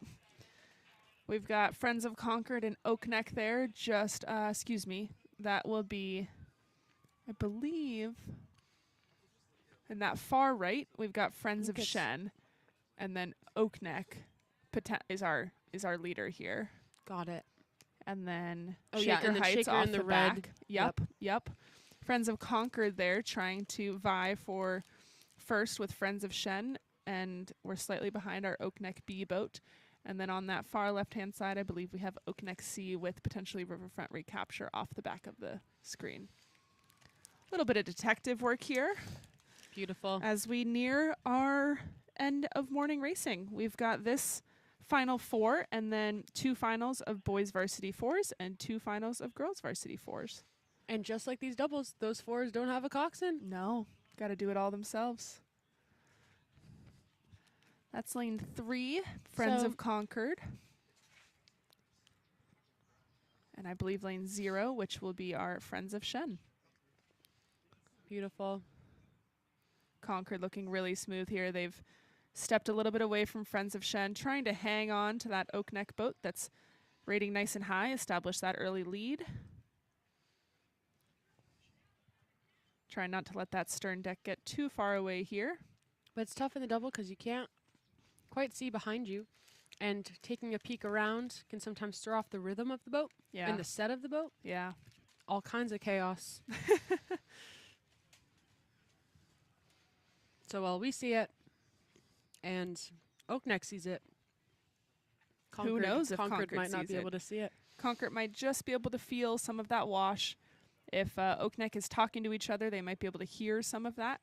But right now it's Oak Neck in a nice leading position, followed by Friends of Concord Crew and Friends of Shen.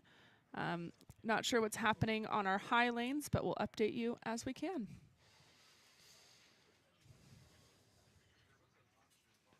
Concord really strong into this headwind, pushing the legs, opening the hips, hanging off those straight arms. Kind of eating back in, maybe. They're holding really strong here, holding on to that oak neck crew.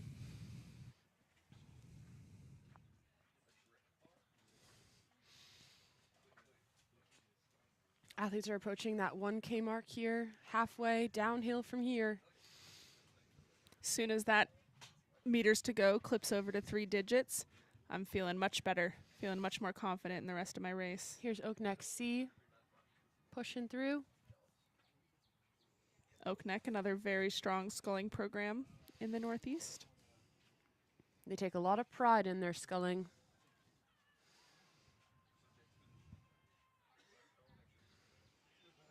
There's our safety launches, making sure everyone is fair and safe.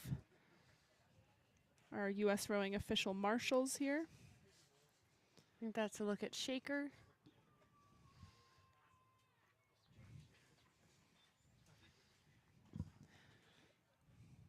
All right, we want to hear what the most exciting thing over on the regatta side is.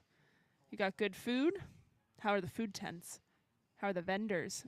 Who's bought the coolest piece of merch? Send us an Instagram. Saratoga Rowing. We would love to hear from you. Here's lane 4, Riverfront Recapture. Love those blue and green unis. Nice Megan, long Megan strokes loves here. teal.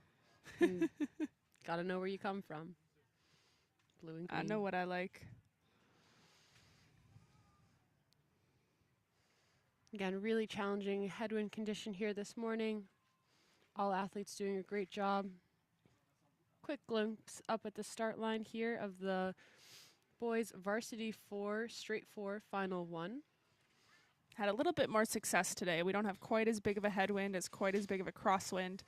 Haven't found the same trouble getting into those stake boats as we did yesterday. Maybe so we learned a little. Great work, yesterday crews. too.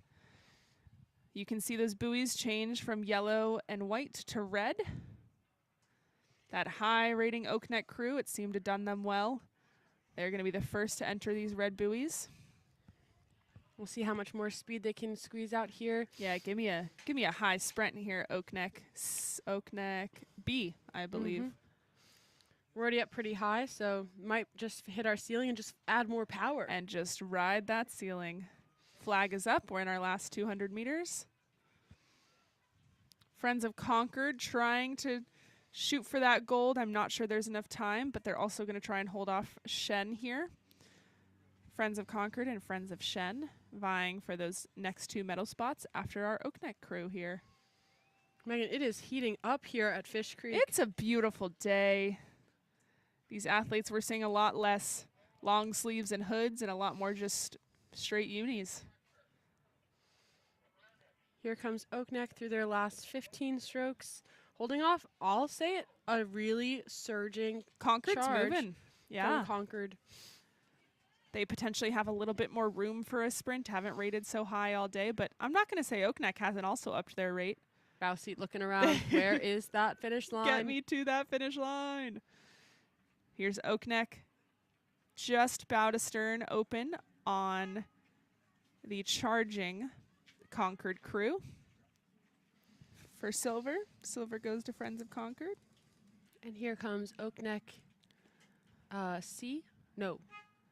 I think maybe Shen. Shen. Yep.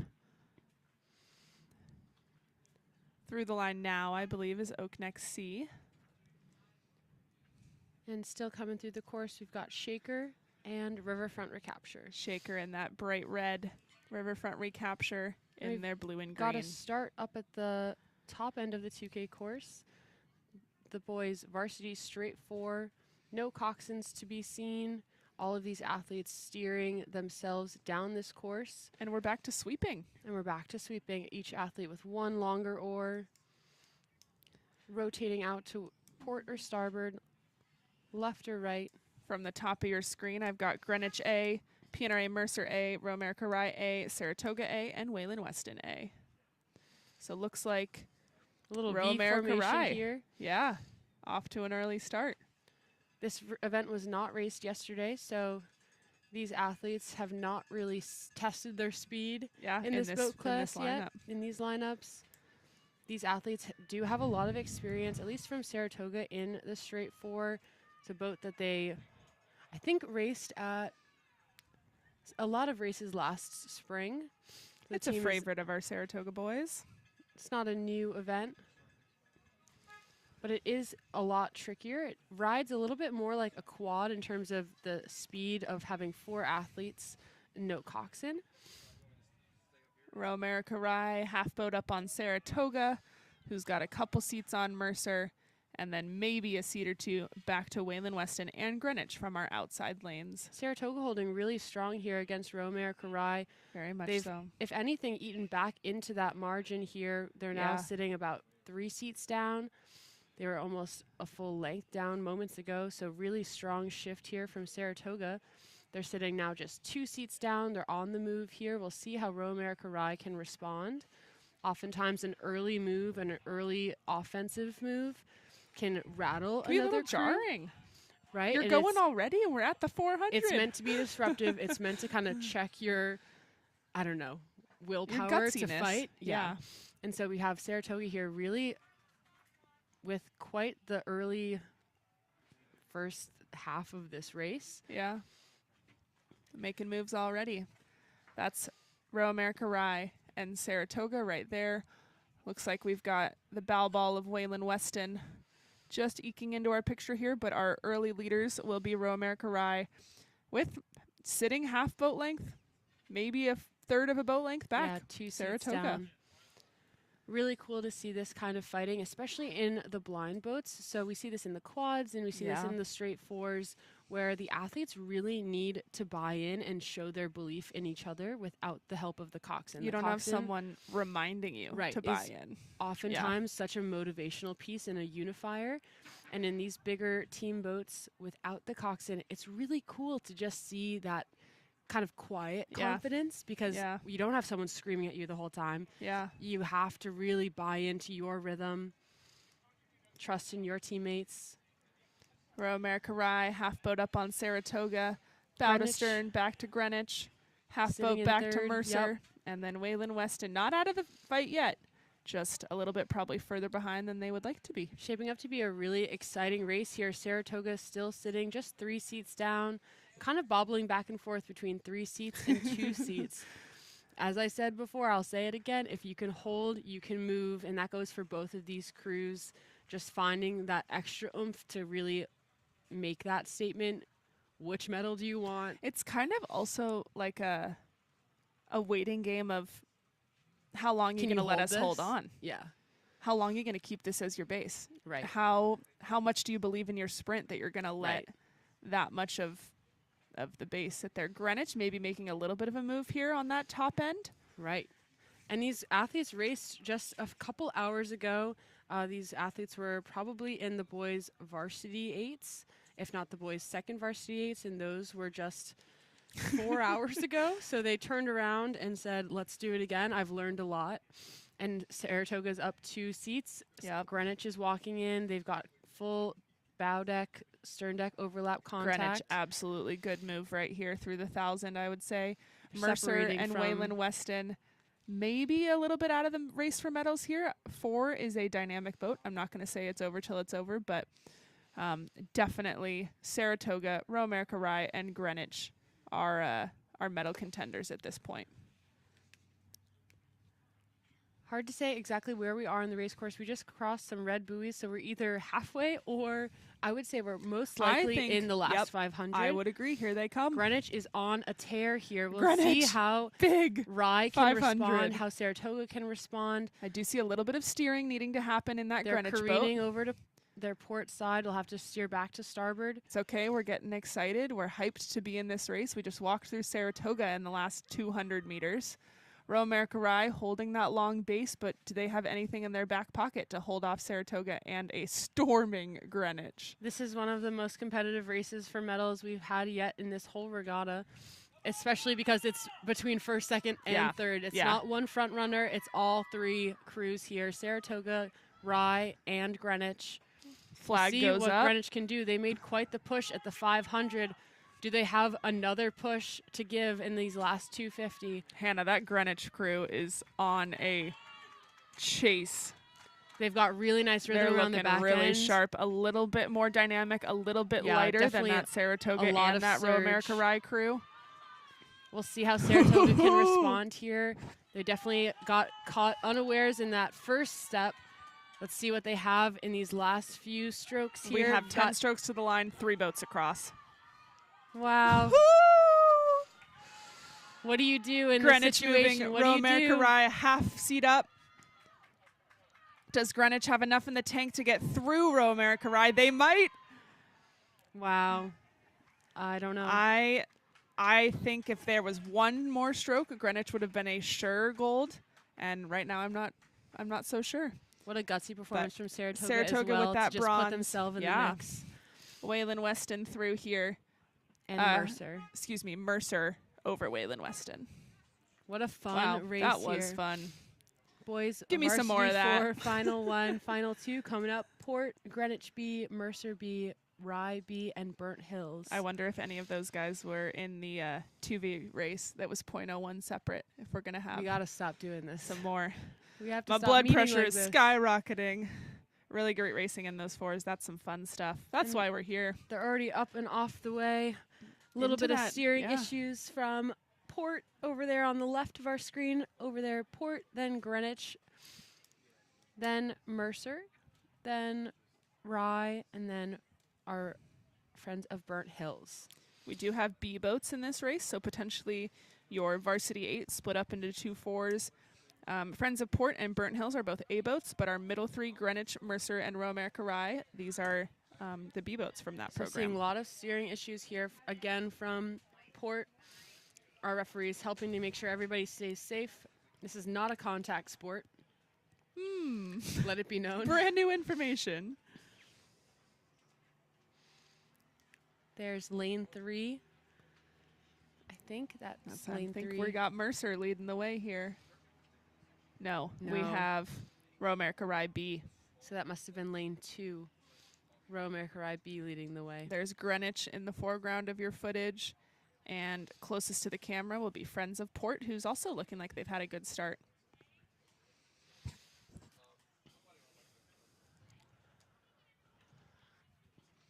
This is, for those of you just joining us for the last couple races of our morning session, the boys varsity straight 4, final 2. So we see that referee waving that white flag. That's a hint of steering to these crews. So like we said, this is a straight 4, no coxswain. These athletes are responsible for the steering, and sometimes those officials need to hang out a little bit to encourage some safe rowing. Looks like that Mercer crew is hugging their port buoy line. We'll move them a little bit back towards starboard. Little bit of an overhead shot here. Top left of your screen will be Friends of Port, looking like they are holding on with Row America Rye B, our 2 leaders, and then 1, 2, 3. We've got Greenwich B, Mercer B, and Burnt Hills.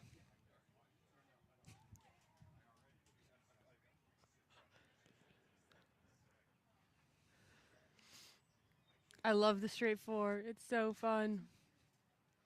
Row America Rye B extending a little bit of lead over that lane 5 on the left-hand side Port. And it looks like Burnt Hills is trying to get in this medals mix too.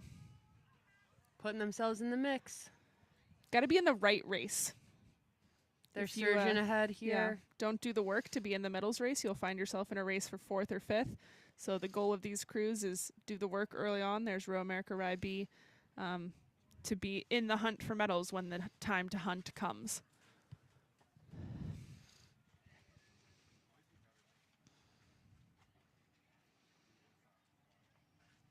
You'll notice a late square in that Row America Rye boat, potentially a technical skill against the small headwind we have.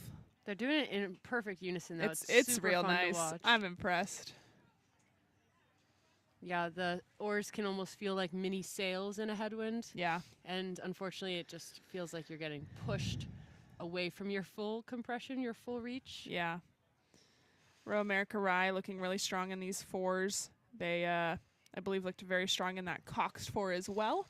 And then obviously had a great race in the final one. So final two with this Row America Rye B boat looking to be Row America Rye's to win.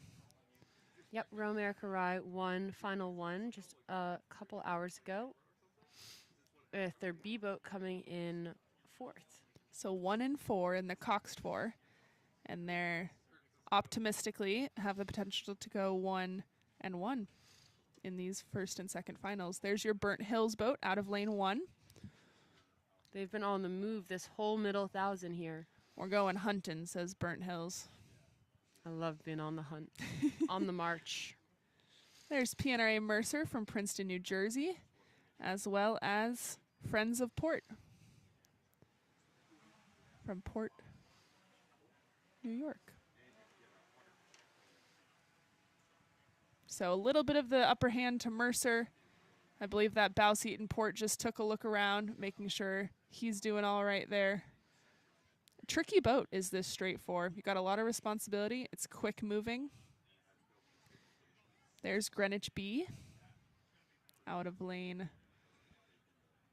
I believe 4.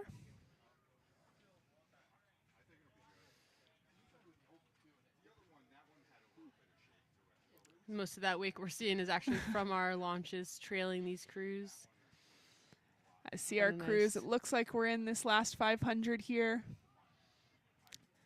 We'll get you our finish line shot as soon as we can.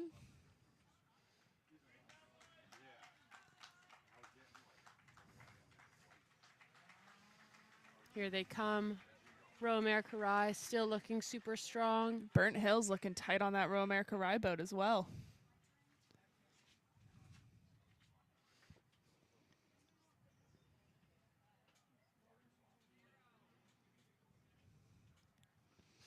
Row America Rye just really horizontal in this slight headwind. Not much disruption to the water, but some wind that you can lean back into. Using the hips, using the legs. Really nice power application into this headwind. It'll be Row America Rye. Little bit of open water back to Burnt Hills as we enter the last 20 strokes. Mercer really trying to get back into that fight. They are. We've got Greenwich and Friends of Port over there. Port Washington, what can you do? But Row America Rye, straight through that line. Burnt Hills just giving it everything to close that gap. Yeah, very nice race, Burnt Hills. Story for them in this last 1,000. Gutsy, but and really awesome to see that kind of speed. Well done, Burnt Hills. Let's see if Mercer can hold off, I believe, a charging Port. Port definitely moving quicker than Mercer right here. But do they have enough room? I don't know. Mercer holding on. Yeah, by 1 seat. Ooh.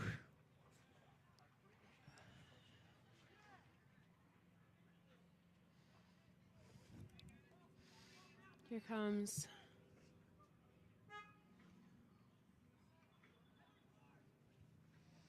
I believe that was Greenwich B through the line. That is it for our boys' varsity races this morning.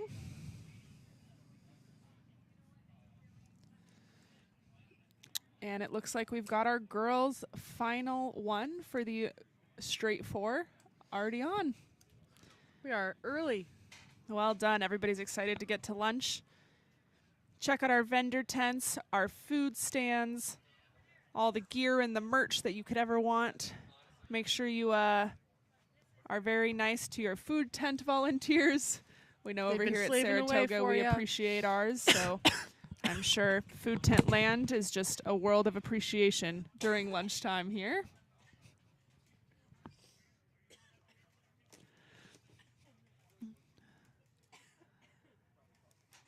These are your girls' varsity fours we've got from closest to the camera. Row America Rye A out of lane 5, Greenwich A lane 4, Mercer A lane 3, Connecticut Boat Club A lane 2, CRI A lane 1, and Saratoga Rowing A out of lane 0. Looks like maybe an early leader in Connecticut Boat Club, that dark boat, dark unis, with potentially CRI hanging on tight right there. All your results will be on streamlinerowing.com/regattas, so check them out. Check your finals for the afternoon. Get prepared for those warm-ups and those races. Megan, I love and I hate the drama of the steering in Yeah. the straight four. Yeah. Like, it's just so fast and so powerful. A lot of responsibility left up to these athletes. And if you're just not paying attention, For the a stroke. the For steering can a get stroke wonky. and a half. Like, this looks a little too close to me. I can't see the buoys, but We do have blades over buoys in that, I believe, Row America Rye boat, but not impeding that Greenwich crew next to them yet, or the Mercer crew.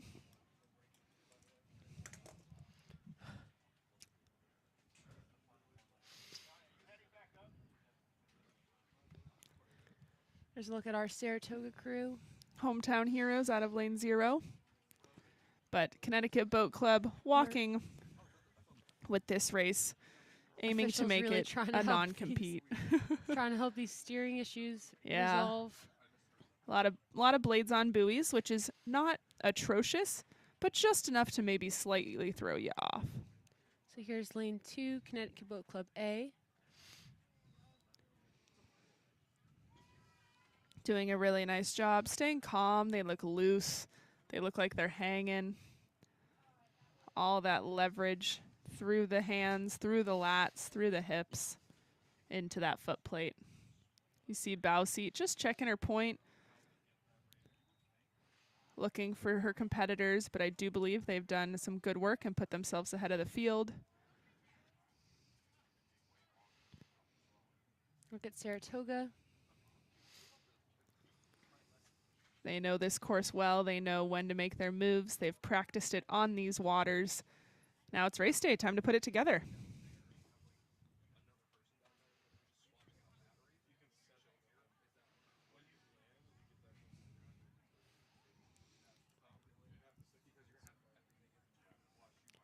A look at lane 4 and lane 3.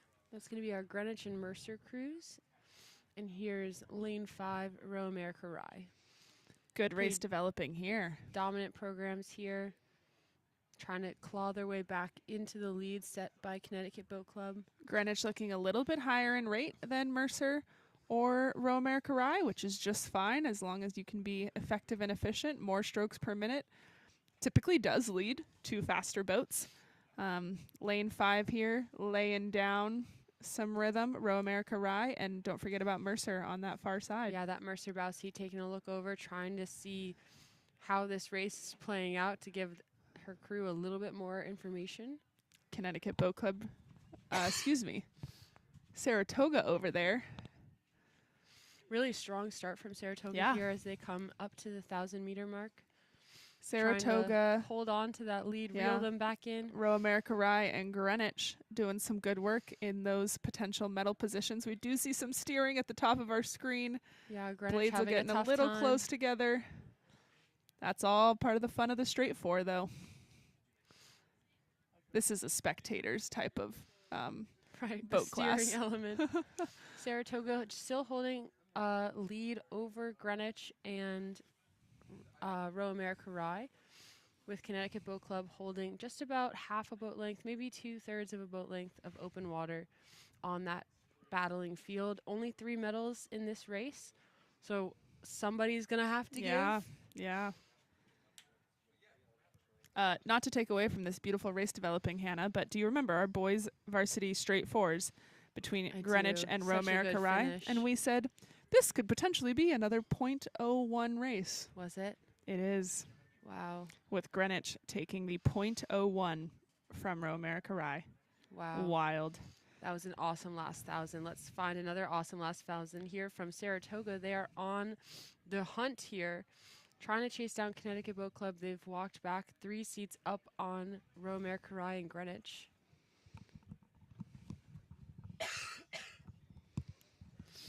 I think Saratoga's got a little bit left in the tank here. Hopefully they will have just as strong as this last 500 as they have in the middle. I think we're approaching Yeah, definitely maybe 500 600 to go here. Yep, I think I see those red buoys. Connecticut Boat Club really trying to hold that advantage. Saratoga still sitting, now 4 seats up Yeah. for second place. Greenwich and Rye really pushing on each other. It's been pretty neck and neck this whole race, maybe slight advantage to Greenwich. So here's where the bag of tricks comes. How much do you have left? When do you start your sprint? How much did it take to get you to be in this medal contention position over the last 1,500 meters? And how much do you have left to give? Connecticut, probably in a great spot to not need to throw anything at the wall, not to need to do anything impossible, but we've got 3 boats for 2 medals. If I was there, I would start now. I would have started 100 meters ago. I would have sat up at that 500. Yeah. I am a person who would rather steering from Saratoga. take 3 strokes at the end that aren't quite perfect than have anything left. So I am an early goer, and sometimes it bites me in the butt. But Greenwich careening into Rye's lane. We got some steering as things get exciting here. Greenwich is going to need to adjust that course. Saratoga still extending their lead. I think they've got bow to stern here on Greenwich. I think they're doing a very nice job. Especially in the straight four, no coxed. It's a sneak attack from Saratoga. And if I'm Greenwich and Row America Rye, I'm a little frazzled from the steering, and I'm a little frazzled from seeing Terra Saratoga on that other side. I've got work to do. We're running out of room here as well. We've got about 20 strokes left. Connecticut Boat Club. It's time Club. to stay clean and bring out all the speed you can. There's Connecticut Boat Club on your screens here, taking their last strokes for gold. We got Saratoga, I think, with enough of a lead to hold it off, but we've got our sparring partners of Greenwich and Row America Rye on these high lanes over closer to us at the finish line. Look at this rhythm set by Sam Dodds here. What a performance from Saratoga to just rise above the fray in that second 1,000 for silver. And for bronze, it is stroke for stroke. I'm in danger. Ah! That was so close. I'm going to give it to Greenwich here. A slight advantage. Inches. Here comes Mercer through the line. A tough race to be just outside the medals, but a good, hard-fought 2,000 meters from all boats in that race.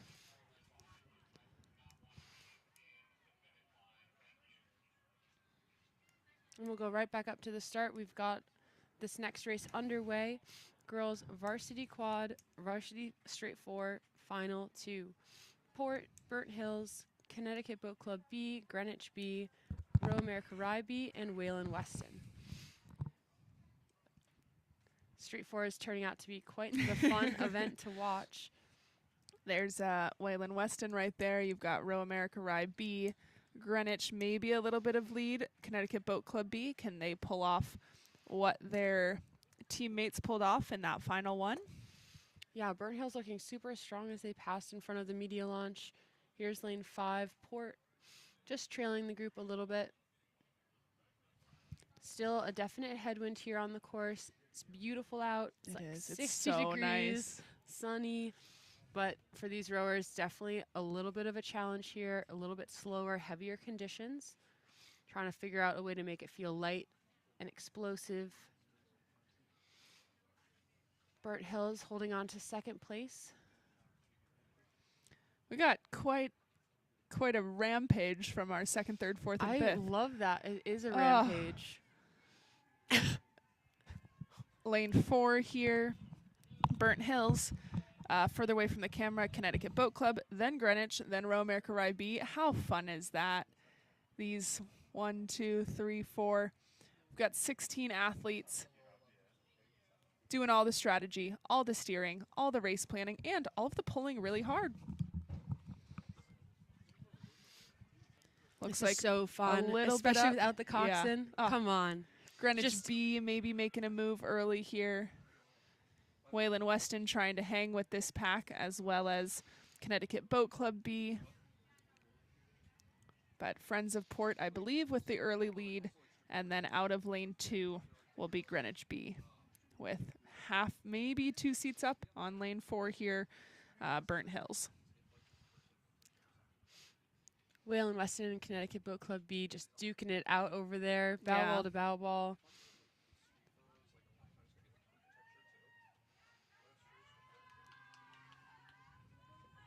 There's, I believe, Row America Rye B up there in the top right-hand corner of your screen, leading the pack here. Out of lane 1. That'll be closest one off from your warm-up lanes from your regatta shore. Greenwich B seemingly rising above here, taking a really good move before that 1,000-meter buoy. We'll see if it's good enough to catch Row America Rye B. Who's just leaning into this. This is our last 1,500 meters of our morning shift here. Rye, really strong push here. Greenwich trying to match that energy. And Burnt Hills really being stubborn here, not letting this crew out of Greenwich run away. Stubborn is a good thing to be in rowing. Good racer. In racing, yeah. Not letting anybody else walk away with anything.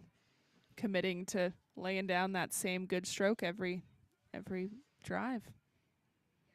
There's Burnt Hills, slightly off the back, Connecticut and Waylon Weston fighting here. We see our referee with our white flag. These are straight fours. We've got steering as an added aspect, an added challenge. Makes for some fun racing. Maybe a little bit scary for those referees, but we love it here on shore. Burnt Hills seemingly struggling to match these moves from Greenwich. Greenwich just seems to have one goal and one goal only. Reel Keep in walking this crew from Rye. It's quite the challenge. Yeah, yeah. Rye put in a lot of work early to earn that lead. I've got sight on these crews. They're in their last 600 here. They're moving close to this finish line. There's Row America Rye and Greenwich, our leading crews. We've got our far, I believe that's a Burnt Hills, and then back to Connecticut Boat Club and Waylon Weston, and I believe Friends of Port will be back there off screen.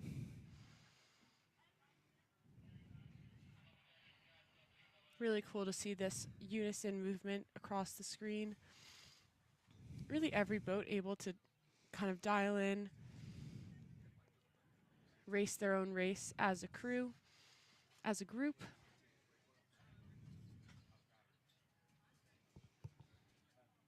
Row America Rye B laying down that rhythm, trying not to let, who was that, Greenwich, get any closer here. We're keeping that open water. You can watch the steering of all of these crews. Everybody's been in the buoys a little bit today. Again, not totally dismantling the rhythm, but potentially a little jarring if you catch a buoy unprepared. But as long as you move right onto the that next stroke, it should not be too damaging to that final rhythm.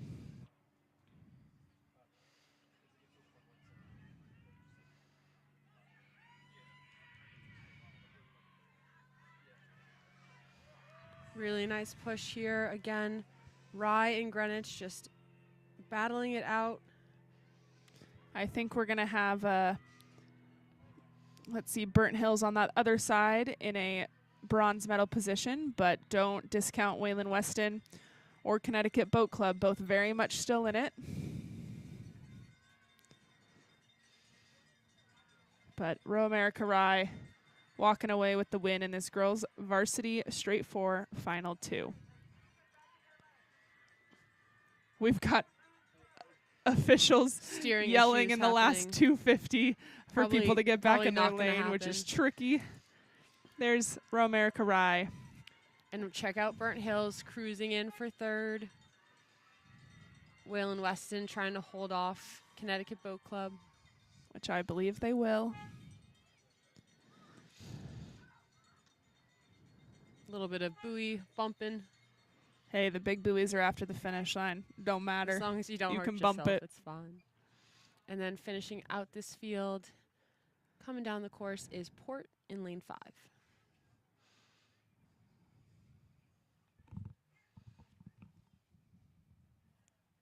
Port in those red buoys, finalizing their sprint rhythm here in the second final of the girls varsity straight 4.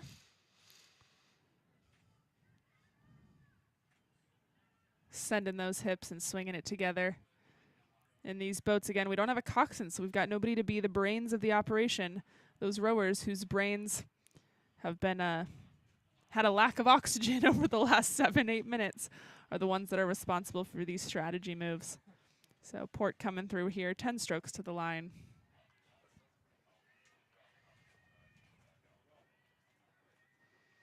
Here they come through the line, last 5 strokes, practicing that sprint sequence. And with that crossing of the line and that buzzer, we've completed our second morning here at the Saratoga Invitational.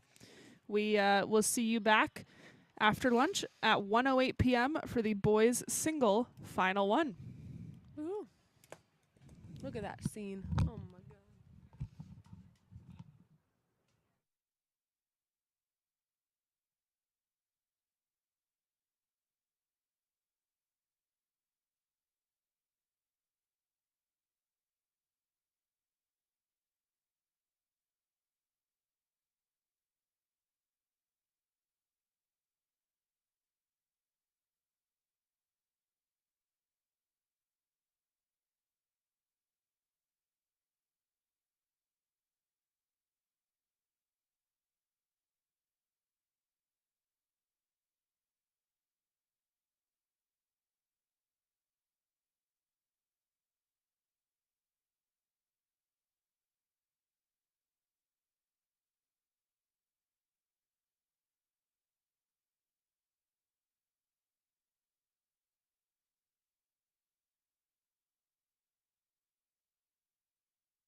All right, Hello, good welcome afternoon. back.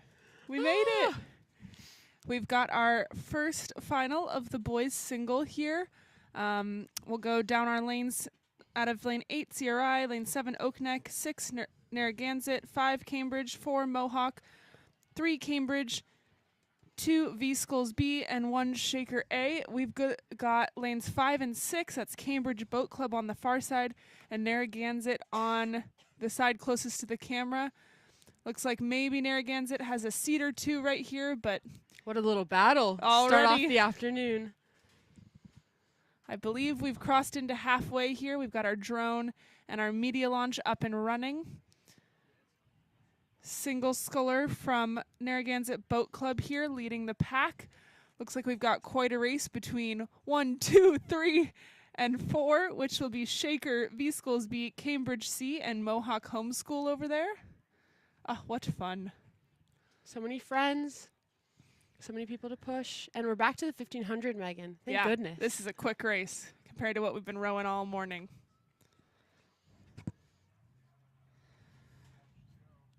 I'm Here's gonna our say, shot from yep, the finish line. A little tough to Shaker say. and V-Skulls, Cambridge and Mohawk, Oak Neck there, potentially in our lead here.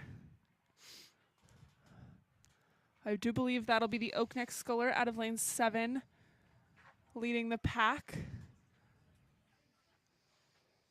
About to cross into those red buoys. We can see here on the live stream the change from yellow and white to red. There he goes. This is the final one, so hypothetically our fastest boats, at least in relevance to yesterday's racing. Oak Neck looking really strong. The flag is up. They're in those last 200 Watch meters. out, CRI coming in hot. I know. in the I lane 8. know. Oak Neck with, I don't know, a full boat length, maybe a boat and a half. But CRI up at, CRI I don't know, 42. rolling through these last 20 strokes. Oak Neck chilling down at like a 33. And then good luck to our timing hut. There's a field of singles. An armada is coming, but not before these front two finishers. CRI giving it everything. What a push to the end. Good move in the end here from CRI. We've then got Narragansett here, Cambridge Boat Club, and then potentially V-Skulls B over there, trying to take away these Super last close. 20 strokes.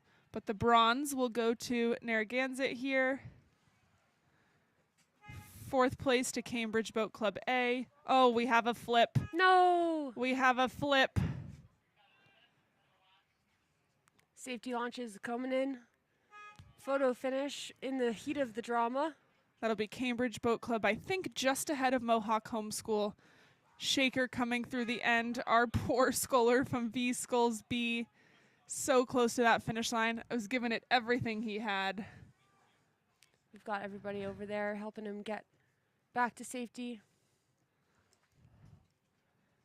Single's a tricky beast. He seems okay. It's gotten warm enough here at Fish Creek that maybe a little swim is refreshing.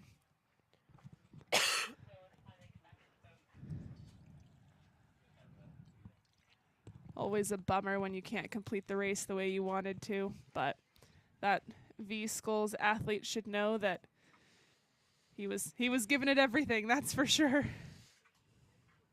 And if you never risk it, you'll never know. No biscuit.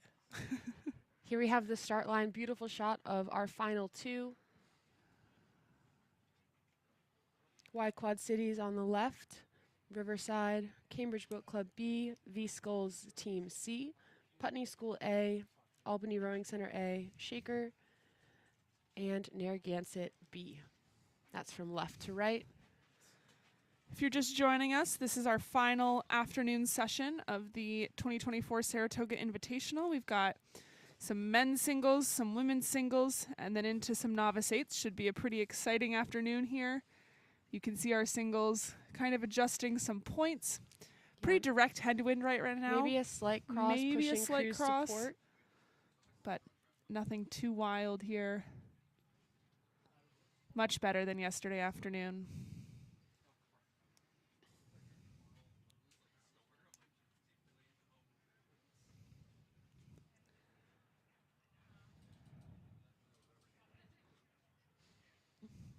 Thanks to all of our volunteers and those out there right now, and those who have helped at any other point this weekend.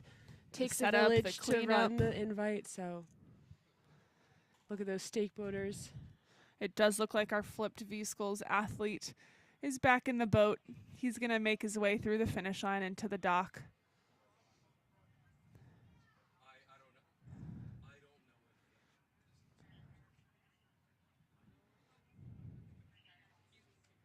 Should be starting in the next 30 seconds or so here.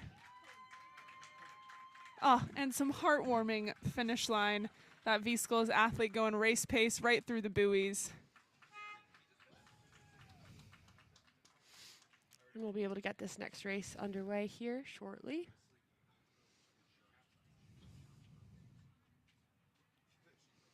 This is your last session opportunity for Saratoga Invitational merch or pizza or ice cream or whatever else is going to catch your eye over there on the regatta side. We're excited to have been able to bring all those vendors, and we hope you're getting to take advantage of them. And they're off.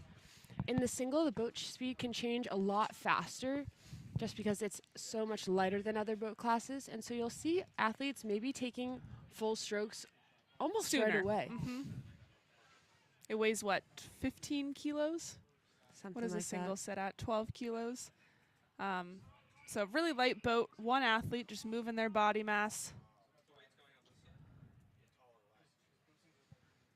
What a squad out here. It's beautiful. Look at them go. From that left-hand side, looks like there's Narragansett, Shaker, Albany, Putney School, V-School C, Cambridge B, Riverside, and Y-Quad Swiss Cities. Just out of frame. That Putney School boat, and then maybe that could be Riverside A, just starting to bring a little bit of lead into this field. Still a good headwind here, so the race will be long, especially the singles, the smallest boat class you can get in both men's and women's rowing. So you might have an early lead, but things can change.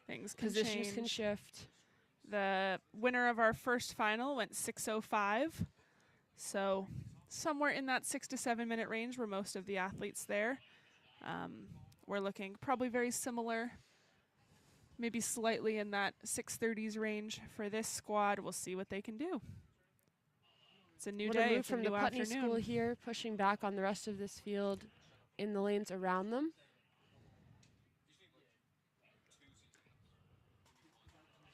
Those far lanes, Y-Quad Cities and Riverside, as well as V-Schools C, kind of poking into those leading spots. But Putney School, that middle lane, doing well as well.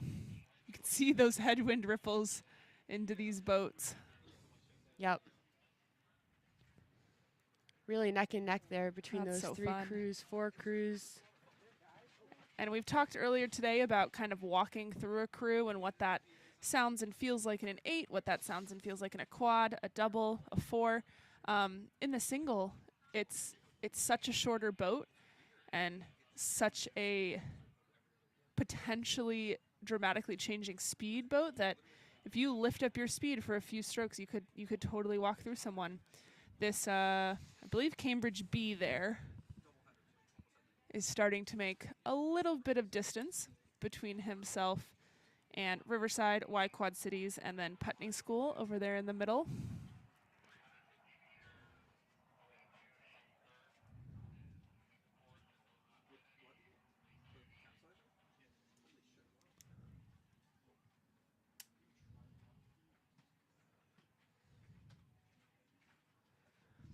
There's our lane 6, Cambridge Boat Club B, as well as lane 8, Y-Quad Cities.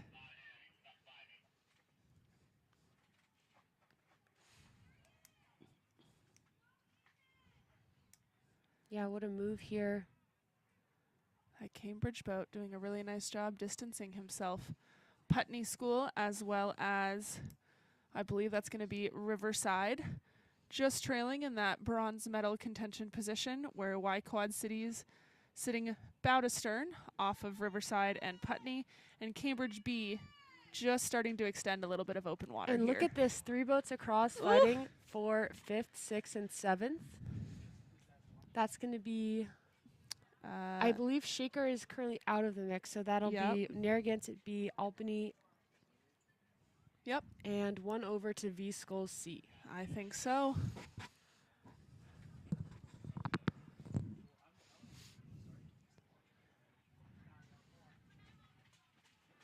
Really excited to have that kind of race for all levels of speed. Cambridge extending their lead. Definitely some open water there. Back to Y Quad Cities. Riverside Boat Club and Y Quad Cities doing a little bit of overlap. Looks like they're both trying to run that buoy line. Y Quad Cities trying to get away from Riverside, make it so that there's no competition there. Slicing right through this headwind here, keeping it loose, light, tapping along. Now the official quintessential Y Quad warrior cry. We've got our Cambridge Boat Club B and our Y Quad Cities A. What a beautiful shot here from the drone. You can see that orange boat of, I believe, Putney School. Right there, sitting in our bronze watch position. out for this sprint from the Putney School, Here he challenging Y comes. Quad Cities, but maybe not running out of room shortly as they approach the red buoys. We can see those red buoys. We see Cambridge in that blue.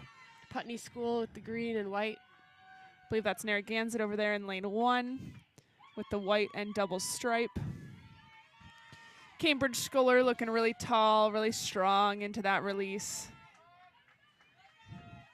They've got 25 strokes to the finish line here. Y Quad Cities having a strong sprint as well, coming just offside of the screen here on the left side.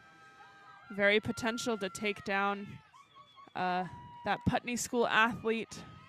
Putney School athlete looks less concerned with the competition and more concerned with the location of the finish line. Let me get to the finish line. Same distance these athletes raced yesterday, but potentially shorter than where they may have been in a team boat this morning. There's your Cambridge Boat Club athlete. 5 strokes to the finish line here, and as we saw in the other first race, anything can happen at the end. Wow. Nice push from Y Quad Cities on CBC. Wow. Yeah, good push towards that end, Y Quad Cities. Here comes the Putney School for 3rd, bronze medal. And then it's going to be, I believe, our Riverside athlete. Yep. Followed by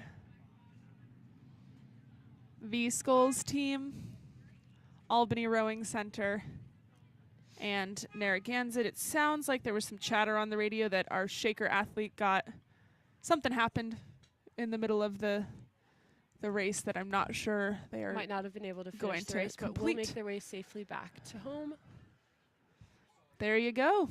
We have one more boys final in this single. That 1X signifies a one-person boat and sculling with the X.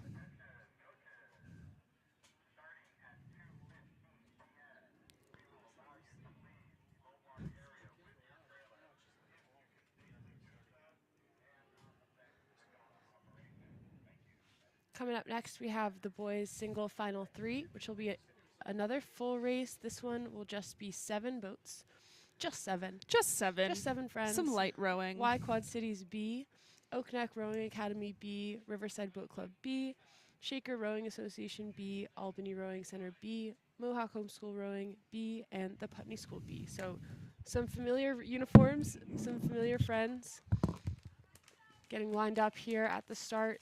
Still, this headwind is going to be the nicest conditions actually at the end of the race, where it's the most protected by the shoreline here with the marinas and the bridge. So if you can get through the beginning, you can get to the end.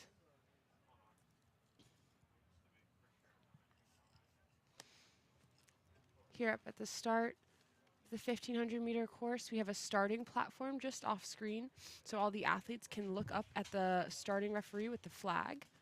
And they have a megaphone as well, so they'll give the attention go, drop the flag, and the athlete can start their race on the movement of the flag. So the second that flag starts to move, the athletes will go. Start is the trickiest in the single. And there it is, our final three of the boys single. On the Saratoga shore, we'll start Y Quad Cities B, Oak Neck B, Riverside B, Shaker B, Albany B, Mohawk Homeschool B, and Putney School B. Yep. There goes our official marshal. High strokes are super tricky in the single because these athletes are super strong, super fit, but the single is also super responsive. She's sensitive. And so any imbalance in the application of power, any wonkiness in the stroke, the athlete's really going to feel that, and it might actually disrupt the rhythm of their high strokes. And so these athletes trying to find that sweet spot in the single between power and control. Right, I can be a little bit reckless, a little bit crazy off of those high strokes, but can I still apply my power is the real question. Yeah. Beautiful shot here of our 7 singles. Looks like a potential early leader out of Y Quad Cities B on your far left-hand side. Yeah, they But had a great Shaker start. B hanging right there in the middle, and then Putney School B also in that top squad.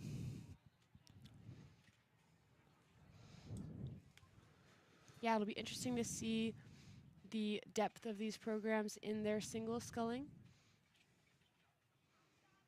Some familiar faces from the last race. Y Quad Cities got second in that first final. Currently sitting in first. A little stroke for stroke happening between Riverside B and Oak Neck B here. Yeah, that's really fun side by side. And look up And there also, yeah, between Mohawk Homeschool and Albany Rowing Center. everybody's got a buddy. Truly. And these, on the left-hand side of your screen, those trailing boats, Oak Neck and Riverside, can feel Y Quad Cities right there in the red and yellow, and Riverside right there. Y Quad Cities and Shaker. And they'll be trying to kind of bring themselves back into that race for medals as we approach, I believe that's 1,500 meters into the race. I'm having a hard time recalibrating my mind, Megan, to the Whole different 1,500 race. after this morning's 2,000-meter races. We've switched it back to the common high school distance of the 1,500. Y Quad Cities looking really calm, really connected. Nice long arms here. There's Riverside, I believe. No, Shaker. Excuse me, Shaker. And the Putney School In on that far blue, side. and Putney School on the outside with Oak Neck taking a little bit of a lead here on that Riverside athlete. Super tough headwind condition here for these single scullers. It's already the slowest boat class of the sport of rowing. Yep. And so these athletes really battling through the wind, trying to stay light, fluid, and tapping the boat along. Sitting right at that 6.5, 7 minute mark here to complete the 1,500. It's almost like the mile in that 5 to 8 minute range. But look at that outside Y Quad Cities boat just taking Dominating. length. And it does look like Oak Neck has dropped Riverside and now maybe can focus on Putney School over on that far right-hand side on our screen. Yeah, they And, are surging, looking hungry for yeah. some medals there from Oak Neck Rowing Academy. Trying to sneak out, move past Shaker here, our middle boat. We're at the finish, looking up the course for them. They're at about 750 meters left to go. That's halfway. Like Hannah likes to say, they're on the downhill swing. It's all downhill from here. Now's the time to trust that fitness through the middle 500 and then light it up at the end.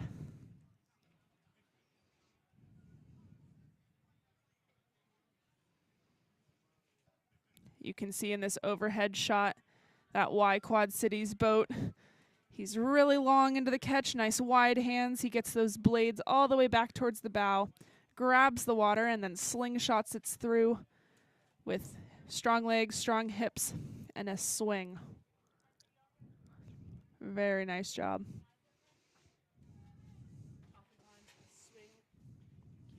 Oftentimes the swing of the rowing stroke reminds me of the pole vaulters. Yeah, getting They that just body weight up and over. Unbend that pole, leveraging the whole body off, and just accelerating up and over.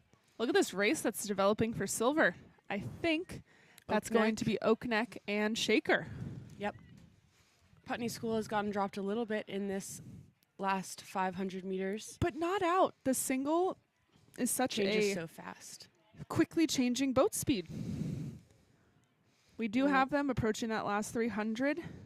The end is in sight. That finish line is close.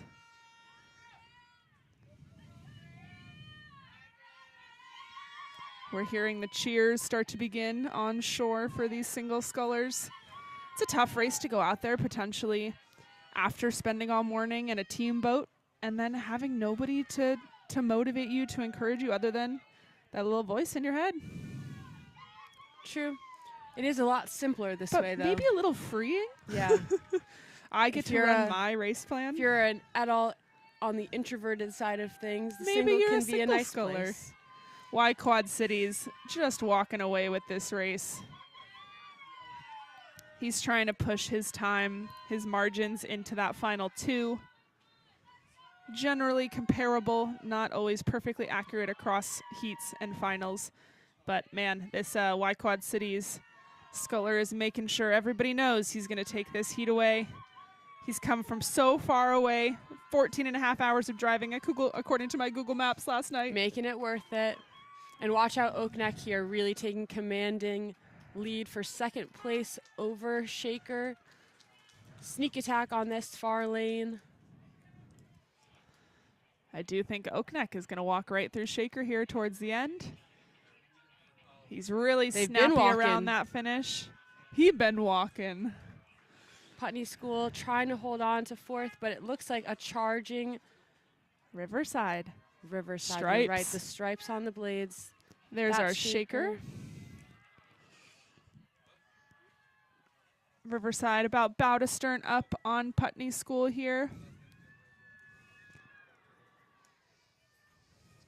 These athletes just looking gassed at the end of their race, as they should be. Really great effort from these single scullers. Here comes Albany Rowing Center. Those orange blades, I'd know them anywhere. Pushing hard through those last few strokes. Also looking for the finish line. Maybe for steering reasons, maybe for psychological reasons. Big effort in swinging that body. Well done, Albany. Very nice. And we've got a sprint coming from Mohawk Homeschool here. He Really is nice. raising that rate, placing those blades and sending his legs down. That will complete our boys singles. We see our winner Y Quad Cities pulling into the dock over here on the Saratoga shore. Welcome to Saratoga, Y Quad Cities. Happy to have you here. Next up, we have the girls' single final 1. There'll be 9 boats across. Almost a full. Albany Rowing Center will be in the outside lane. Then we've got Oak Neck Rowing Academy in 7, Cambridge Boat Club in 6, CRI-C in 5, JFW Rowing in 4, Riverside Boat Club in 3, Narragansett Boat Club in 2, Oak Neck Rowing Academy B in 1, and the Putney School over all the way in lane 0. You can see there at the top of your screen. So in red, let me see. Maybe a JFW or a CRI. Definitely Oak Neck here from lane 7.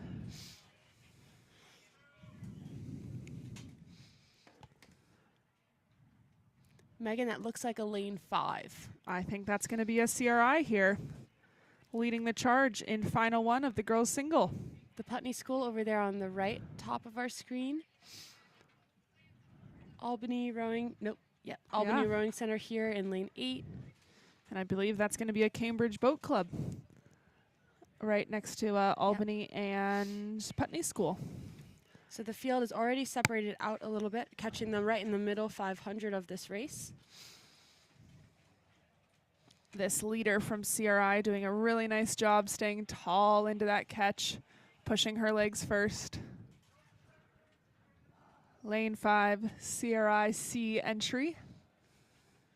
Sun's out, guns out. We see a whole lot less long sleeve shirts and hoodies this afternoon. It's beautiful.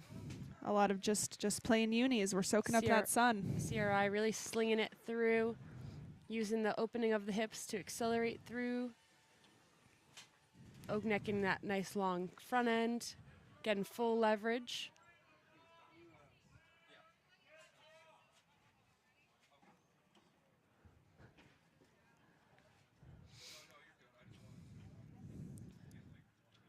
There's Narragansett, Cambridge, and Albany Rowing Center all here.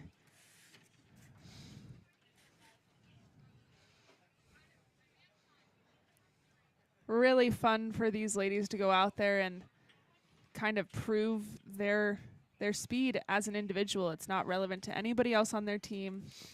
Yeah, this Albany Rowing Center athlete really pushing on Oak Neck's entry here in lane 7. What a move. Yeah. She's decided She's this pushing. is my 500. I'm approaching that last 500. If I want to play with CRI, I got to go now. And together they're both pushing on CRI. This is going to be such an interesting last 500. Woo, anything can happen here at the 2024 Saratoga Invitational. Cool drone shot here of our CRI athlete. From this angle, it's very clear she's got open water on the field still. She's looking to bring up that rate, probably approaching those red buoys in the next 10 strokes here. We can Really start nice to shot see of the Regatta wind, Shore. too. Yeah, very Little clear. bumpy. That heavy headwind, but she's picking up that boat like a champ. She's got wide arms at the catch, holding them straight so that all of the power of the legs and the hips can really move that boat. Well done, CRI. Out of Boston, Massachusetts. And I'm excited to see this battle between Oak Neck Rowing Academy and Albany Rowing Center. Yeah, yeah. And anybody else that may have found themselves in the mix, potentially This is our Putney School athlete lane 0. in our screen, but She might be in it. looks like Albany Rowing Center has taken Oak Neck, And and Cambridge together has gone with her. Cambridge has gone with her. It's going to be a barn burner finish for these medals. Who's got CRI something left holding in the them off. tank? But Cambridge Boat Club really pushing here. Albany started that sprint a lot earlier. It's a question of how much do you have left in the tank for the last 15 strokes? If Albany's got 15 strokes left, I think she could walk right through CRI. You think she could win? Oh, I think she's capable. Oh She's my capable. gosh. She's walking right through CRI. Albany is Let's going go, to Albany. take the win. Albany CRI from that outside taking lane. the second place finish. Cambridge Boat Club for third. Great sprint, Albany. And now it's Putney School versus Oak Neck Rowing Academy. Oh my gosh. It's down to the wire. Where's your money? I don't have any money. That's lane 2, Narragansett. And a race between Sprinting hard to the line. Oh my gosh. our 6th and 7th places here. We've got a JFW rowing, and I believe that is an Oak Neck on Yep. the outside. Wow, good push here from JFW. JFW nearly bow to stern, maybe 2 seats.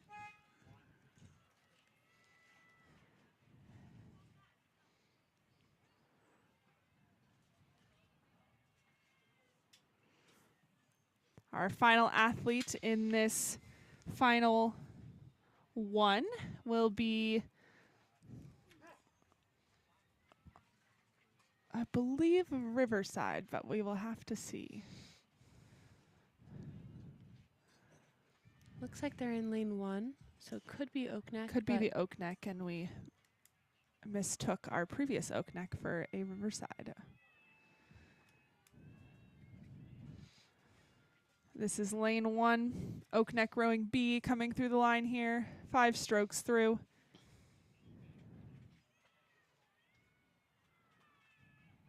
Beautiful, good push with the legs there through the line. There is your final one. Results will all be available on streamlinerowing.com/regattas. Go ahead and click on that Saratoga Invitational. We'll keep you updated as we can. We have our second final already on the course here. Out of the lane closest to the camera, we'll have lane 8, Ridley College, lane 7, Oak Neck, 6, Emma Willard, 5, Pelham, 4, Waynlow and Weston, 3, Putney School, 2, Ridley B, 1, Albany B, and out of lane 0, Cambridge Boat Club.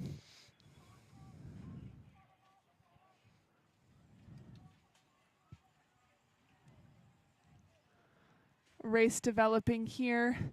I believe that could be Pelham Community in that white and blue. Looks like a lane 5. That'll be Does that Pelham. sound right? And then maybe Cambridge Boat Club over there in 0.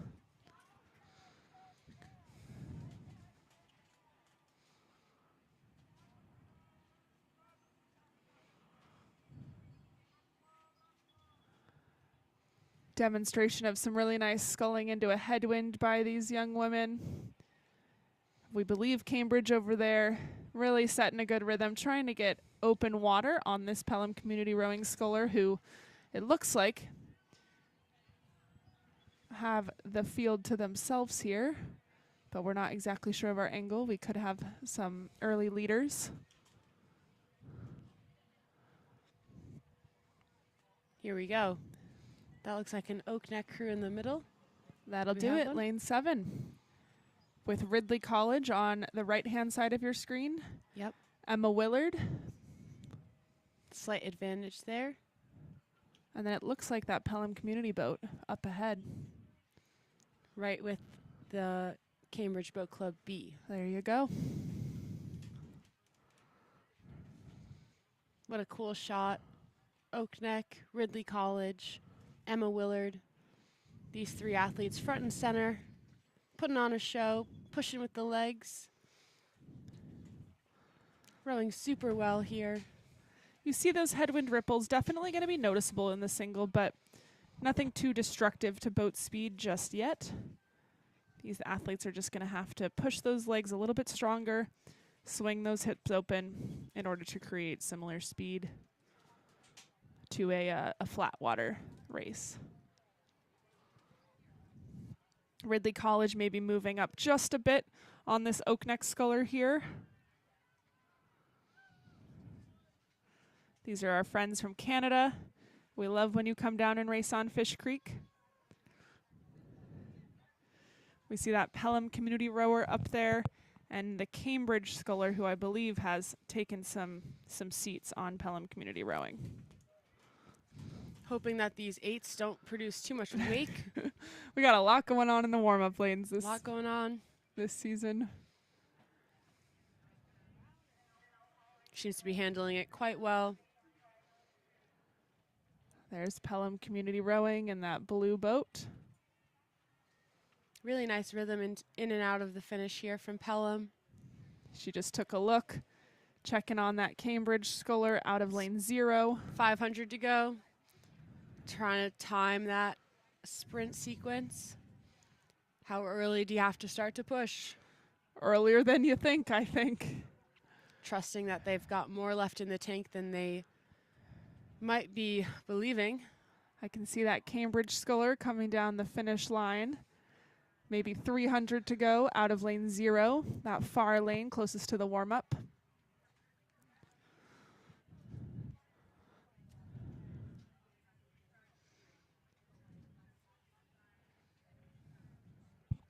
Megan, do you have any fun calls for the sprint?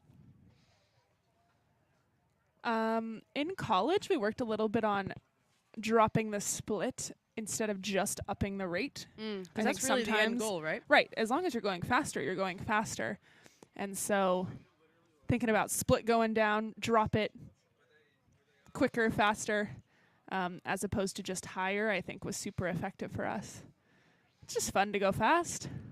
One of my best sprints of my whole life. Whole your life. I raced here when I was 14. And We won't age you. Ask how many years ago that was. I'm not going to tell you.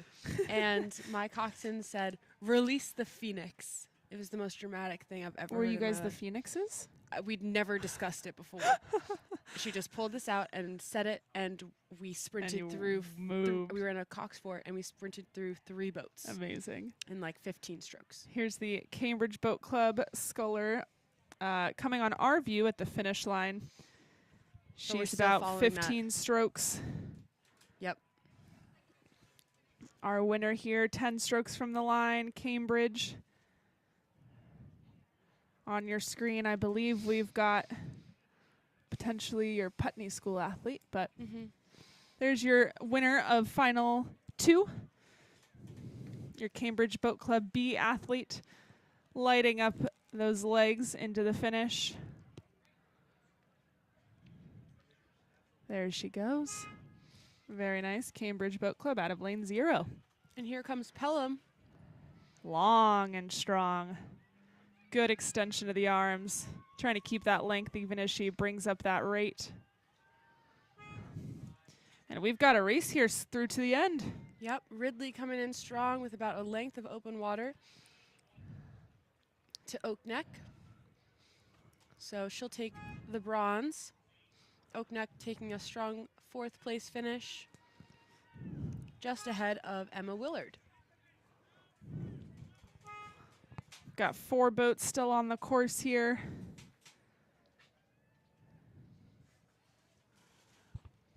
Here comes an orange Albany Rowing Center. I actually think You that think? might be Ridley College. Oh my gosh. Our you orange can't- is mixing us up. You're right. Lane 2, Ridley College there. Well done, Ridley. We do have we another have a flip. flip. Oh no. Coming into their last 20 strokes, we have, looks like the Putney School. I think so.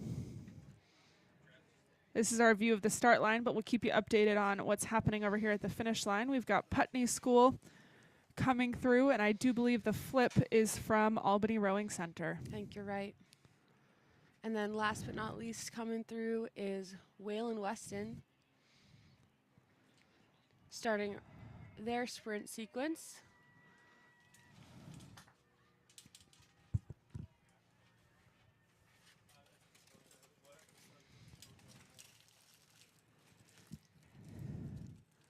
Our athlete from the Putney School crossing the line in 2 strokes. She's probably watching a lot of commotion over this flipped Albany single sculler. And this Wayland Weston athlete making their way through these last 20 strokes to the line as we see our boys freshman novice quads get all lined up. Looks like the Albany athlete is having trouble getting back into the boat.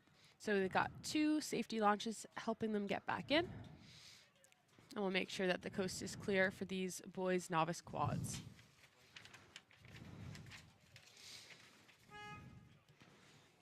Hannah, 10-lane race. 10-lane race. All of the lanes. Very exciting. These athletes do not have a coxswain with them. So boys freshman novice quad, 4 athletes, 8 oars. The steering is a mystery to us. There are 2 options. The first option is one of the athletes has toe steering, where usually the right shoe is put on a swivel in one of the seats, and they can control the rudder by pointing their foot left or right. And the other option is there's no toe steering, it's locked to rudder. And if there's an adjustment that needs to be made with the steering, one of the athletes will call for port or starboard pressure, and the athletes will just reach out a little bit further or add a little bit of press to that side. Which in a dream world, in a quad, with everyone having 2 oars, you'd go straight. But we all know that we are not perfectly symmetrical creatures. Crabs And, happen on one side at a time. Right, you can be a little uneven, you can catch some waves, you can catch some power differentials, so if you've got steering, sometimes that is of assistance. This Albany Rowing Center girls single is still being assisted here at the finish line. Looks like they're loading the boat onto a launch with the athlete safely inside the launch. And they'll carefully bring both parties, the athlete and the boat, back to the boat launch. Looking at lane 5 here, that'll be Maritime Rowing Club, our boys freshman novice quads. Lane 6, Row America Rye B. Look at those stake bolt holders crushing their game. These athletes sitting ready at attention with their blades buried. Up close and personal to start. Not seen in many regattas. I feel like the start is the elusive spot for parents and coaches. We're bringing you up close and personal. And there's lane 7. That's going to be Row America Rye A in the far right. 10 boats here. First one of the afternoon. First one of the day, because we did 6-lane racing on the 2K course this morning. So we will keep you updated. And there's the start in our boys freshman novice quad. It's a really fun boat class to row because it's almost as fast as an 8, but because there are so much fewer athletes and no coxswain and everyone's got 2 oars, you can get it up to speed really quickly.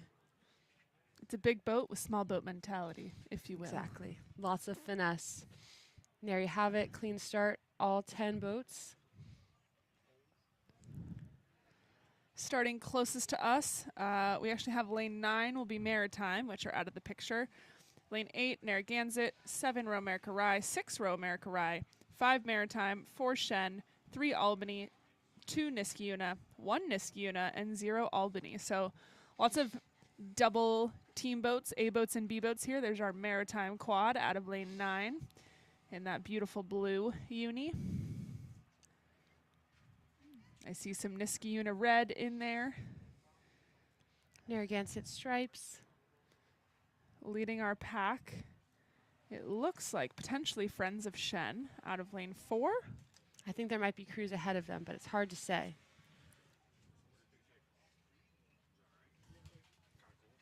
That might be a 6. Because Y Quad Cities and Maritime had some pretty fast starts. Very true. Very true.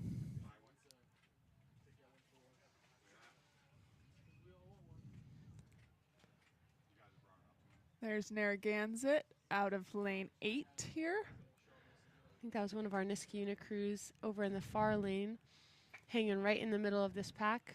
Narragansett just ahead of Row America Rye A. I think you're right. There's a Niskayuna crew on that far side.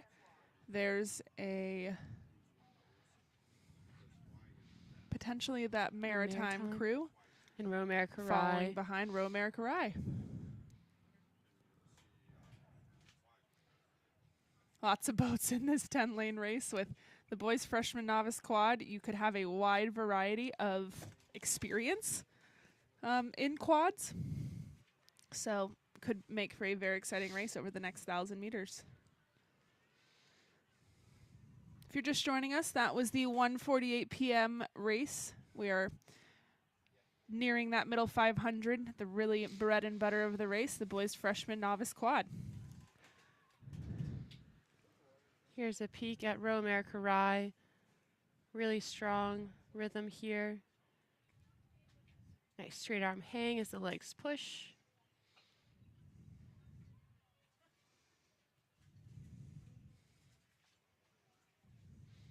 And taking a look at this field, Row America Rye with just 2 seats of open water ahead of Maritime.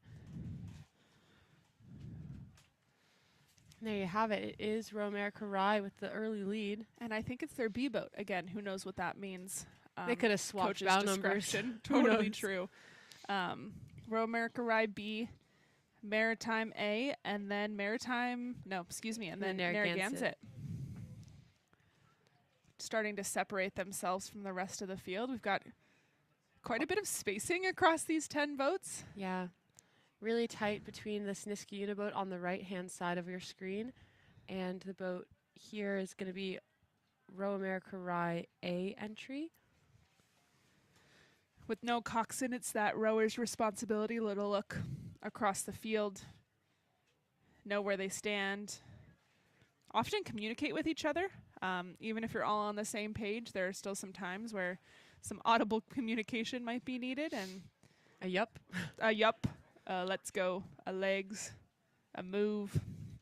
So these athletes, whoever they've nominated, typically someone in bow pair, 2 or bow, to do that talking, will be helping everybody out there. Wow. Continues to be Row America Rye here in lane 6 with the lead. They've extended it to over a length of open water back to second and third, who's currently, it looks like second is going to be Maritime. They've got a couple seats of advantage over Narragansett in lane 8.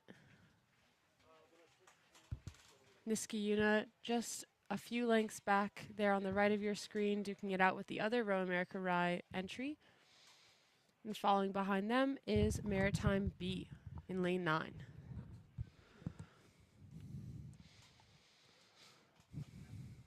We're in our last 250 here. They're in those red buoys. I've got Row America Rye out of lane 6, leading the charge. These are freshman novice quads, so young athletes in these varsity programs looking to have a good season. We're about halfway through the high school competitive season, set themselves up to build the base of those varsity programs in the years to come.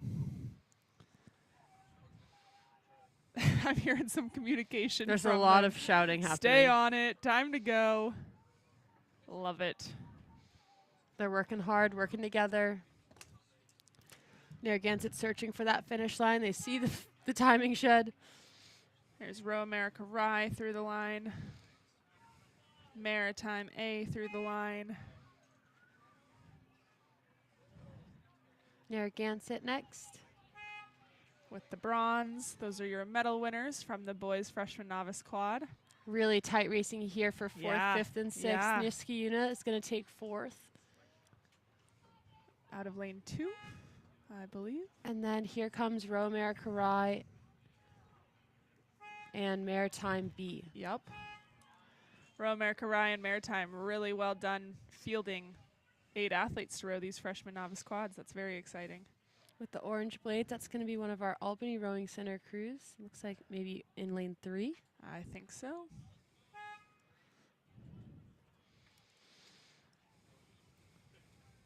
On the course, we've got our second Niskayuna crew.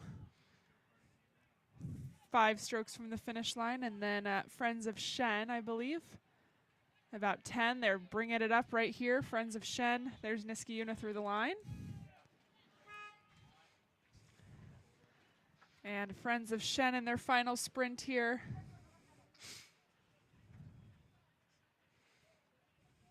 There's Friends of Shen through the line.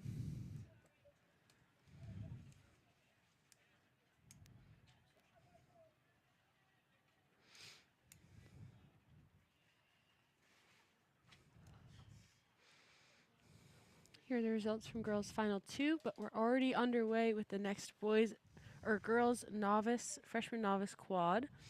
We've got 5 boats: Connecticut Boat Club, GMS Rowing Center, Maritime Rowing Club, Niskayuna, and Oak Neck Rowing Academy. Oak Neck out to that early lead. Followed not even a full bow to stern. They've still got a little bit more overlap than that by GMS Rowing. Back to Maritime, Connecticut Boat Club, and Niskayuna, all within striking distance of those first 2 spots. Nobody's out of it just yet. And nobody's won it just yet. Yeah, you're right, Megan. The Oak Neck Rowing Academy crew here on the bottom right of our screen does look super strong. Coached by, it's the Amadeus Rowing Academy. They got a lot of knowledge about sculling. It's their main priority. From out Bayville, of Oak New Neck. York. Followed closely behind by GMS Rowing, G-Man Systems. Gunter, longtime coach. Feels like summer camp there. Really tight battle going on, though, for 3rd between Maritime and Connecticut Boat Club. Connecticut Boat Club on the left, Maritime right in the middle. Oakneck, who's currently led this, has won quite a few state championships, head of the Charles. They've sent athletes to U23 and Junior Worlds. Very exciting sculling club to be a part of here. As we can see the future of their girls team, this girls freshman novice quad establishing a commanding lead as they're coming through, I'd say about halfway here. Man, look at this battle between these two quads for know. third. Connecticut So Boat Club and Maritime, I believe. No coxswain, all that motivation, all of those calls coming from the athletes, taking a peek over, and it's just like a pure racing, you know? Yeah, yeah. Who's going to be a little bit more gutsy through that middle 500? Who's going to commit to just yamming on the legs 150 times in a row, if you're lucky.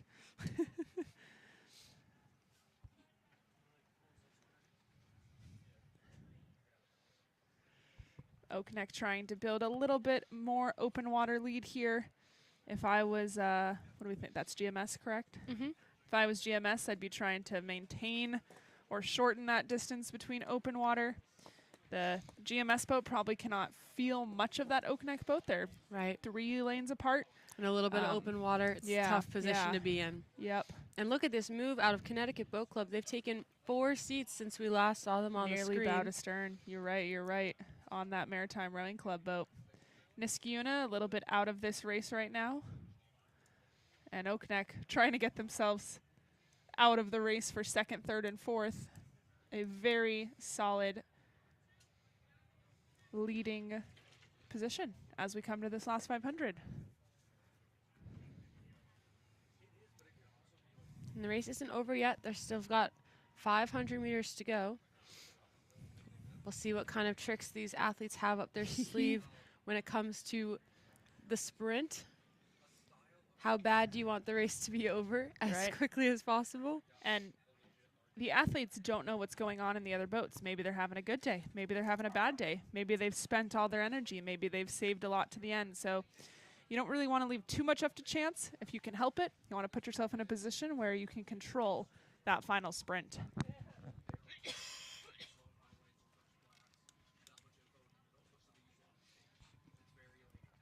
Watch out for Connecticut Boat Club.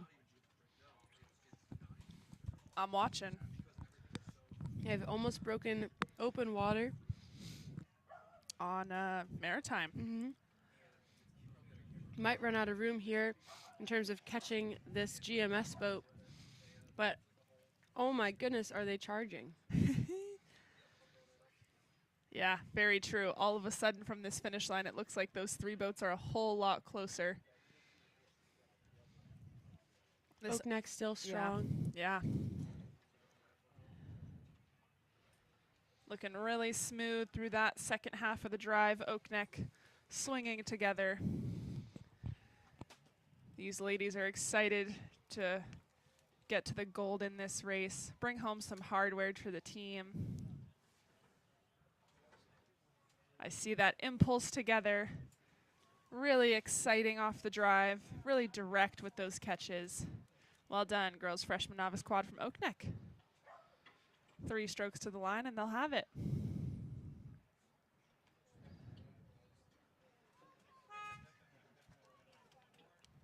And next we've got GMS here out of lane 7. In those baby blue and navy blue unis. And maybe a boat and a half behind, we'll have Connecticut Boat Club all in black.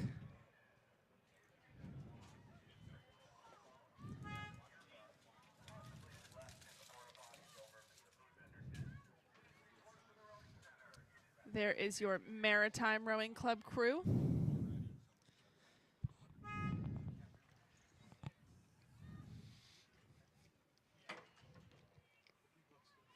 And to wrap up this final, we've got our Niskayuna girls freshman novice quads. Well done. Well done. Everybody looked so good. What a race there, ladies. Hannah, can I interest you in a boat with the same number of oars, but twice as many people? Please, I love personality. I just want more of them. We've got our boys freshman novice 8s here. So 8 rowers, a coxswain, and 8 oars. Big sweep ones. Looks like they're ready to go. This is a 2:04 race. It is 2:05, so Pretty good. running pretty darn close with these freshman novice boats, which we've got a lot of this afternoon. All right, so we've got from, oh, we're missing someone. Oh I no. see a 8 on the water. I wonder if we're waiting for them.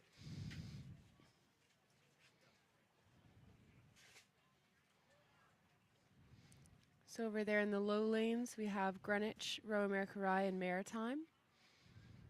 We're missing Port, but then we've got Pelham.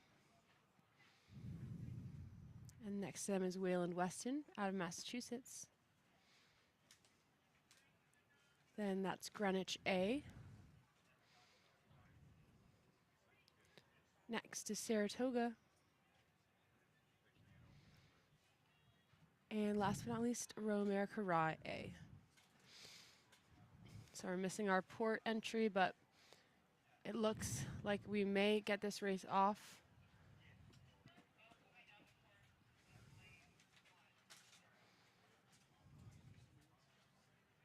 There's our aligner here, trying to get everybody equal off the start, make sure everything's fair, so that when things come down to a photo finish at the finish, we make that as fair as possible as well. Flag is up. Here we go, boys. Freshman Novice 8, Final 1. It's lane 7, Saratoga. Lane 6, Greenwich. Here we go. That's a start for you. A little bit of steering issue from Rye, but that's okay. Or no, that's Greenwich. We'll get all settled in this first 250. As long as nobody hits each other. Ooh, Oh we're my getting gosh. real close. Oh my gosh. That will be Maritime, I believe. Looks like Row America Rye is trying to steer out of the way. Row America Rye B says, we're moving. We're getting out of here. Don't worry about us. Okay, low drama, early leaders. Best start sequence goes to Row America Rye, Saratoga, and Greenwich. Over there on the left-hand side. Looks like we are missing that Friends of Port boat from our boys freshman novice 8. They're not invisible. You know what? It could be. It's Sunday Could you afternoon imagine if at you had Saratoga an Invitational. invisible boat and then little at the last invisibility 250 cloak, you turned it unveiled off? yourself. But strong start here from our high lanes of Row America Rye, Saratoga, and Greenwich. And also that Row America Rye boat across the field, who dealt with a little bit of steering bumper just boating. a scare, a little adrenaline rush if you Maybe didn't now they're already have excited. it. Row America Rye A on your far left-hand shore. Then Saratoga and Greenwich are current leaders here. Saratoga with maybe a few seats on Greenwich. These boats starting to settle into their base pace rhythm here.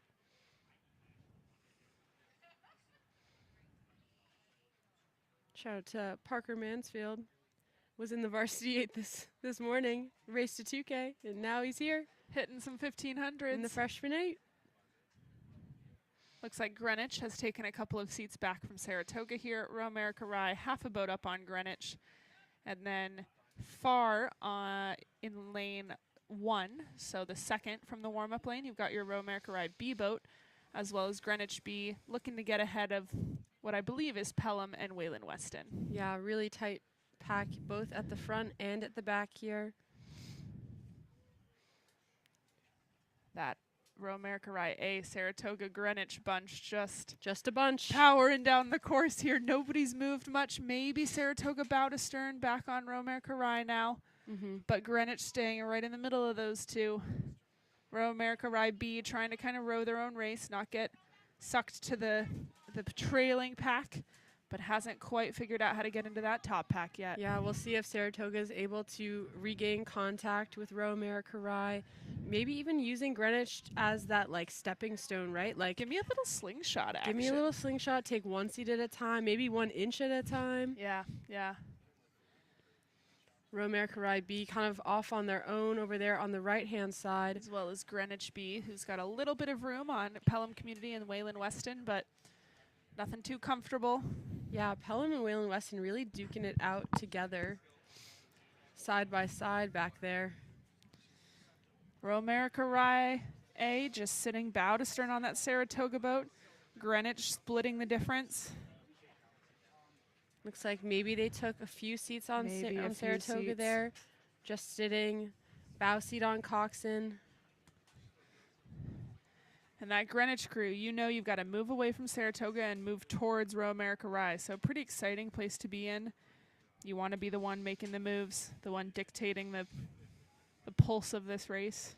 And it'll be crucial here, especially if this continues to shake out in this order, that Saratoga kind of digs in here and holds off that charging Roe America Rye B entry far on the right-hand side of our screens. Yep.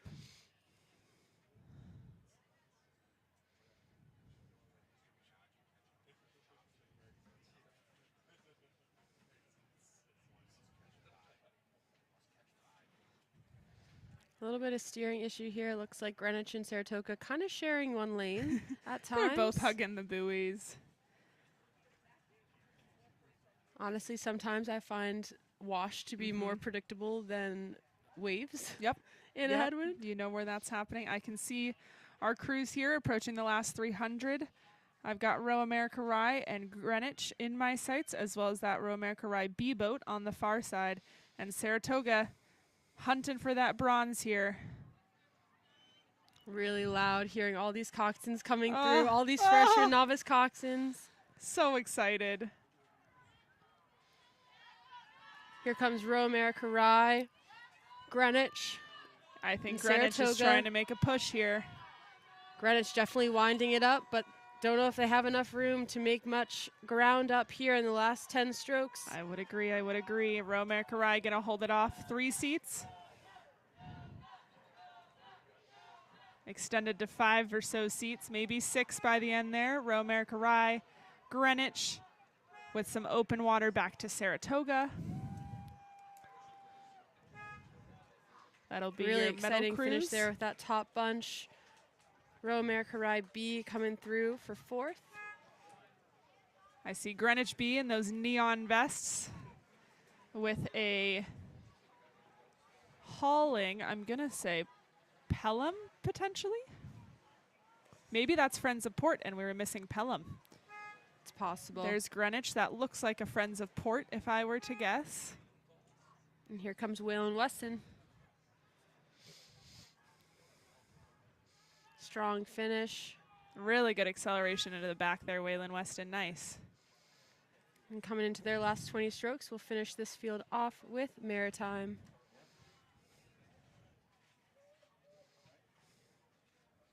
Maritime making their way down the course here. Last 20 strokes.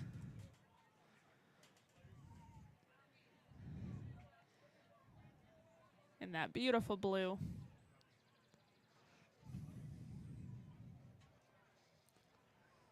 Can hear their coxswain encouraging the crew. You've got 10 to the line. Sit up tall, move together. Yeah, boat, good.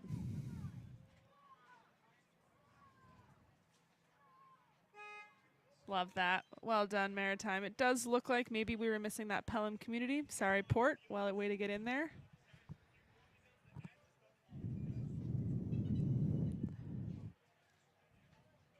Would you like some more of the same? I can give you more of the same. Perfect. Final 2. Boys, freshman, novice 8. You can see them here at the start line getting into their stake boats. Tricky thing. Boats are, how long are they? 2, 6, what? Sorry, Megan is sign languaging while she eats her popcorn. I have no idea Aren't how they long like the 60 eights are. feet? Okay, I thought you said 160 feet because I thought you said My 6 and 16 my 1. feet, and then I thought you said 160 feet, and I said both of those cannot possibly be correct. Someone who does some math. There we go, 62 feet. 62 feet. Sorry, that's on me. 44 feet for a 4 or quad. 34 feet for a pair or a double. And 27 feet for a single. Big long things, as you can see. Get into So these these stake eights boats. over 60 feet long. They're over 1,000 pounds, including the humans, and thus very hard to maneuver in this wind.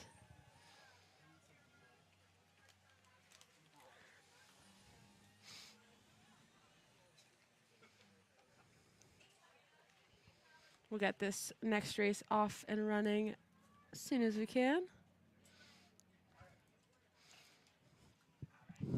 So we'll have 8 boats in this race. You can see over there in lane 8, that's going to be Burnt Hills. Lane 7 is Riverfront Recapture. Both those boats look ready. Aligners still doing their job, making sure those bow balls are level.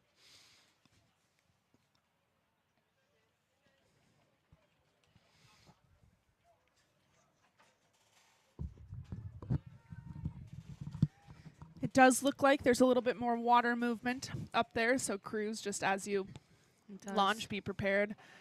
Constantly vigilant, constantly making adjustments as you're in the stake boats, trying to keep things running on track. We're running just a couple of minutes behind, but we've got a great starting team up there.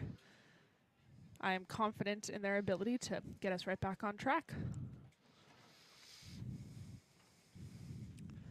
Here's lane 5.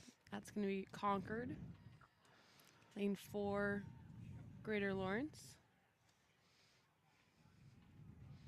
Lane 3, Wayland Weston B.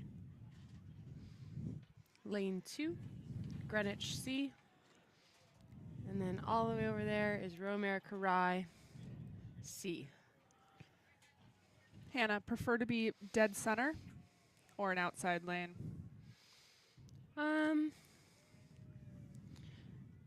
I think my main preference is to not have to look into the sun.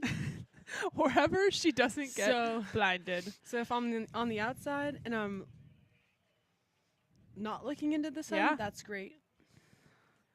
Otherwise, I think it might be better to be in the middle so that you can just use feel on the field. I would guess that is probably the popular vote, is be in the center. You're right in the thick of it. I think sometimes only having to look in one direction is kind of nice. So being in an outside lane where you only have to look to port or only have to look to starboard could be a treat. But now the sun's pretty much right overhead. Here's Shaker in lane 6. Next to Concord. Trying to make sure these boats get their points straight so we don't have a collision right off the start.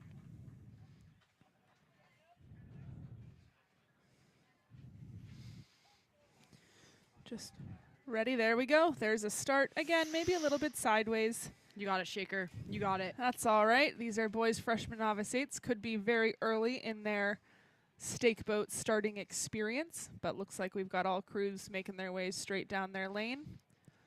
Making their way downtown. Making their way down to the 9P bridge. I mean, they are going in the direction of downtown. Technically. Kind of. Beautiful view from the starting area there. Out of lane 9, we've got Burnt Hills. That'll be closest to the media launch. That's Saratoga Looks like they Shore. had the best start, maybe, of the group. Really nice there. At least from these high lanes. Oh, look at this. We got confirmation. Good start from Burnt Hills, but check out this crew on the far side. Is that our Row America Rye C? Either them or Greenwich. Hard to tell from this angle. I think it's going to be Row America Rye C. That lane 1.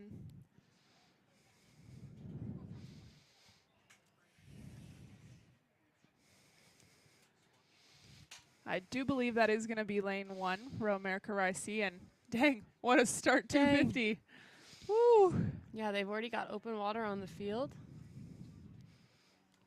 Greenwich C not too far off the pace, but Definitely Man, what sitting. a blistering pace they've set. We'll see how well they can hold on to this pace. Gotta trust in that training, trust in that winter season fitness. Row America Rye leading Greenwich down the course as it seems right now. Man, it looks like they're going to keep on this blistering pace. They're already 500 meters down Wild. and don't show any signs Nope. of slowing. Nope. If I had to quote Willy Wonka. There's our Greenwich out of lane 2, I believe. Row America Rye pushing real hard. One swing of the torsos together.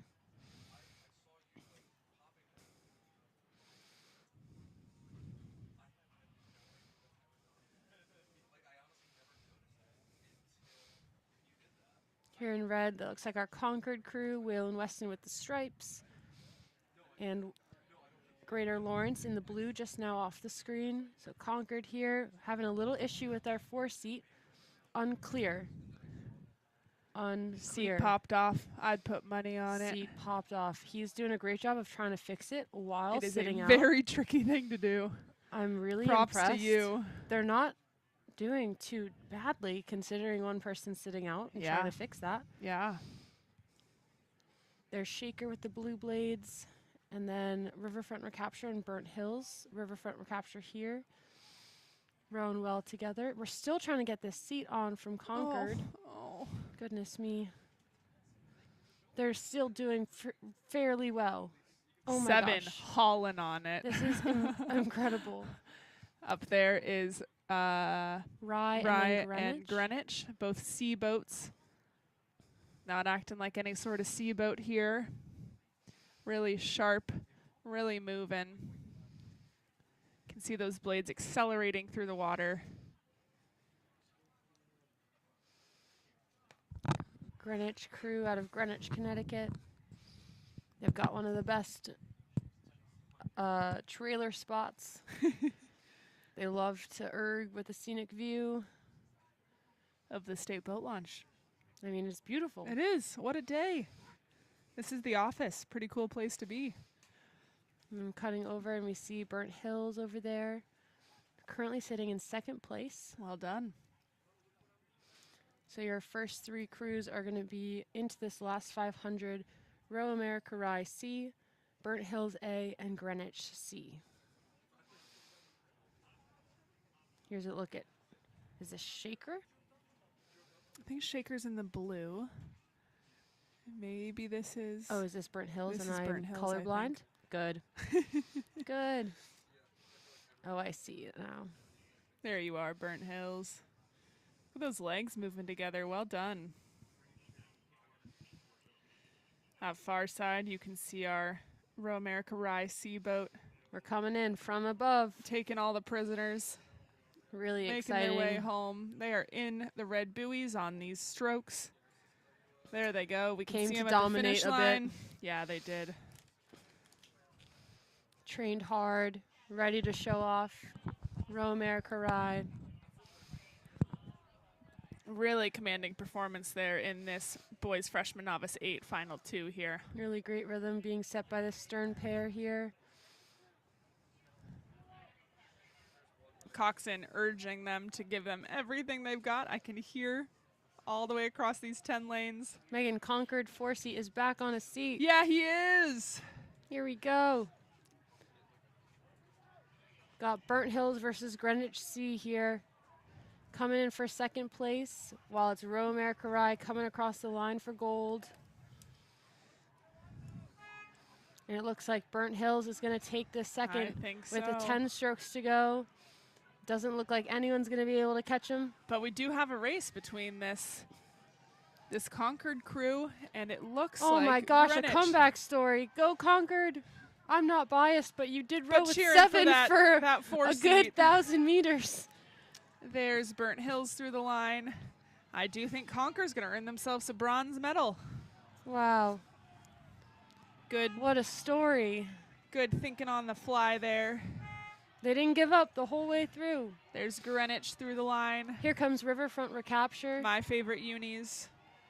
Strict to the unis. I won't be biased elsewhere. These novice coxswains are not bringing They are novice volume.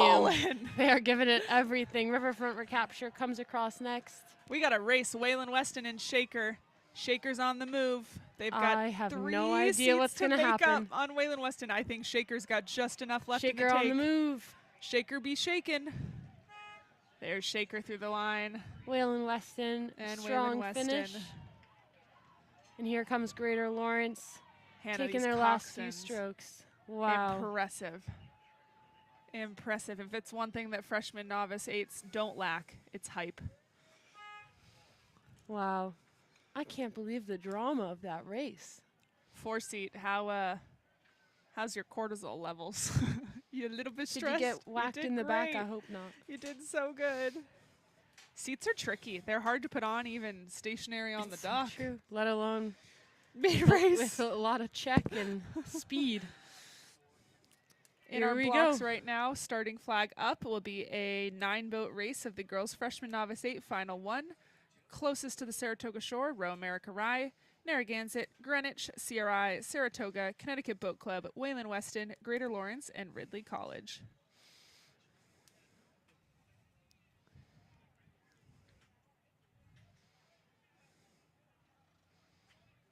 Nice job, coxswains. Yeah, walked past one of the Saratoga rowing boats in these two girls freshman novice 8s finals, not sure which one. And there's athletes in there that this is their first race ever. So Yeah. cool. I love that. What a good day for a first race. And it's a headwind, so It's gonna so many set you up. memories. You got a lot of time for the memories So to many be made. strokes. We see this hand raised in the coxswain seat. That's a sign to the starting team that they're not quite ready. Sometimes recognized, sometimes not. Sometimes the show must go on. There's a start. Some sidewaysness. It happens in these freshman novice 8s. We see the referee already putting their flag up, trying It's to tough, give though. some direction. It's tough in the 8s because the coxswains can't see them. No. That's my one thing. My one thing. You got to have a stroke seat that'll communicate. And likely in the start, nobody's got breath. Nobody's got the space to talk. There's our stake boat holders.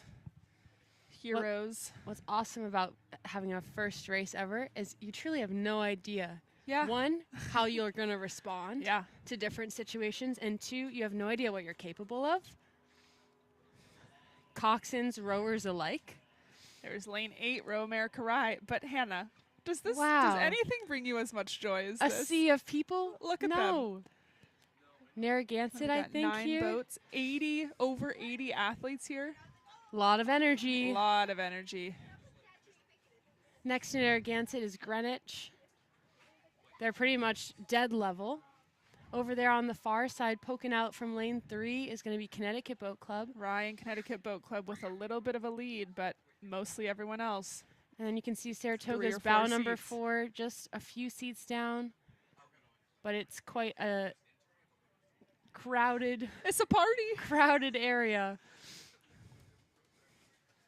What do they say? 2's a crowd, 3's a party. 81. Try is- 81. And what's super cool is that, especially for those athletes, that this is your first race or first series of races, you don't get this in practice, no matter how big your team is. No. And so how calm can you stay? How committed to the race plan can you stay? But there's Row America Rye. Coxswain's looking over, trying to get bow ball of that Connecticut boat in lane 3 on the far side. We've got Narragansett and Greenwich, I think. Greenwich right there, trying to continue to play with Connecticut Boat Club. I can see those chevron decks of the Saratoga crew. Saratoga and Narragansett almost neck and neck here, but several lanes apart in lane 7 and lane 4. Greenwich making a move to their Yeah, fellow everybody. Connecticutians. I'm not sure that's what we call them, but I love it. And Row America Rye almost broke open water there, but seemed to have no response when Greenwich and Connecticut Boat Club Walking. said, we can do that too. Yeah. This coxswain from Row America Rye, I just keep seeing her checking over, making sure her crews know where they're at. So here's Row America Rye in the lead. Narragansett sitting back a length and a half of open, maybe just a length of open. Greenwich sitting there in the middle of our screen, and then quite a battle happening on the left side. You've got Connecticut Boat Club there. Really nice shot here of Greenwich. I think it's so cool that all of these athletes are here on a Sunday, pulling hard down the course, maybe have raced already today, already yesterday. But look at that like commitment to the leg drive. Just doing something cool together. It's so cool. There's a nice shot of our crew from Row America Rye. Really solid here. Really nice blade work here from Row America Rye. Nice clean finishes, letting that blade go all the way through and then coming out clean. Really nice. You see that white disappear quickly and then reappear without a ton of swirling around to the water. High level stuff, Row America Rye. These freshmen paying attention. We're approaching that last 500 here. Might already be in it. Just crossing. Yeah, I think I see that big white buoy. There's Row America Rye, your early leaders. They've maintained that lead. Time to go. Time to show off everything. It's like having a really good hand in poker and not playing it. Maybe Row America Rye's hiding a little something for end of the season. Sneaky business, Or Row maybe America they're just Rye. maybe we got to practice. There's that line of how much do we leave for the championship season versus how much do we try and perform, execute a race piece. They sure on did race day. crush that second 500. Yeah. I'll give them that. Yeah, they did. They did. Beautiful water here. It's definitely calming down in the last 500. They're coming into view of the finish line. We'll try and see what's developed for the rest of our medal contenders. Looks like Connecticut Boat Club sitting strongly, Greenwich sitting strongly, Saratoga not out of the mix. Yeah, Connecticut Boat Club here looking really strong. Yeah, really nice matching up those finishes. Surging forward to keep the bow up out of the water. Saratoga pushing really hard. Greenwich solidly in second, but I think Connecticut Boat Narragansett's Club dropped a bit, CRI's dropped a bit. We've got a fight for third place, that's for sure, between, I would say Greenwich has Saratoga here. Greenwich might be trying to get that silver from Connecticut Boat Club. There's your leaders, Row America Rye. They'll take 10 into that finish line. Keeping almost open water. Looks like Greenwich had a very solid third 500. Row America Rye hasn't done a ton in the second half of this race, but hey, they did just enough in that first half for the big win. Connecticut Boat Club holding off a charge from Saratoga here. Greenwich rising above the fray for second by about 8 seats. Bow to stern to Connecticut, bow to stern to Saratoga. Some statements were made here. Saratoga invite. Even CRI almost and even Narragansett. CRI and Narragansett.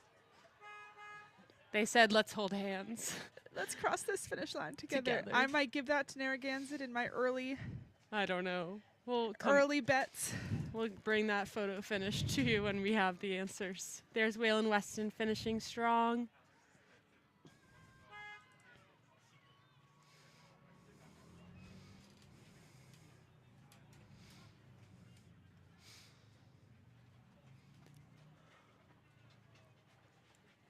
We've got one more board on the course still. I believe that's Greater Lawrence out of lane 1. Potentially we were missing a Ridley College.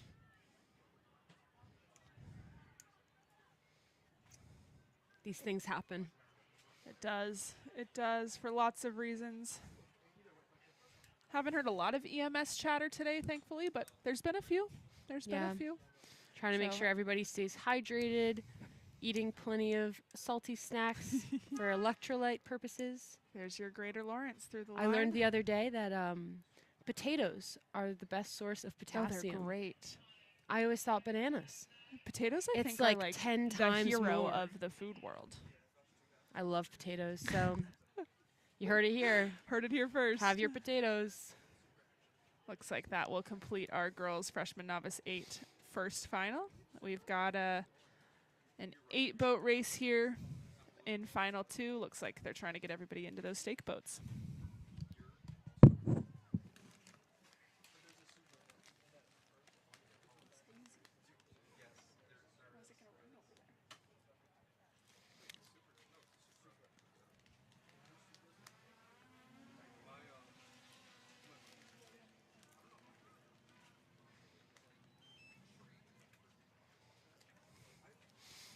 So right now we're watching some crews back the boat into stake boats here.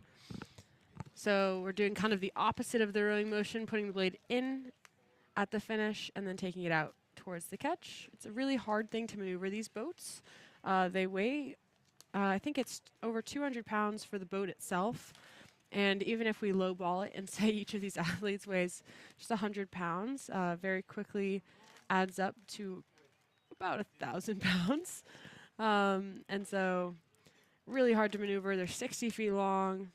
The wind is blowing up there at the start.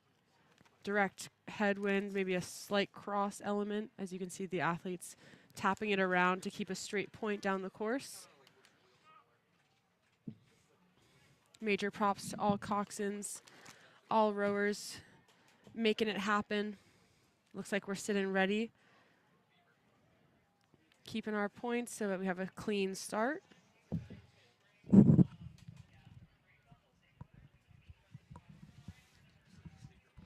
We see them sitting squared and buried.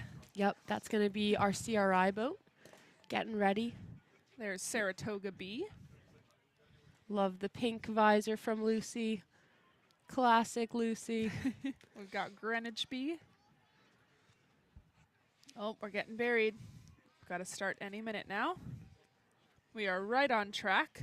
Just kidding, we're one race behind in time. But that was Row America doing Ride well. B, and here's Concord and Emma Willard. And next here on the right side, we've got Pelham, Community Rowing, and Friends of Port Rowing.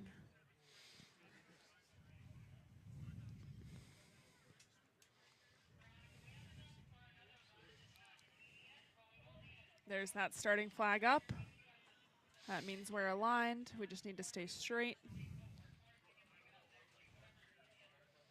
Fastest point from A to B is a straight line, so these coxswains will be trying to give their crews the shortest distance of 1,500 meters. Sometimes the adrenaline of a crazy point, though, that can help. Does that give you a little bit of excitement? Depends. It I could. mean, it could. It could. Makes me feel like I'm an F1 driver. Vroom, vroom. Yup. If you're just joining us, welcome to the Saratoga Invitational 2024. We're here at the finish line commentating on races with you today. This is the girls' freshman novice 8 final 2. Looks like everybody's ready. We're missing maybe a crew. Let's see. Or maybe we just moved over a lane. CRI B in lane 0 instead of lane 1. There's our start. The first strokes have the potential to be the scariest. Some of the scariest, I think. But all crews are off. This is our freshman novice 8 final 2. We are running about 10 minutes behind, which is not bad at all. There's our stake boaters doing the great job of holding the sterns of those boats as they get centered in their lanes. So we've got CRI on the right, Saratoga next to them. Then Greenwich B, Row America Ride B, Concord. And then far back, having a little bit of steering trouble, it's going to be Emma Willard. Oh, excuse me, Concord. I believe that's And then Concord, Emma right. Willard, Pelham, and Port there on the left. But off to that early lead, Saratoga, Greenwich, and Row America Rye, all B boats of their squads.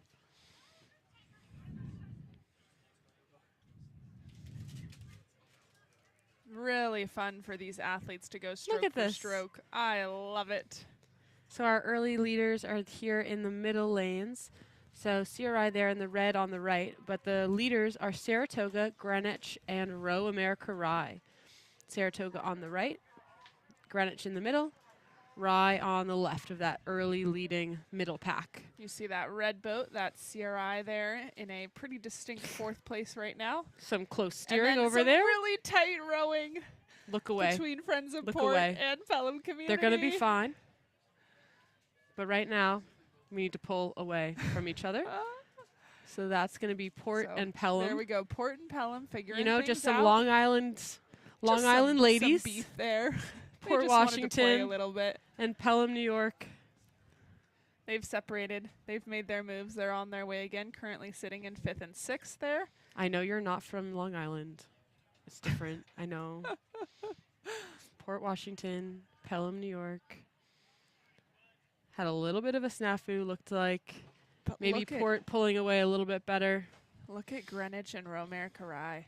Stroke for stroke. Saratoga has been moved away from a little bit. Bow to stern here, and Saratoga But looks what a like gutsy first Yeah, 250 they had. for real. Saratoga was like, we're going to try and put ourselves in this. We're going to hang with them. We're going to do it. And you know what? They're doing their best. They're doing what they can. And They're there's gonna try only and one stay way ahead to of this learn how to CRI boat. There's only one way how to learn to hang with Rye and Greenwich. How? To do it. Just do it. To do it.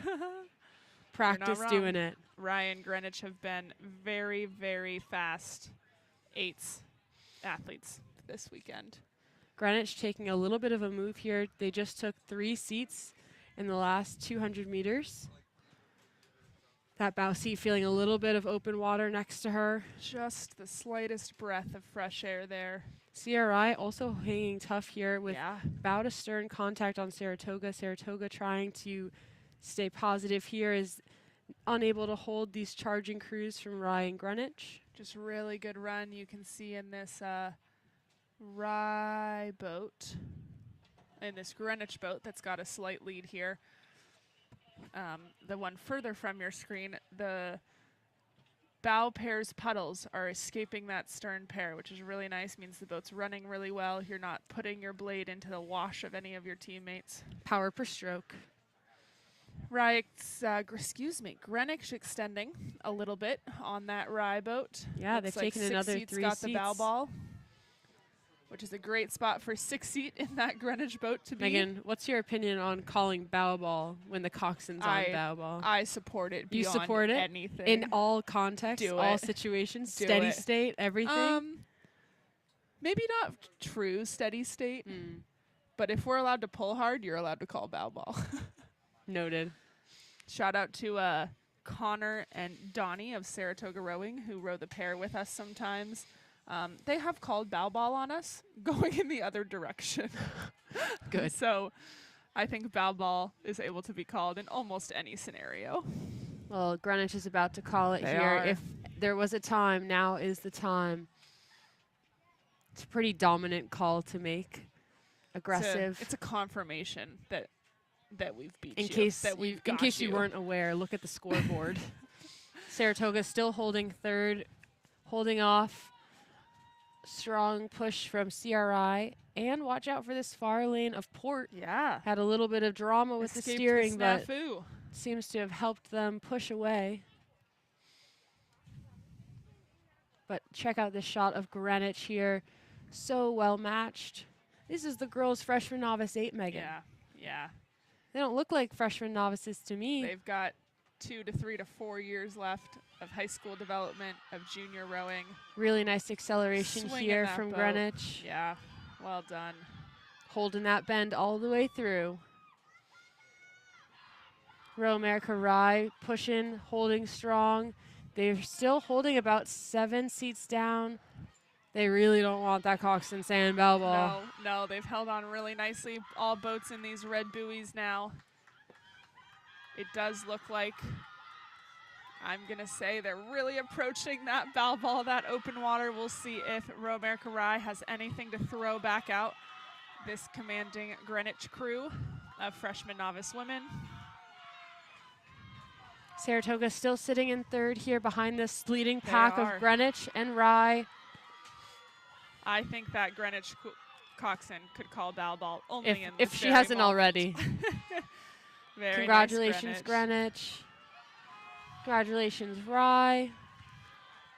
Here comes Saratoga. And watch out, CRI. You've got a charging Port over here on the opposite side of the course. Port Saratoga's going to take moving. third. Congratulations, Saratoga. Very comfortable third there. Little bit of space on either end. And I think Port just walked right back through CRI. Oh, my goodness. Port will take fourth. Congratulations, comeback queens CRI there. fifth. Good racing, all crews here. Very much so. In this bright blue boat, I think that's Pelham Community. Looking super If I've strong. ever seen them. That bright white against the bright blue. Moving together here. Nice.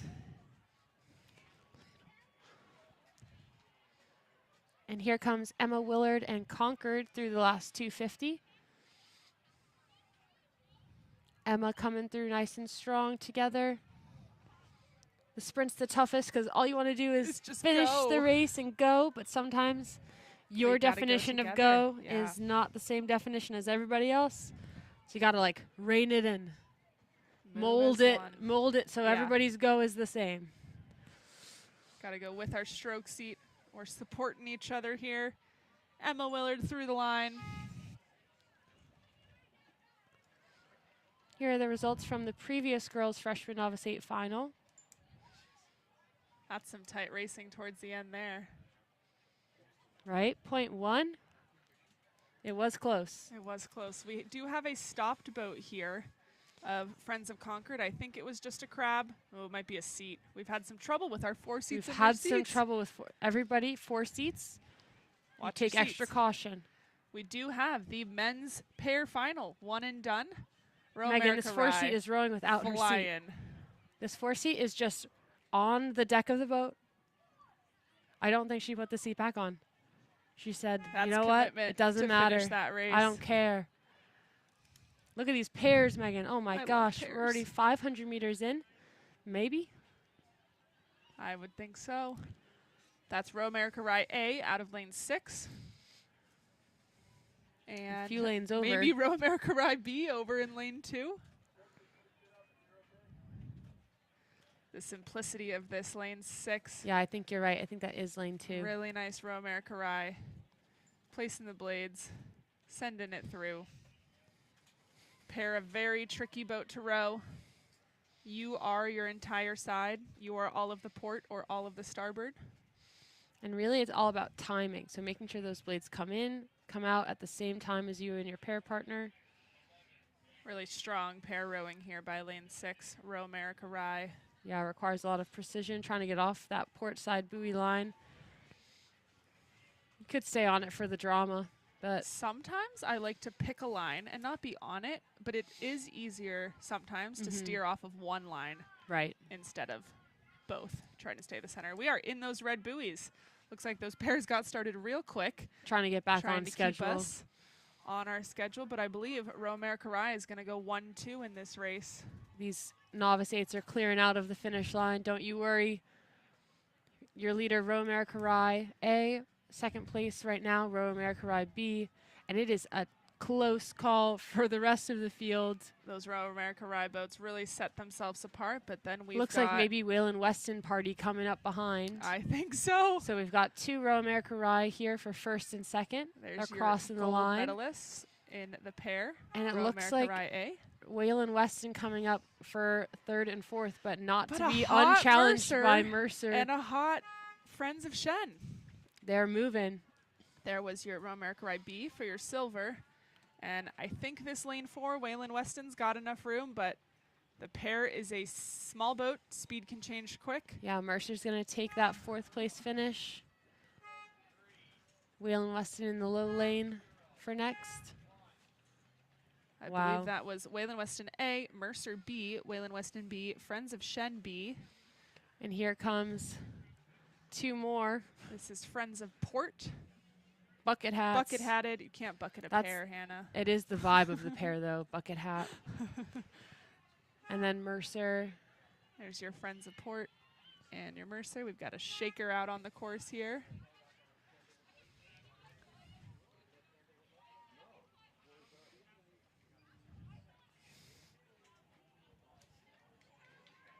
Girls U16 freshman coach Ronnie of Saratoga Rowan bringing his athletes into the dock here. And we've got our final pair coming through the line. That was a quick boys race in the pair. This is Shaker Heights. Domination from Row America Rye, and we're right back to the start. Girls pair final 1. We've got Bromfield Acton Boxborough over there on the left, Connecticut Boat Club, Mohawk Homeschool, PNRA Mercer, Ridley College, Row America Rye, Port, Narragansett, and Whalen Weston over there on the far right side of your screen. early I leader. think we've only got, oh, we do, just kidding. Connecticut see. Boat Club. Yeah, Connecticut Boat Club with that early lead. Pretty ridiculous lead if you ask me. And Row America Rye not letting them get too far, but the rest of the field still all pretty contacted. We're just about 500 meters in almost. We are getting back on track. Connecticut Boat Club with that lead, trailing 3 crews of PNRA, Mercer, Mohawk Homeschool, and Ridley. So Row America Rye is going to be the second place boat right in the middle. And then pretty much a dead level heat on that far side. Looks like if that's Row America Rye, we've got Port, Narragansett, and Whalen Weston. Yeah, yep. Yeah. These pairs too, nothing is over till it's over in the pair, similar to that single or even the double. A slower moving, smaller boat, so moves are often, can be more impactful and quicker just because you've got so much less space to walk through a crew. But Connecticut Boat Club leading Row America Rye A. They got a fan club of three safety launches here. We got 9 pairs. Each one at least needs 3. You need 1 launch for 3 boats. We've seen the need. Connecticut Boat Club extending their lead here. Row America Rye kind of hanging with them. Maybe even holding pace with them, but Connecticut Boat Club got a little bit more of an advantage early on in the race, and they're just holding that position. Mohawk Homeschool, Mercer, Ridley, Friends of Port, Narragansett, and Whalen Weston all kind of within striking distance, I would say. Yeah, PNRA Mercer slight advantage. A little bit of an advantage into that bronze, into our last 750 or so. The margin that Connecticut Boat Club and Rye have on the rest of the field makes the lead that PNRA Mercer has over the next boat of Ridley College look insignificant, but they're I up think we've 4 got seats. Some maybe open water almost. Yeah. Not just 6 boat lengths of open water. Different degrees of domination here in the girls' pair. Connecticut Boat Club maintaining their open water lead over Row America Rye. And then PNRA Mercer still holding 3rd over Ridley. Premier rowing club out of Canada. Coming up behind them, sitting in 5th after Ridley, is going to be Mohawk Homeschool. But if Mohawk looks across through that safety launch, we've got Whalen Weston, Narragansett, and Friends of Port. Yeah, Port all kind of playing over there. Port sitting maybe like a length up on that little bunch, but not able to move through Mohawk Homeschool just yet. Connecticut Boat Club looking long and strong, very connected to that water. And then if you look over, that is our Connecticut Boat Club. But no, excuse me, that is Row America Rye. Yeah. You're right. I was going to say Row America Rye a little bit higher on that stroke rate, trying to just make a move. I think they've if not held, potentially walked a little bit into Connecticut Boat Club. And we're in the last 500, so now we really get to show off just how much we have left. Some top end speed here. Both boats doing a little bit of buoy hugging, as it happens when you get tired at the end of this race. Steering is often, it's at the top of your mind, but maybe not. Those high stakes scenarios just sharpen the mind. You know, these dialed girls in. will be more prepared in 2 weeks when they likely will race these lineups at States or very similar. Well, watch out. We've got Ridley taking quite the move here for 3rd place. Yeah. They just walked back 4 seats because they were down 2, and now they're up 2 on PNRA Mercer. Whatever move they had at the 500, it's very effective. Rye kind of hugging that line, which luckily they've given themselves enough space that they're not going to get in any sort of trouble from the referees from moving across lanes a little bit. But wow, Ridley still extending that lead for 3rd. So. And honestly, Connecticut Boat Club extended their lead as well for a really awesome showing for 1st place finish.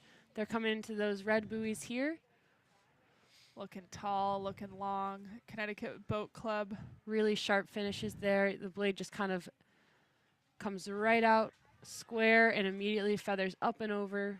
The little bit of chop from this headwind. There is a breeze, for sure. For sure. Connecticut Boat Club coming into their final 15 strokes here. Bow seat took a peek. Where is that finish line? Donde está? Someone told me there would be a finish line. Where is it? Connecticut Boat Club really strong. About a boat length back, we've got Romare Karai. And then, Hannah, direct your attention to the 8 other boats They're who are really all much closer close together. racing. We've got to see our Connecticut Boat Club. There's Bow Seat finding the finish line. They are through the line. They will be your gold medalists congrats, in this CBC. heat of this final of the pair. And here comes Rye across the line. Congratulations, Romare Karai. And Ridley holding on to that decisive move. They've made some good length. Referees doing a little bit of steering help here. Pair is a difficult boat to steer. You want to have very good matchup, very consistent strokes. Port really surging here, trying to get ahead of Mohawk Homeschool, just like we were talking about. Oh, no. Oh, we have a flip. Oh, no. Our friends from PNRA Mercer. Big digger with 5 strokes to go. Ridley through the line. We've got safety launches right on. They do. Mohawk ready to help. Homeschool and Friends of Port through, passing Mercer, who's now unfortunately in the water. Looks like we've got 2 sets of hands hanging on the boat, so hopefully everyone's okay.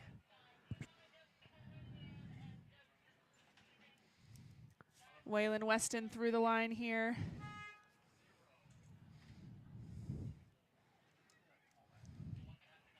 Followed by Narragansett. Both athletes are out of the water from Mercer, and now they're going to try to get the boat loaded on top of the launch. We've got Bromfield Acton Boxborough coming through the line to complete your final 1, and final 2 is on the course here. So we're going to get that PNRA Mercer pair out of the water and clear of the oncoming race. They're both out on the launch.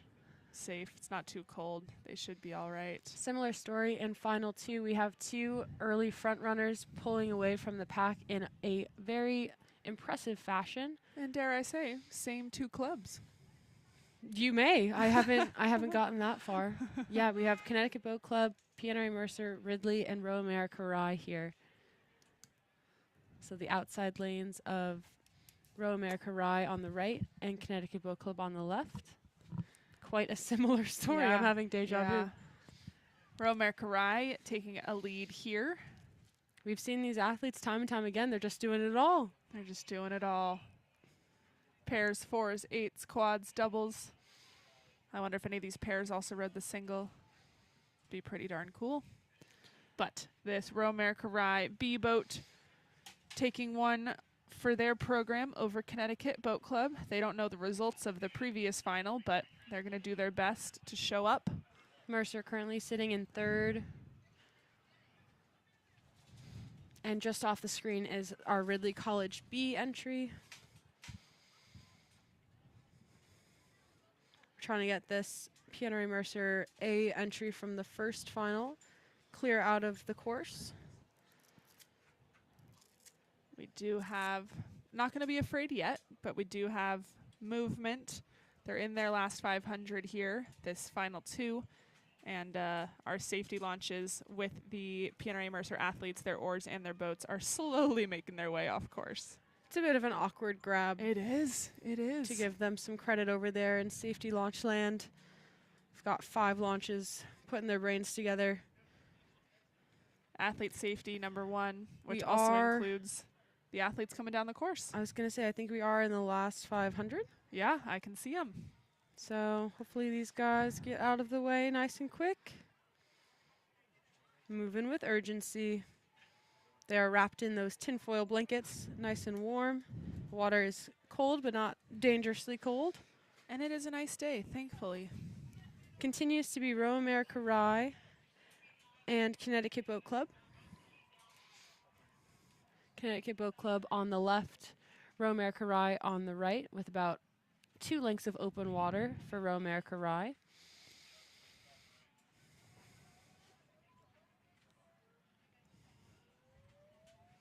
And unfortunately, I think they're going to have to stop this race.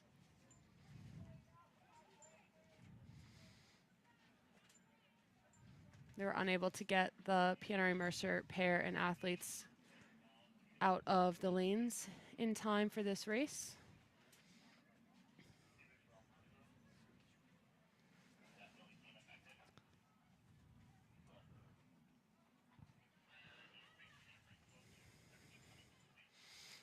They are trying to transport the Mercer boat and the athletes to a safe location on shore.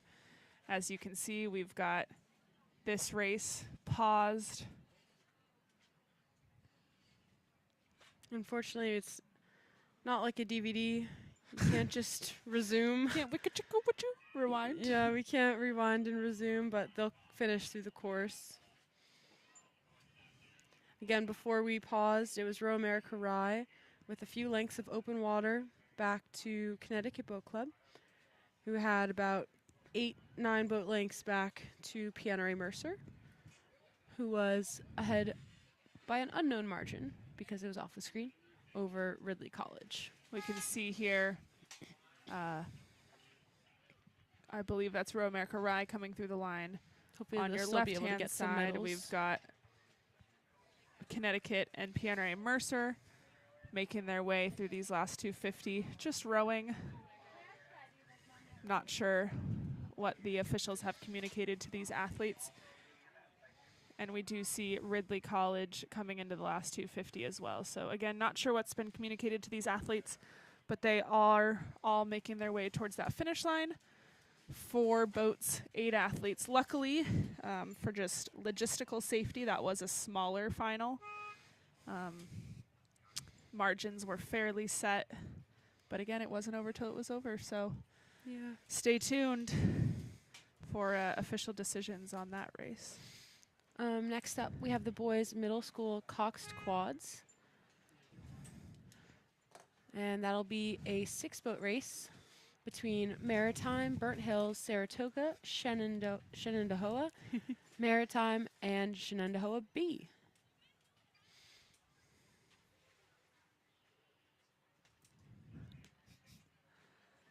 Hearing the athletes in that final two, Asking know what some happened? questions.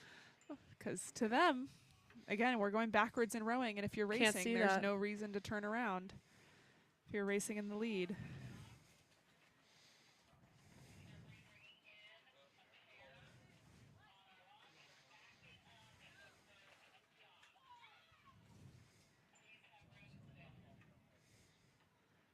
We've got our Ridley crew through the line here. Again, not entirely sure the status of that race, but we will keep you updated. You can see on the far right-hand side of your screen a launch with a pair on it. So they are slowly bringing that flipped Mercer pair to the regatta side docks. Both athletes are safe in a launch, also making their way to the docks.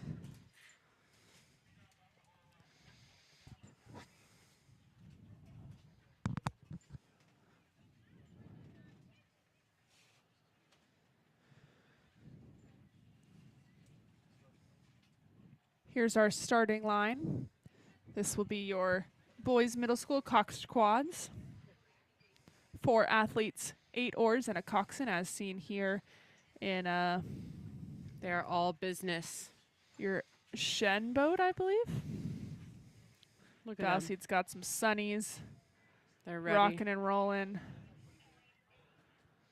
Out of lane 5, that will be Friends of Shen. Lane 4 there, looking like Maritime and Shen. We've got a Maritime Shen sandwich, if you will, in professional terms. If you will. And I will. And I will. I will indeed.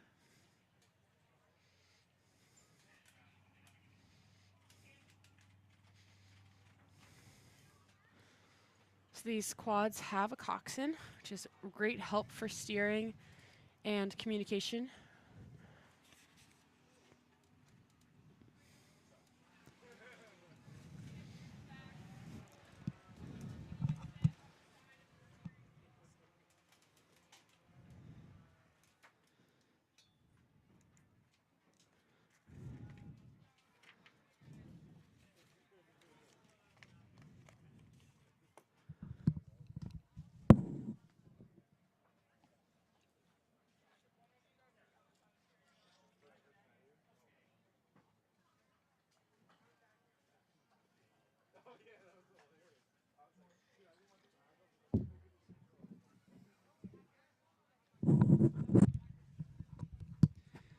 These middle school athletes getting themselves set up to row straight down the course. Stake bolt holders trying to hold on to that stern. As you can see here, Shen, we're trying to get ourselves straight and buckled in, which is, to be completely fair, a very tricky thing to do often in this wind in a newer lineup or a younger boat.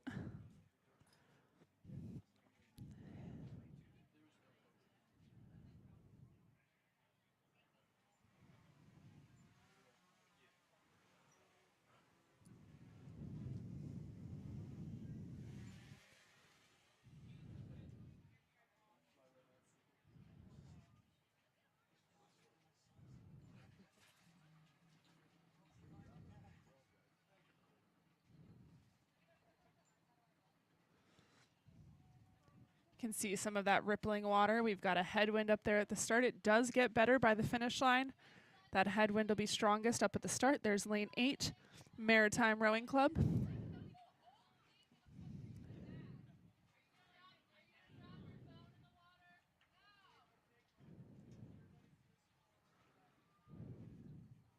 There's lane 7, Burnt Hills. Lane 6, Saratoga Rowing. Ready to rock and roll. Lane 5, Friends of Shen.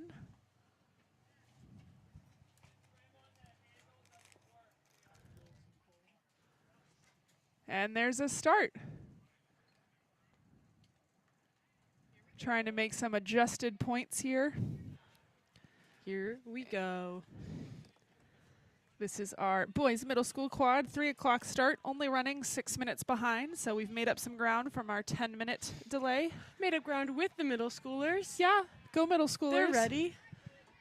Doing really well here. There's Friends of Shen out of lane 5 and Maritime Rowing Club, who's looking really strong, out of lane 4. Looks like Maritime didn't want to be in a Shen sandwich.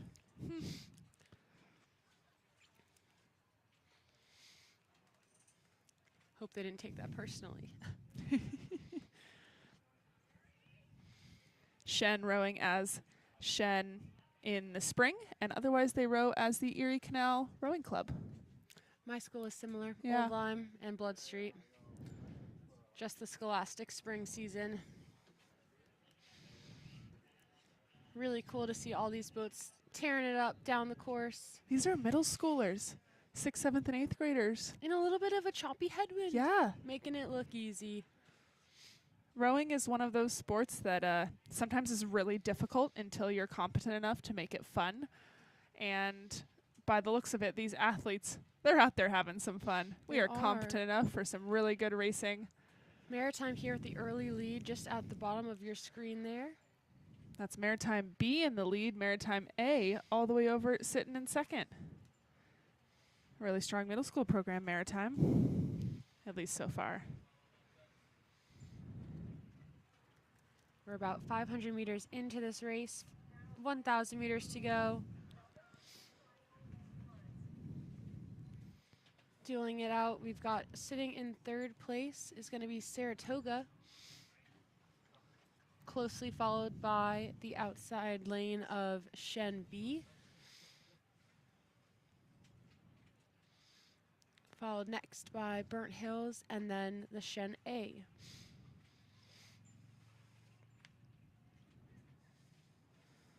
Maritime's got quite a bustling program. Their youth sculling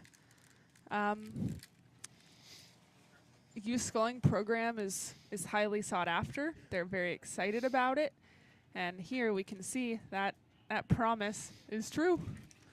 Look at them go. We've got Maritime B out of lane 4 in the lead here, and Maritime A out of lane 8 all the way on the other side. Doing great. Yeah, Maritime. There's lane 4, Maritime in that bright blue. Blades going in together, trying to exit together.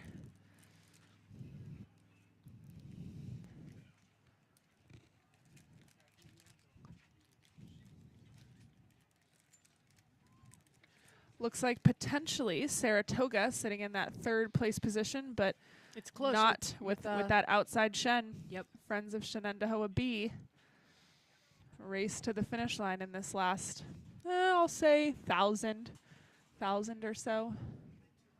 But look at that big send that Maritime's putting. We may not be totally perfect in middle school in our technique, but you know what we can do? They look perfect to me. We can haul on it. They're Haul on it. They're doing a great job. And they're rowing so well Clearing that those that puddles. haul is effective. That power and fitness can be used because that technique base is there. Those fundamentals. Continues to be Maritime, Saratoga. In that order. Saratoga knows they practice on this course every day. They know when that 500 move needs to be made, when that 750. These athletes have gotten to know these waters really well over the last month or so that we've had non-frozen water up here in upstate New York. Maritime with that big acceleration into the back. Really nice job slingshotting that boat towards the finish line.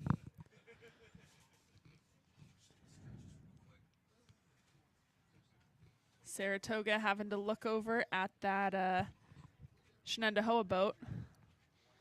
Hard to tell exact margins with this angle, but it does look like Saratoga remains in that bronze contention position.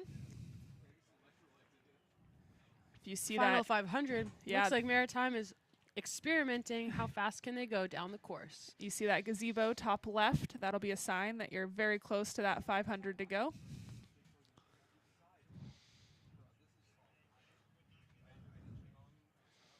And then anyone who's raced here know that there's a beach right about 250, kayaks there for the Regatta View neighborhood.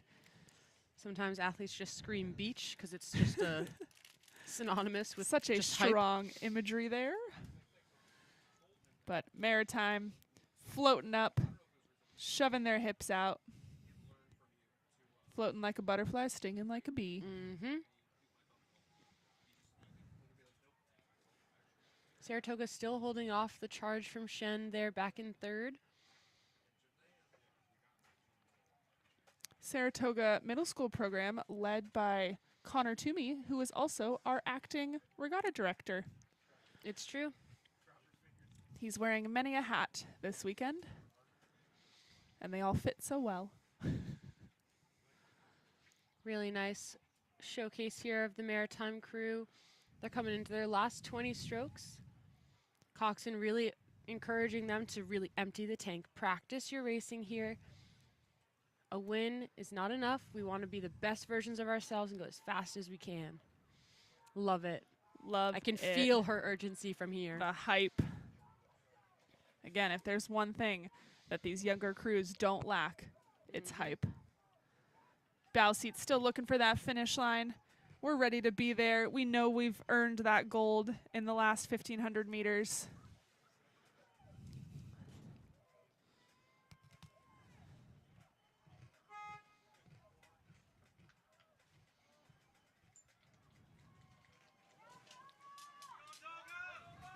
We've got cheers of Toga here as Saratoga gets closer to that finish line, trying to hold off on that far side. Friends of Shenendehowa B. But right now it's our second Maritime boat through the line. Maritime going 1-2 in the boys' middle school coxed quad.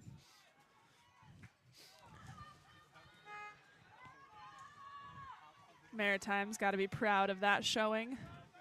Saratoga and Shen side by side here. Ooh, it's close. This is quite a sprint. Oh my gosh. I think Saratoga is about a half seat up. Are you not entertained? I am so entertained. Saratoga pulling off the bronze. Shen 2 seats back. Well done, mods. Here comes lane 7.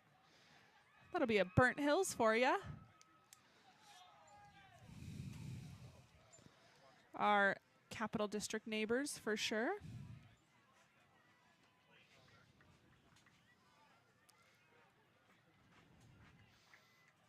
And then we've got one more crew coming through after this Burnt Hills foursome. Plus Coxon, we have another Shen entry here coming through.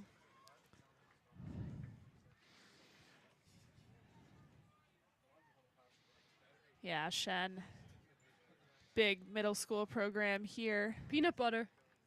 Oh, do you think there's a jelly? Shen, do you have a jelly? Ooh, that would be fun. I wonder 2 if that other Shen quads. boat was named Jelly. I didn't I know, look. we didn't even look. Didn't even notice it. Rewind that tape, please. Here's the peanut butter. I hope no one's allergic to peanuts in that boat. That'd be terrible. That'd be tricky. And that completes our boys middle school coxed quad. These are the results from that girls pair final that was paused mid-race. So it looks like, I'm not sure what they went with. I wonder Maybe if they just the paused. time they crossed the line. Because it is a 1500. It is a so that would- 1500, yeah, so that looks like it. Not to say I that would take the order, but maybe not the time or the margin. Back up at the start, we've got a little bit of an issue here with our lane 6, but this is going to be the girls' middle school coxed quad.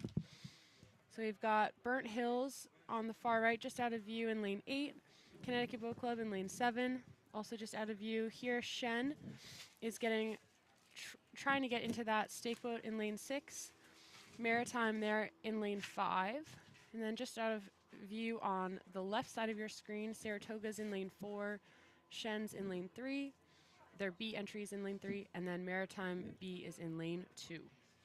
So we've got 2 Maritime boats, 2 Shen boats, and then Burnt Hills and Connecticut Boat Club on the right, Saratoga on the left.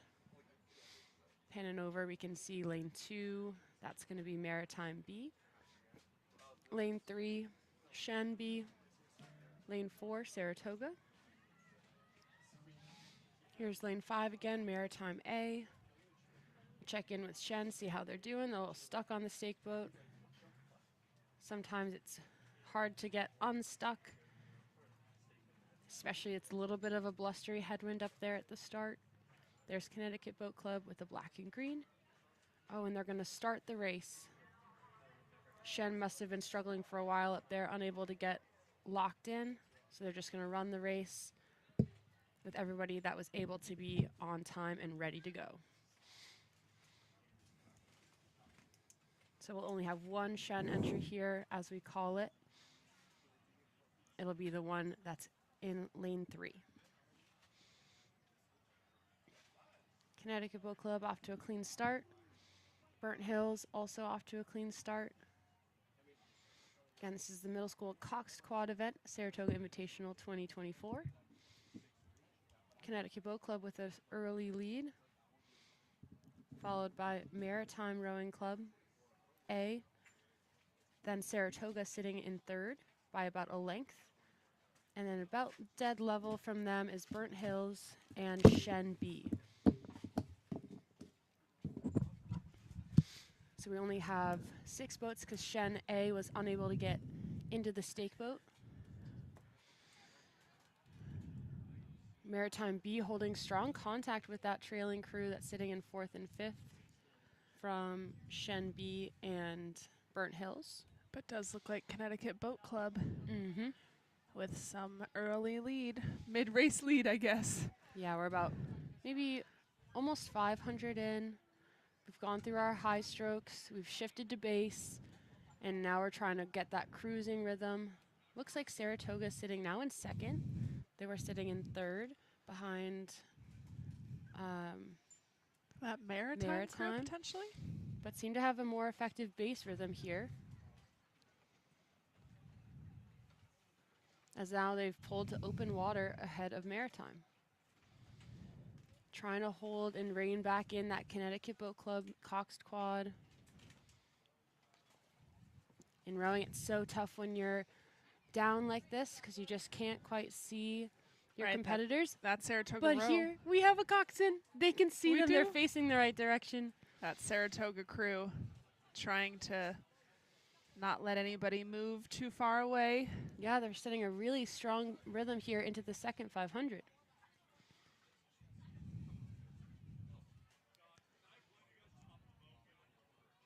Maritime trying to hold off the charge here from Shen. There's Connecticut Boat Club in that black and a little bit of lime green. Love an accent color. They have extended their lead over Saratoga, but Saratoga's extended their lead over Maritime. So things are just starting to separate a little bit here in the top 2 spots. But if anything, they're getting more crowded in the next 3. Yeah. Maritime, Shen, and Maritime B are those 3 trailing crews. And then on the top end is Burnt Hills.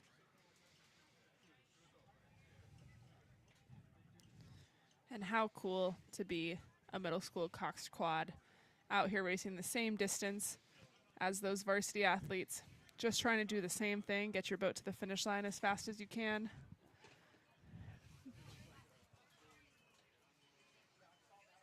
Connecticut Boat Club extending a very generous lead. Well done there. They're Crew racing of it like it's a 5. 1K. Woo. But they've got another 500. They might extend it more. Uh-oh, crab for Maritime A. I only see, one of their oars must be dark color. I was like, I only see 3 your blades. concern there. Okay, but I think they just have dark blades for 2 seat. Ooh, 2 seat. Did you lose your invisible your blades? blade? Maritime B back up and running.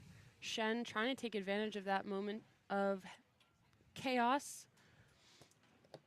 And Maritime B over here on the right side of your screen.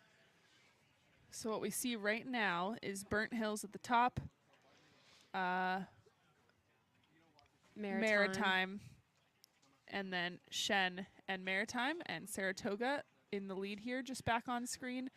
Connecticut Boat Club so far ahead, they don't even make the camera shot. Yeah, so Saratoga is currently sitting in 2nd place, and this is the fight for 3rd unfolding between Maritime and Shen.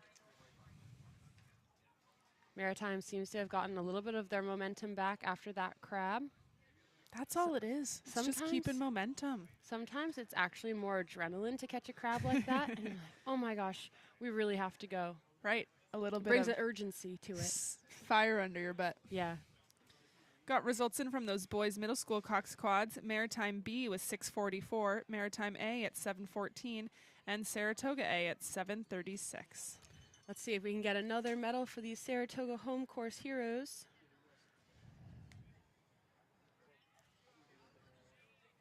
A little bit more separation here as Maritime A solidifies their place for a bronze place medal entering into the last 500. Very much so. We'll They've see got if to any know of these it. crews have an exciting sprint up their sleeves, a sprint planned for all of us watching at home.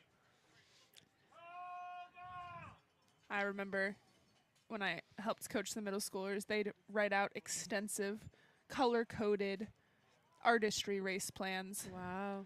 It's not quite second nature enough, so hey, take advantage of that piece of paper Visualization. you're going to have. Yep. Gives you an excuse to pre-plan that race. But So Connecticut Boat Club, this is about as good as you could plan.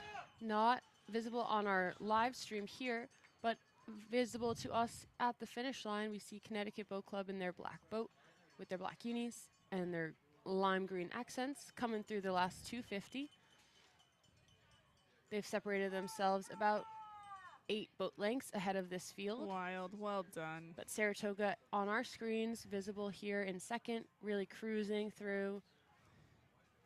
Maritime able to really establish themselves as an unquestionable bronze medalist in this middle school cox squad. Connecticut Boat Club says that they are fueled by their breakfast sandwiches with all the works. Delicious. So hopefully these ladies feeling strong. They're not messing around. Feeling fueled. All the works breakfast sandwiches leading them to a win. Congratulations, CBC. Very nice. Huge lead. Huge lead. Yeah, that's ridiculous. I'll up it to 12 lengths of open water. 200 meters. Pretty 180 impressive. meters. Here goes Saratoga coming into their last 20 strokes. The headwind seems to be picking up a little bit. That movement together into the catch. We place the blades and send it through. They've got a coxswain letting them know how far away that finish line is. Pretty cool to see these middle schoolers giving it everything. That's awesome.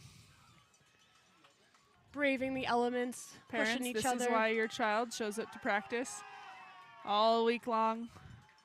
Weird hours, long hours, in all sorts of conditions. Here's our Saratoga Mod boys cheering on the girls. Well done, Saratoga, through the line. Love the boathouse camaraderie. Here comes Maritime for third. I believe that was Maritime B. Out of, no, Maritime been A in out of middle, lane yeah. 5. Excuse me. You just misspoke. I You had it just- right in your I brain. just had to look at Maritime. Oh, the high fives all around in that Maritime boat for the bronze. Super cool. That was Friends of Shen B. And here comes Maritime B in that far lane coming across. Here at the finish line, bringing you updates live. Here are the times from the boys middle school coxed quad that we discussed. And we're going to try to get back on schedule here with the boys 3v8. We've got our final boys coxed middle school quad, and that will be Burnt Hills through the line. And we are missing the girls' Shen A Sorry, entry. girls. Excuse me. Those were girls' Okay. races. Just with some troubles up at the stake boats. As you can see, it is pretty choppy up here. We've built a little bit of momentum in the wind Getting a little department. dark and stormy, but there's a start in our boys 3v. We've got Row America Rye on the right, 2 lanes, A and B. Greenwich Crew in lane 7. PNRA Mercer in lane 6. Saratoga in lane 5. Pelham lane 4. Port lane 3. Wayland Weston lane 2. Maritime lane 1. And Greater Lawrence lane 0. It's almost like you've been saying the names of all those crews all day. 10 lanes across. All A boats except our lanes 8 is Row America Rye with their buddies right next to them in lane 9. And it looks like those buddies have gotten off to quite the competitive start here in the boys 3v8. Go buddies. So the boys' first varsity and second varsity 8s raced this morning the 2,000 meter distance. Yeah. 3Vs lucked out and got the 1,500. What's up with that? They did. What's up with that? Here's Row America Rye. Really strong. Look at the depth of this program. This is 18 nothing athletes. new. We do this at practice all the time. This is just on their Tuesday afternoon for these guys. And then Greenwich just visible there on the left of our screen. And here as we pan back, we can see Pelham. A nice cascade of speed. Saratoga visible there. So that must be Mercer in the blue I believe boat. that is Mercer, Saratoga yeah. there in the blue and white boat. Pelham with a bit of a lead up on Saratoga. And then Friends of Port, Wayland Weston, and Maritime back there as well. But it is Row America's Rise final right here in the boys 3v8. Really nice engagement here. Shoving the hips, engaging the lats to connect seat and handle together. Really horizontal here as that wind's been picking up. Trying to let the wakes and the chop and all the environmental factors impact you as little as possible. It's cool they're kind of rowing stroke for stroke here, Megan. Do you think they've been given a prescribed stroke rate range, Probably. perhaps? Probably. I'm seeing looks across from both crews as Row America Rye B tries to hang right with Row America Rye A. Both boats Really have fun. left Greenwich there and Mercer, open water back. And They're then also dueling. We got Yeah, quite a that's few very fun. dueling doubles of 8s. say that 3 times fast. I will, but I'll turn my mic off. Just a 2.5 seat difference. Row America Rye A and Row America Rye B. It looks like maybe Row America Rye A has taken a bit of a move here. Potentially a little bit stronger through that middle 1,000, but only time will tell.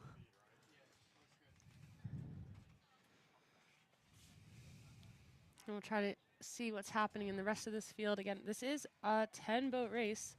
Row America Rye A and B here on our screens, but we've also got a battle between Greenwich and Mercer in lane 6 and 7. And then Saratoga, Pelham, Port, Wayland Weston, Maritime, and Greater Lawrence are also battling it out here I think in there's this some good boys racing 3v8. happening in that back. Coxon here is on bow seat of their B's crew. Yeah, some moves have been made here, both in that double duel and this double duel. Greenwich trying to walk away from Mercer, maybe getting a half boat length, give or take. Yeah, that stroke seat sitting on bow deck. And I don't think Romare Karai A has gotten a half boat length here. I think B is Just holding a few on seats. snug. If I look at it, maybe. Coxon's about to say bow ball. We love Coxon's on angles. 3-seat, 2-seat here and walking away. I'm like a dog tilting my head, Hannah's doing cartwheels over here. giving it the good old, huh? Every dog on the site tilts their head. Huh? Here's Greenwich with about a length up on Mercer. And then we've got Pelham Community up on Saratoga, who's up on Friends of Port and Maritime, I believe. Look at this group. I love it. This There's is what Pelham back dreams there. are made of. Greenwich ahead of Mercer.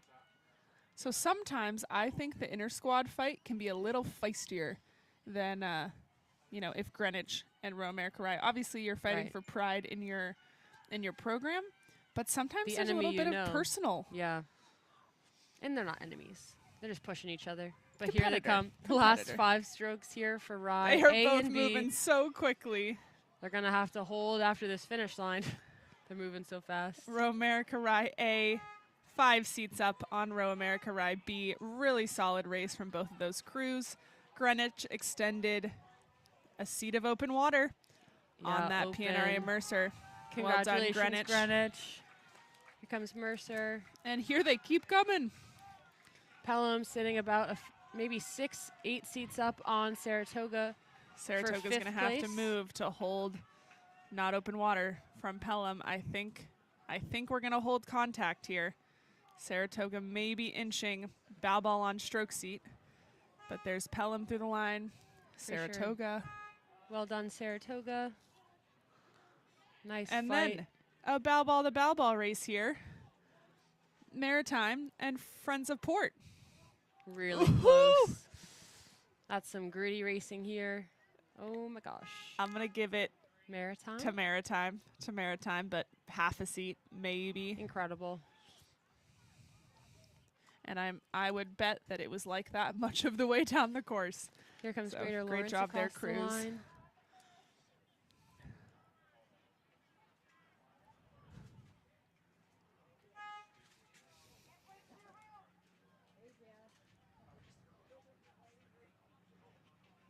Here comes Wayland Weston. And in the foreground, I believe this is our Shen Girls Middle School Coxed Quad making it down the course safely. That will conclude your boys 3v8.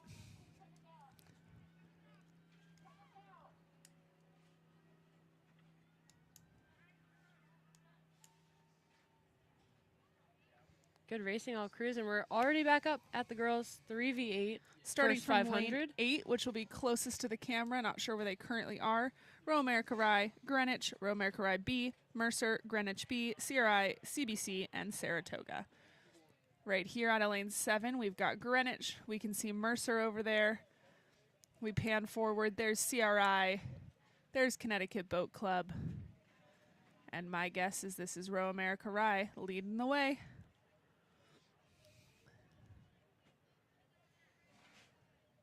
Out of lane 8 here, that's Romare Karai A. This is their 3v8. These athletes have potentially raced 1, 2, 3, 4, 5 times this weekend. Many times. Many a time. Using those food tents, using our vendors to fuel properly. We are missing a bow ball here. Bow number, excuse Oh gosh, me. I was like, not a bow ball. Not a They bow shouldn't ball. have launched. But my guess would be that this is potentially Connecticut Boat Club. Maybe Romare Karai. We'll have to see.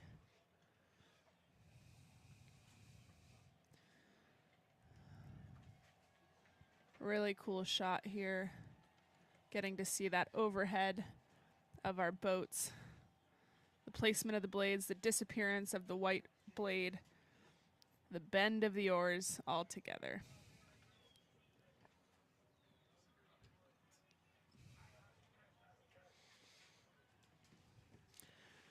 That's Megan, Row America Rye. I just checked the weather. Tell me about It's it. supposed to rain in 24 minutes. No, it's not. That's what I'm look at the clouds. Look at the clouds. Did get a little gloomy. Row America Rye. laying it down. Cruising. They're just gonna row 8s all day long and pairs. They did well in the pairs. Do you as think well. they take guests? Could I hop in? Just, there must be someone sick once.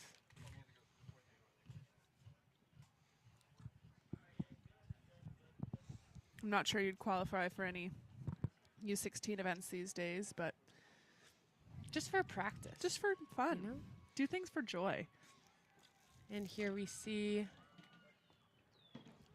looks like more than one lane over, so I'm going to say that's Row America Rye B. Yeah. Is that what you think? Definitely looking stormy, though. A little dark and stormy here. And then maybe 2 lanes over. Potentially, what do you think, Megan? Is this Greenwich? There's 1 lane. There's 2 lanes. Maybe 3. Could it be Connecticut Boat Club? I think it could be Connecticut Boat Club once we see them again. Dark and stormy. I feel like they could kind of vibe with that. All the black unis.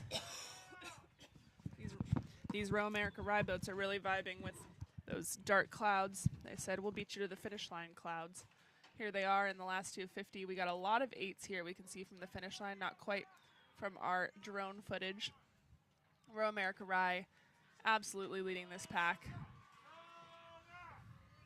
I think that is going to be Row America Rye B right there. Mm-hmm. I think we're going to go 1-2. There's a CRI. You can see the red and the white and black ripple. I love nothing more than a field full of 8s. Super exciting. There's Row America Rye A. Could that be Greenwich with no bow number? They are wearing a different uni than Row America Rye A. They are, Not but that they're that only. says much, but It could be a Greenwich. Yeah, they're only 1 lane over. But there is no. there's two. 1 in They're between. 2. They're So Row that's Row America Rye. We trust It's the not our intuition. fault. It's your All fault right. for the bow number. Here's CRI CRI. coming 3rd. Wow, really tight finish here. I think Hold it's on gonna to your be seats, Greenwich Greenwich and Greenwich. and Greenwich. Greenwich B. Greenwich A. PNRA Mercer. Yep. Heard. And there is our Connecticut Boat Club and Saratoga. Wow. What That middle group, so fun. what a fun race. There's the previous race of the boys 3v8. That was just the girls 3v8. Really tight racing there between Row America Rye A and B. And between And a Pelham little- and Saratoga. A little deja vu in the girls' boats. Close racing between Row America It's Rye a whole A and program B. affair. Here comes back the to boys. small boats. Second varsity doubles. They're off the start here. We've got Burnt Hills on the far right, Cambridge Boat Club in 7, Maritime in 6, Shaker Heights in 5, Albany Rowing Center in 4, Narragansett B in 3, Oak Neck Rowing Academy B in 2, and Shen in 1. I'm not seeing a full field of all those boats, but we'll see. I think I have to take my sunglasses off. Yeah, looks like we may be missing a crew or 2. It's the end of the day, day 2. Potential that there are over-raced athletes, injured athletes, tired coaches, etc., etc. These things happen. All right, looks like a Cambridge Boat Club there in blue. Then a strong early lead. Burnt Hills sitting in just about second. Look at that, Sneaking out a 1, 2, second. 3. Bows Shen, Oak Neck, and Narragansett. Trying to hold on to that medal contention here in the first 500. Cambridge saying, let's have a speedy first one so we can maybe relax and execute a little bit more in the second and third 500s. There's Burnt Hills, and then like Hannah said, Narragansett, Oakneck, and Friends of Shen on the other side. And it looks like Burnt Hills taking a shift a little bit earlier. Those low lanes maybe held their high strokes a little longer. They've got someone right next to them, too. Yeah, it's a huge advantage. That red in the middle, Shaker Heights.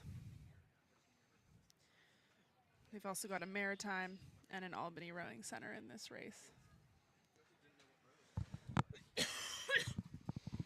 Cool shot here from the drone. Got Narragansett, Oakneck, and Shen front and center here of our low lanes. And props to Burnt Hills. They might not be next to that pack of 3, but they are definitely in the mix. Currently sitting in second place behind the ever-leading Cambridge Boat Club. Ever leading, especially in these small sculling boats. Right. Narragansett trying to take a little bit of an advantage here over Oakneck. 2 really strong, historically strong sculling programs.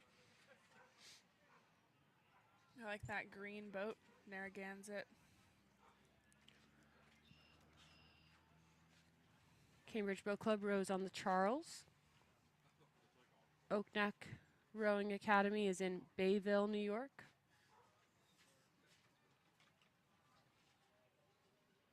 These athletes, the double is a tricky boat to row together. You've got to be very in sync, very in tune. Wow, look at that move from Movement Oakneck. is one. Made me eat my words. Oakneck's That's like, fine. we're calling bow ball. It's our time. But Narragansett holding really strong here. Narragansett, I said CBC. Oh my gosh, Narragansett rows in Narragansett, Rhode Island. Forgive me. Cambridge Boat Club rows on the Charles.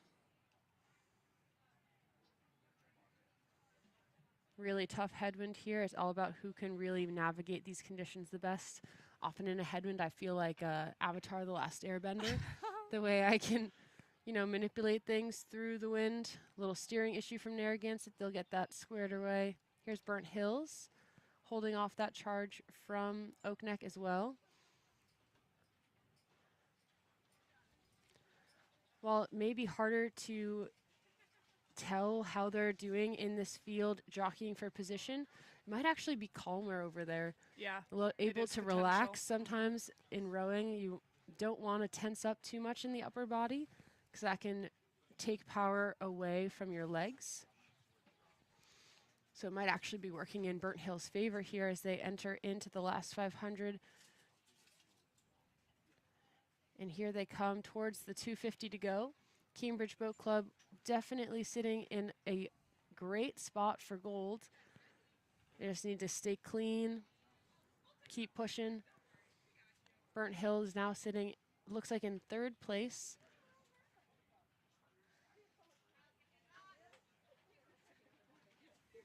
Oakneck Rowing Academy is still pushing here. Really strong second half here for Oakneck.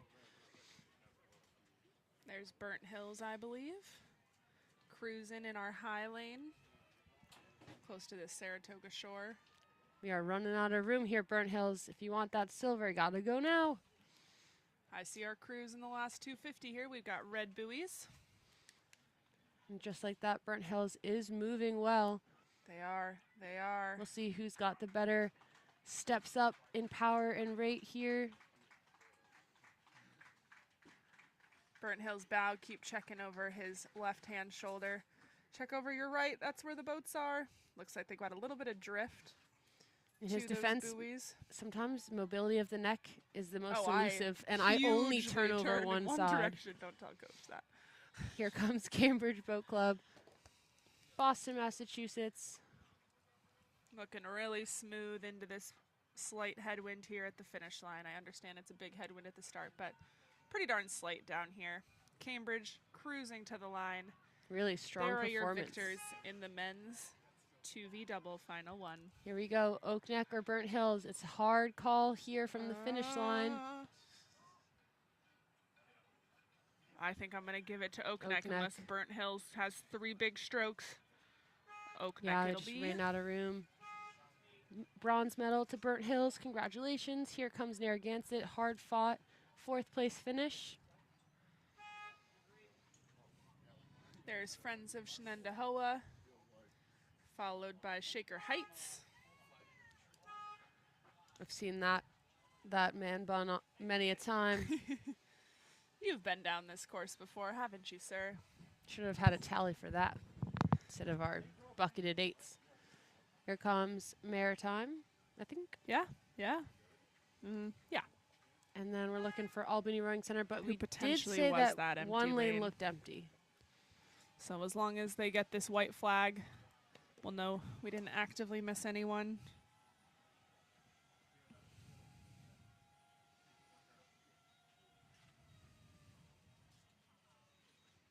Here are the results for the girls' 3rd varsity 8 final.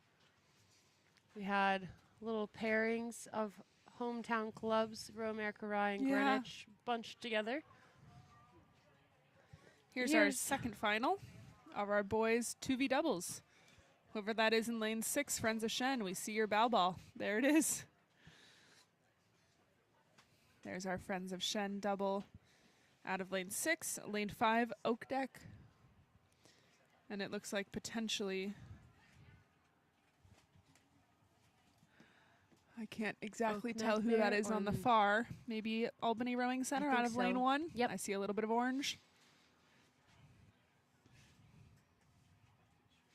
Gosh, and after this, we've got a lot of 10-boat races, Megan. Dun, dun, dun, dun, dun, dun. And so now we'll settle for 8. Right now, it's looking like it's Shen's race, though.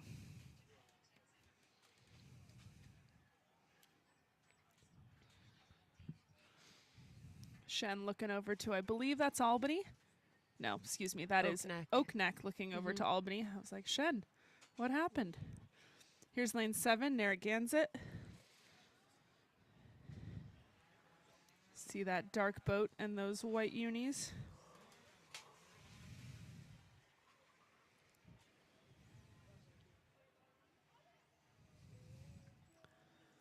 You can see that hang in this Narragansett boat. Long arms, hips pushing. The goal in rowing is to suspend your body weight, right? You don't want any mass just sitting in the boat. You want to have everything pushing that boat towards the finish line, slingshotting it down the course. And it looks to be paying off as these they are crews moving. They're walking through that far Albany boat, that's for sure. Let's see if they can dig into Oak Neck's lead here.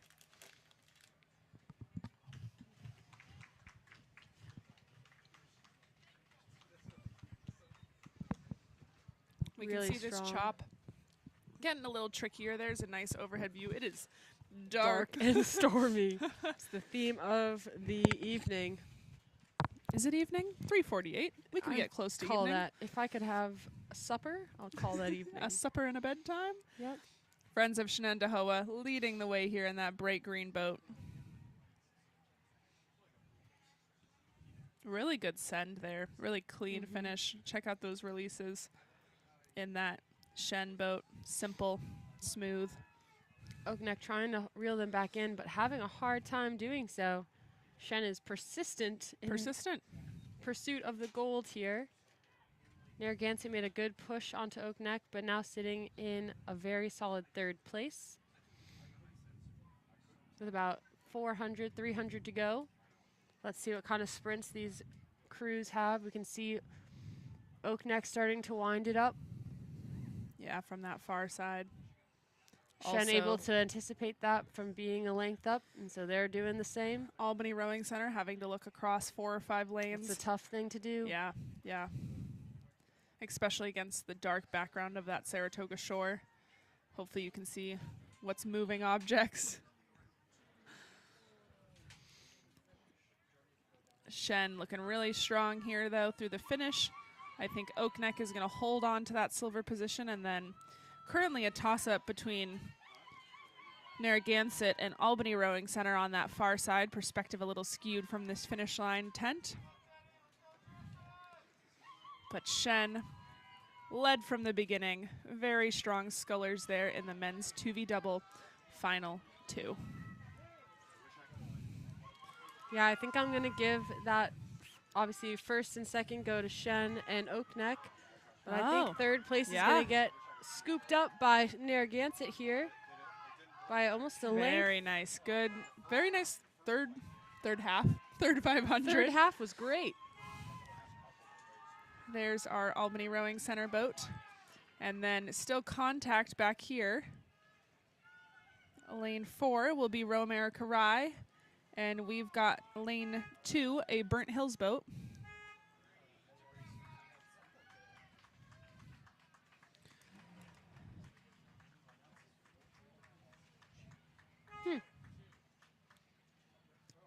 Looks like that may have been Maybe that was Y Quad a Cities, Y not Quad Burnt Cities Hills. I mistook for 2-3.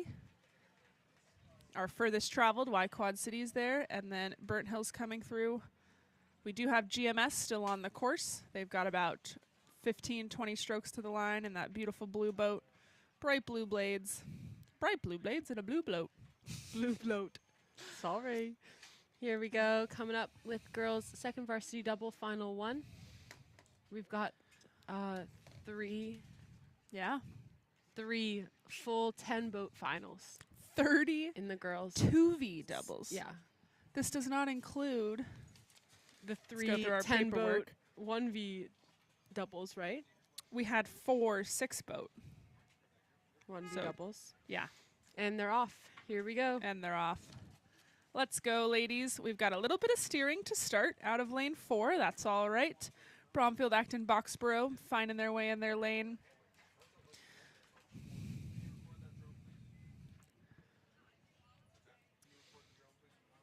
Everybody's moving here in that first 100, trying to get that boat up and moving. Often rowers at the start will take shorter strokes because you can be a little bit more powerful, a little bit quicker, the shorter the stroke. And then as that boat gains momentum, starts going at speed, you can lengthen to that base pace or even high strokes and a lengthen. From lane 9, which will be closest to the Saratoga shore, Connecticut Boat Club, Riverside Boat Club, Albany Rowing Center, Putney School, Friends of Shen, BABB, Ridley College B, Cambridge B, Y Quad Cities C, and Oak Neck C. Riverside bow seat taking some looks around at the field, getting a lay of the land. Looks like 250 in. Connecticut Boat Club with a 2-seat, 3-seat lead here. There they are, the ladies of Connecticut Boat Club in the Mr. Hubbard, whoever that may be. Lane 8, Riverside, holding off a few boats there. I believe I saw Albany, Friends of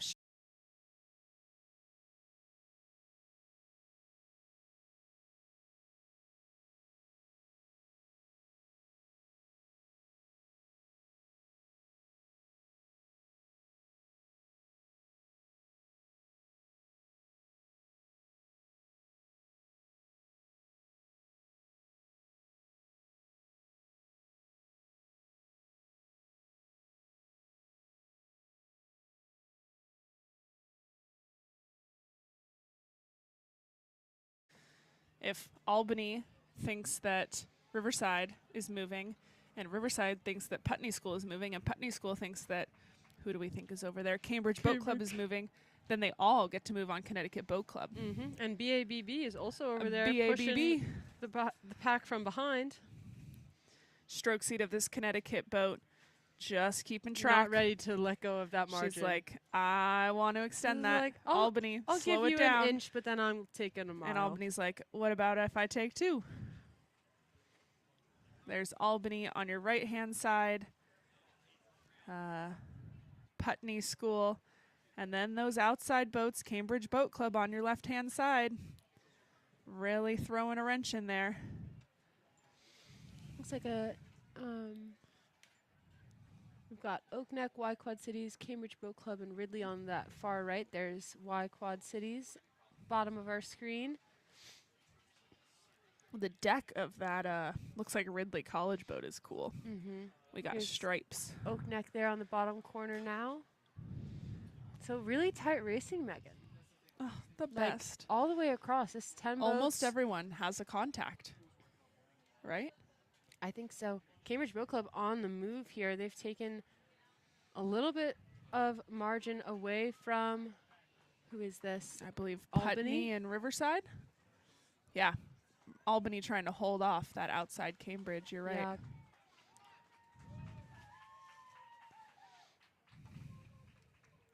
Even these trailing boats, Oak Neck, Ridley, BAB, Friends of Shen, are still having a great race. Still having someone to fight with. I love the Saratoga Invite. Hannah, you only have I know. Don't remind me. another hour and a half of Saratoga Invite 2024. Connecticut So- Boat Club is on the move, though. Has They Connecticut Boat Club been on the move all day? just, middle 500, they just took 3 seats.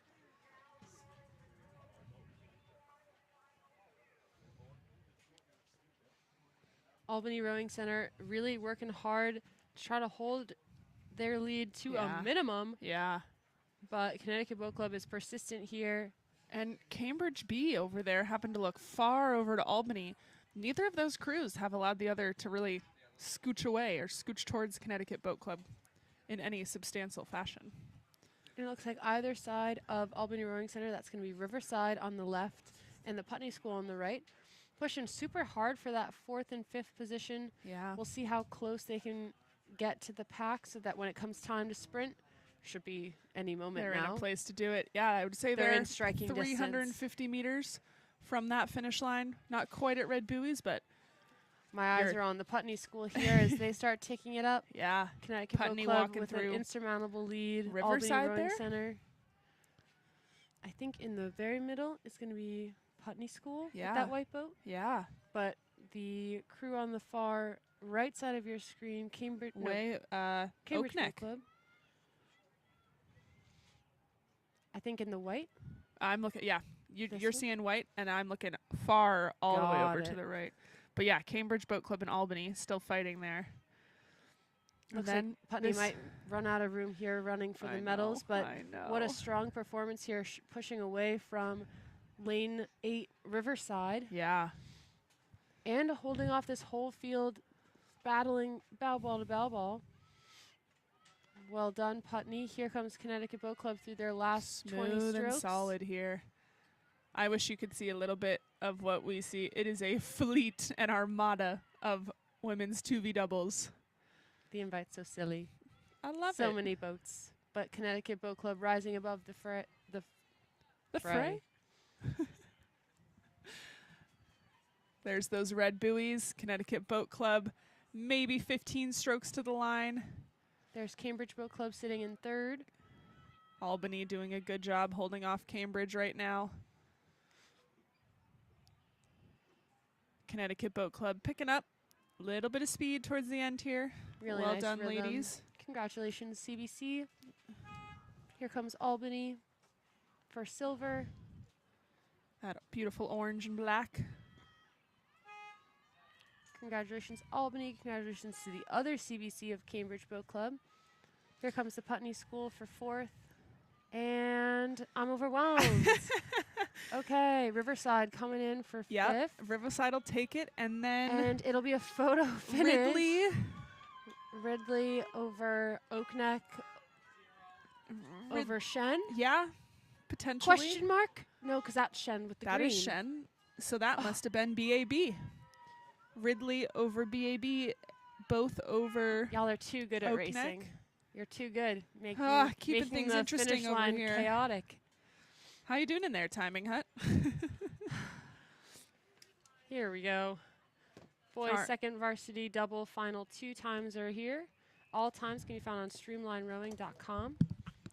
But we'll keep bringing it to you here on the live stream.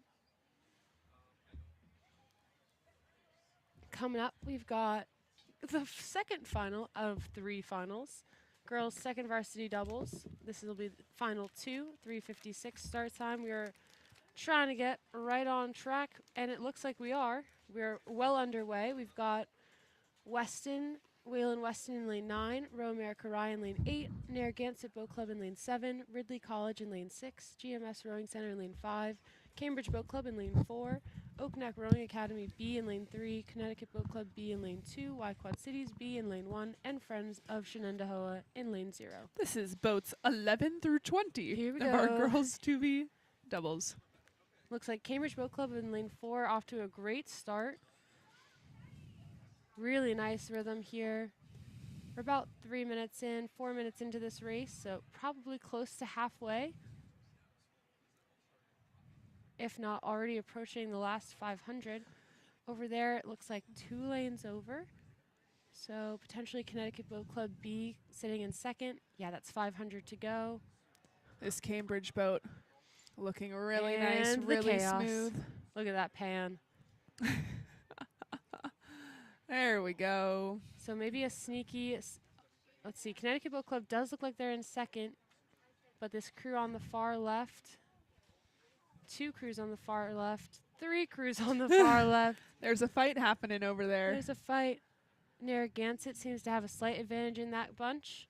Over Row America Rye and But Wayland Weston. Wow, look at Cambridge Boat Club here. What a Simple shot. and smooth.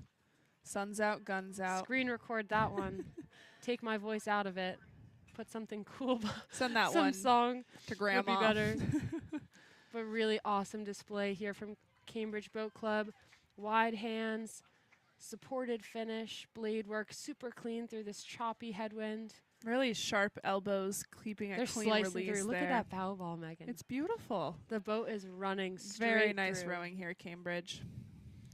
And they're just pushing away from this field here with 2:50 to go. Connecticut Boat Club really holding off the rest of this field.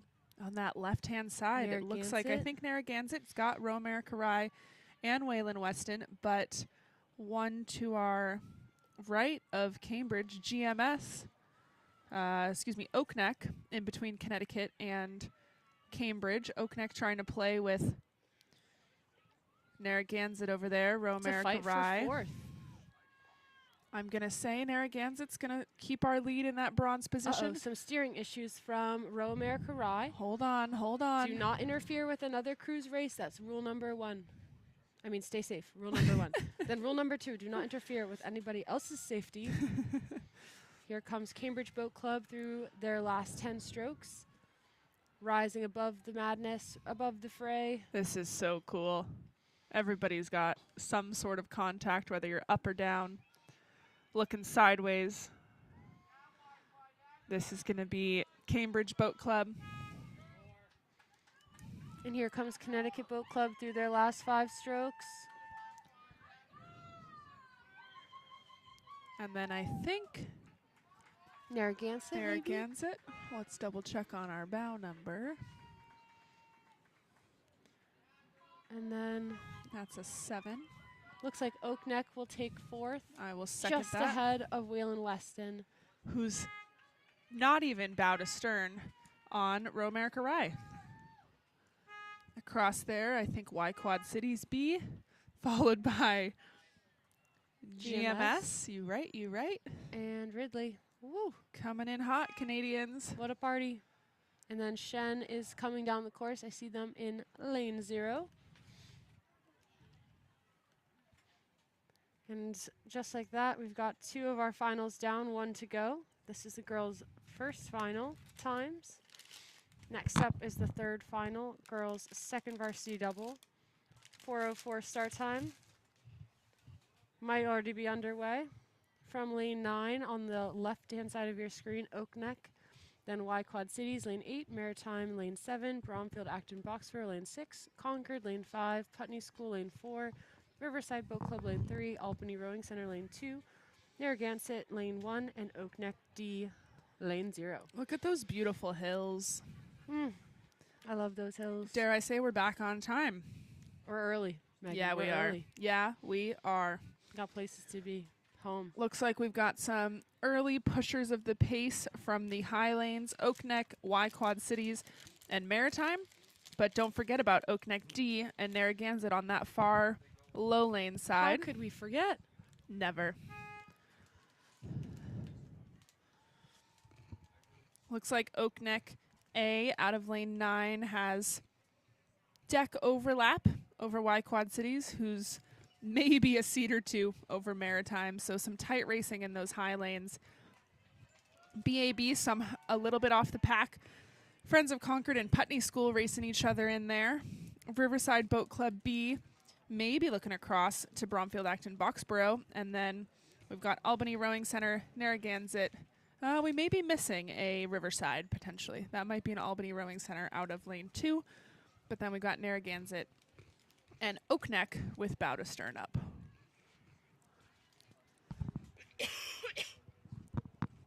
It does look like Oakneck is going to continue keeping that lead. We're through, I'd say that's 750 probably. You can see that white, I agree, 1,000-meter buoy on your left-hand side of Fish Creek. we're approaching that 500 to go rapidly. So these are 1,500-meter races, just under a mile. We've been taking, let's see what those first two finals did them in, if we've got those results ready. Final one of that girls 2v double, sitting in that 6:45 to 7:30 range. So that's the goal to shoot for. Obviously, conditions aren't perfect across finals, but definitely slightly comparable when you're looking to find your next competitor for later in the season for states. But it does look like Oakneck establishing a bow to stern lead on Y Quad Cities, who's definitely taken some open water. I'm not sure if that's a big move on Y Quad Cities or a fallback on Maritime among the rest of the field here. A lot of separation here for first, second, and third, but really tight racing, a lot of contact between these trailing crews. Like you said, Megan, Oakneck D, Narragansett, really tight, and then over a lane to the Putney School. A lot of these lineups, this is a race day lineup.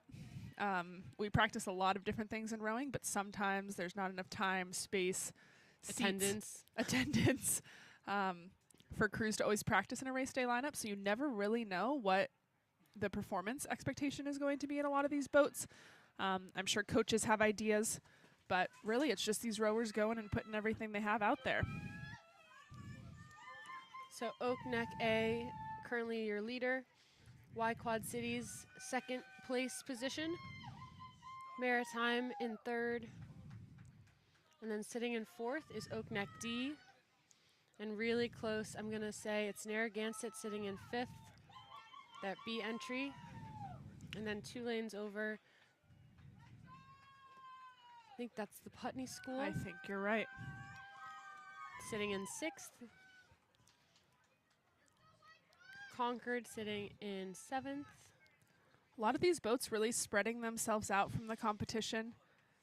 While it is fun to race side by side, sometimes a big confidence booster to Decisive moves. push away Yeah. means you've done something those other crews haven't. Sometimes I think of racing like a persuasive essay. You Would made you your like point. to tell me more? You made your point. Intro, body, and conclusion. We see Row America Rye there. We see Albany Rowing Center there. And we see, I believe, that's going to be Narragansett there. But flag is up. Crews are in the last 200 meters here.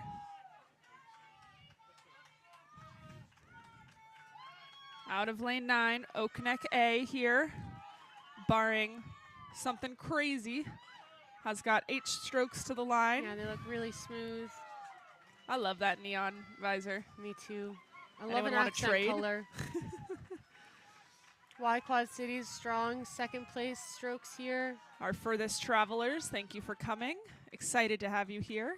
Congratulations. And then a strong push in third. We've got Maritime separating themselves from the rest of the field here. Open water back to those 4th and 5th place crews from Maritime Rowing.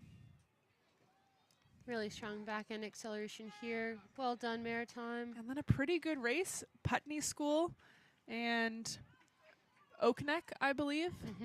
Putney School with a few stronger strokes towards the end here. Oakneck and Narragansett.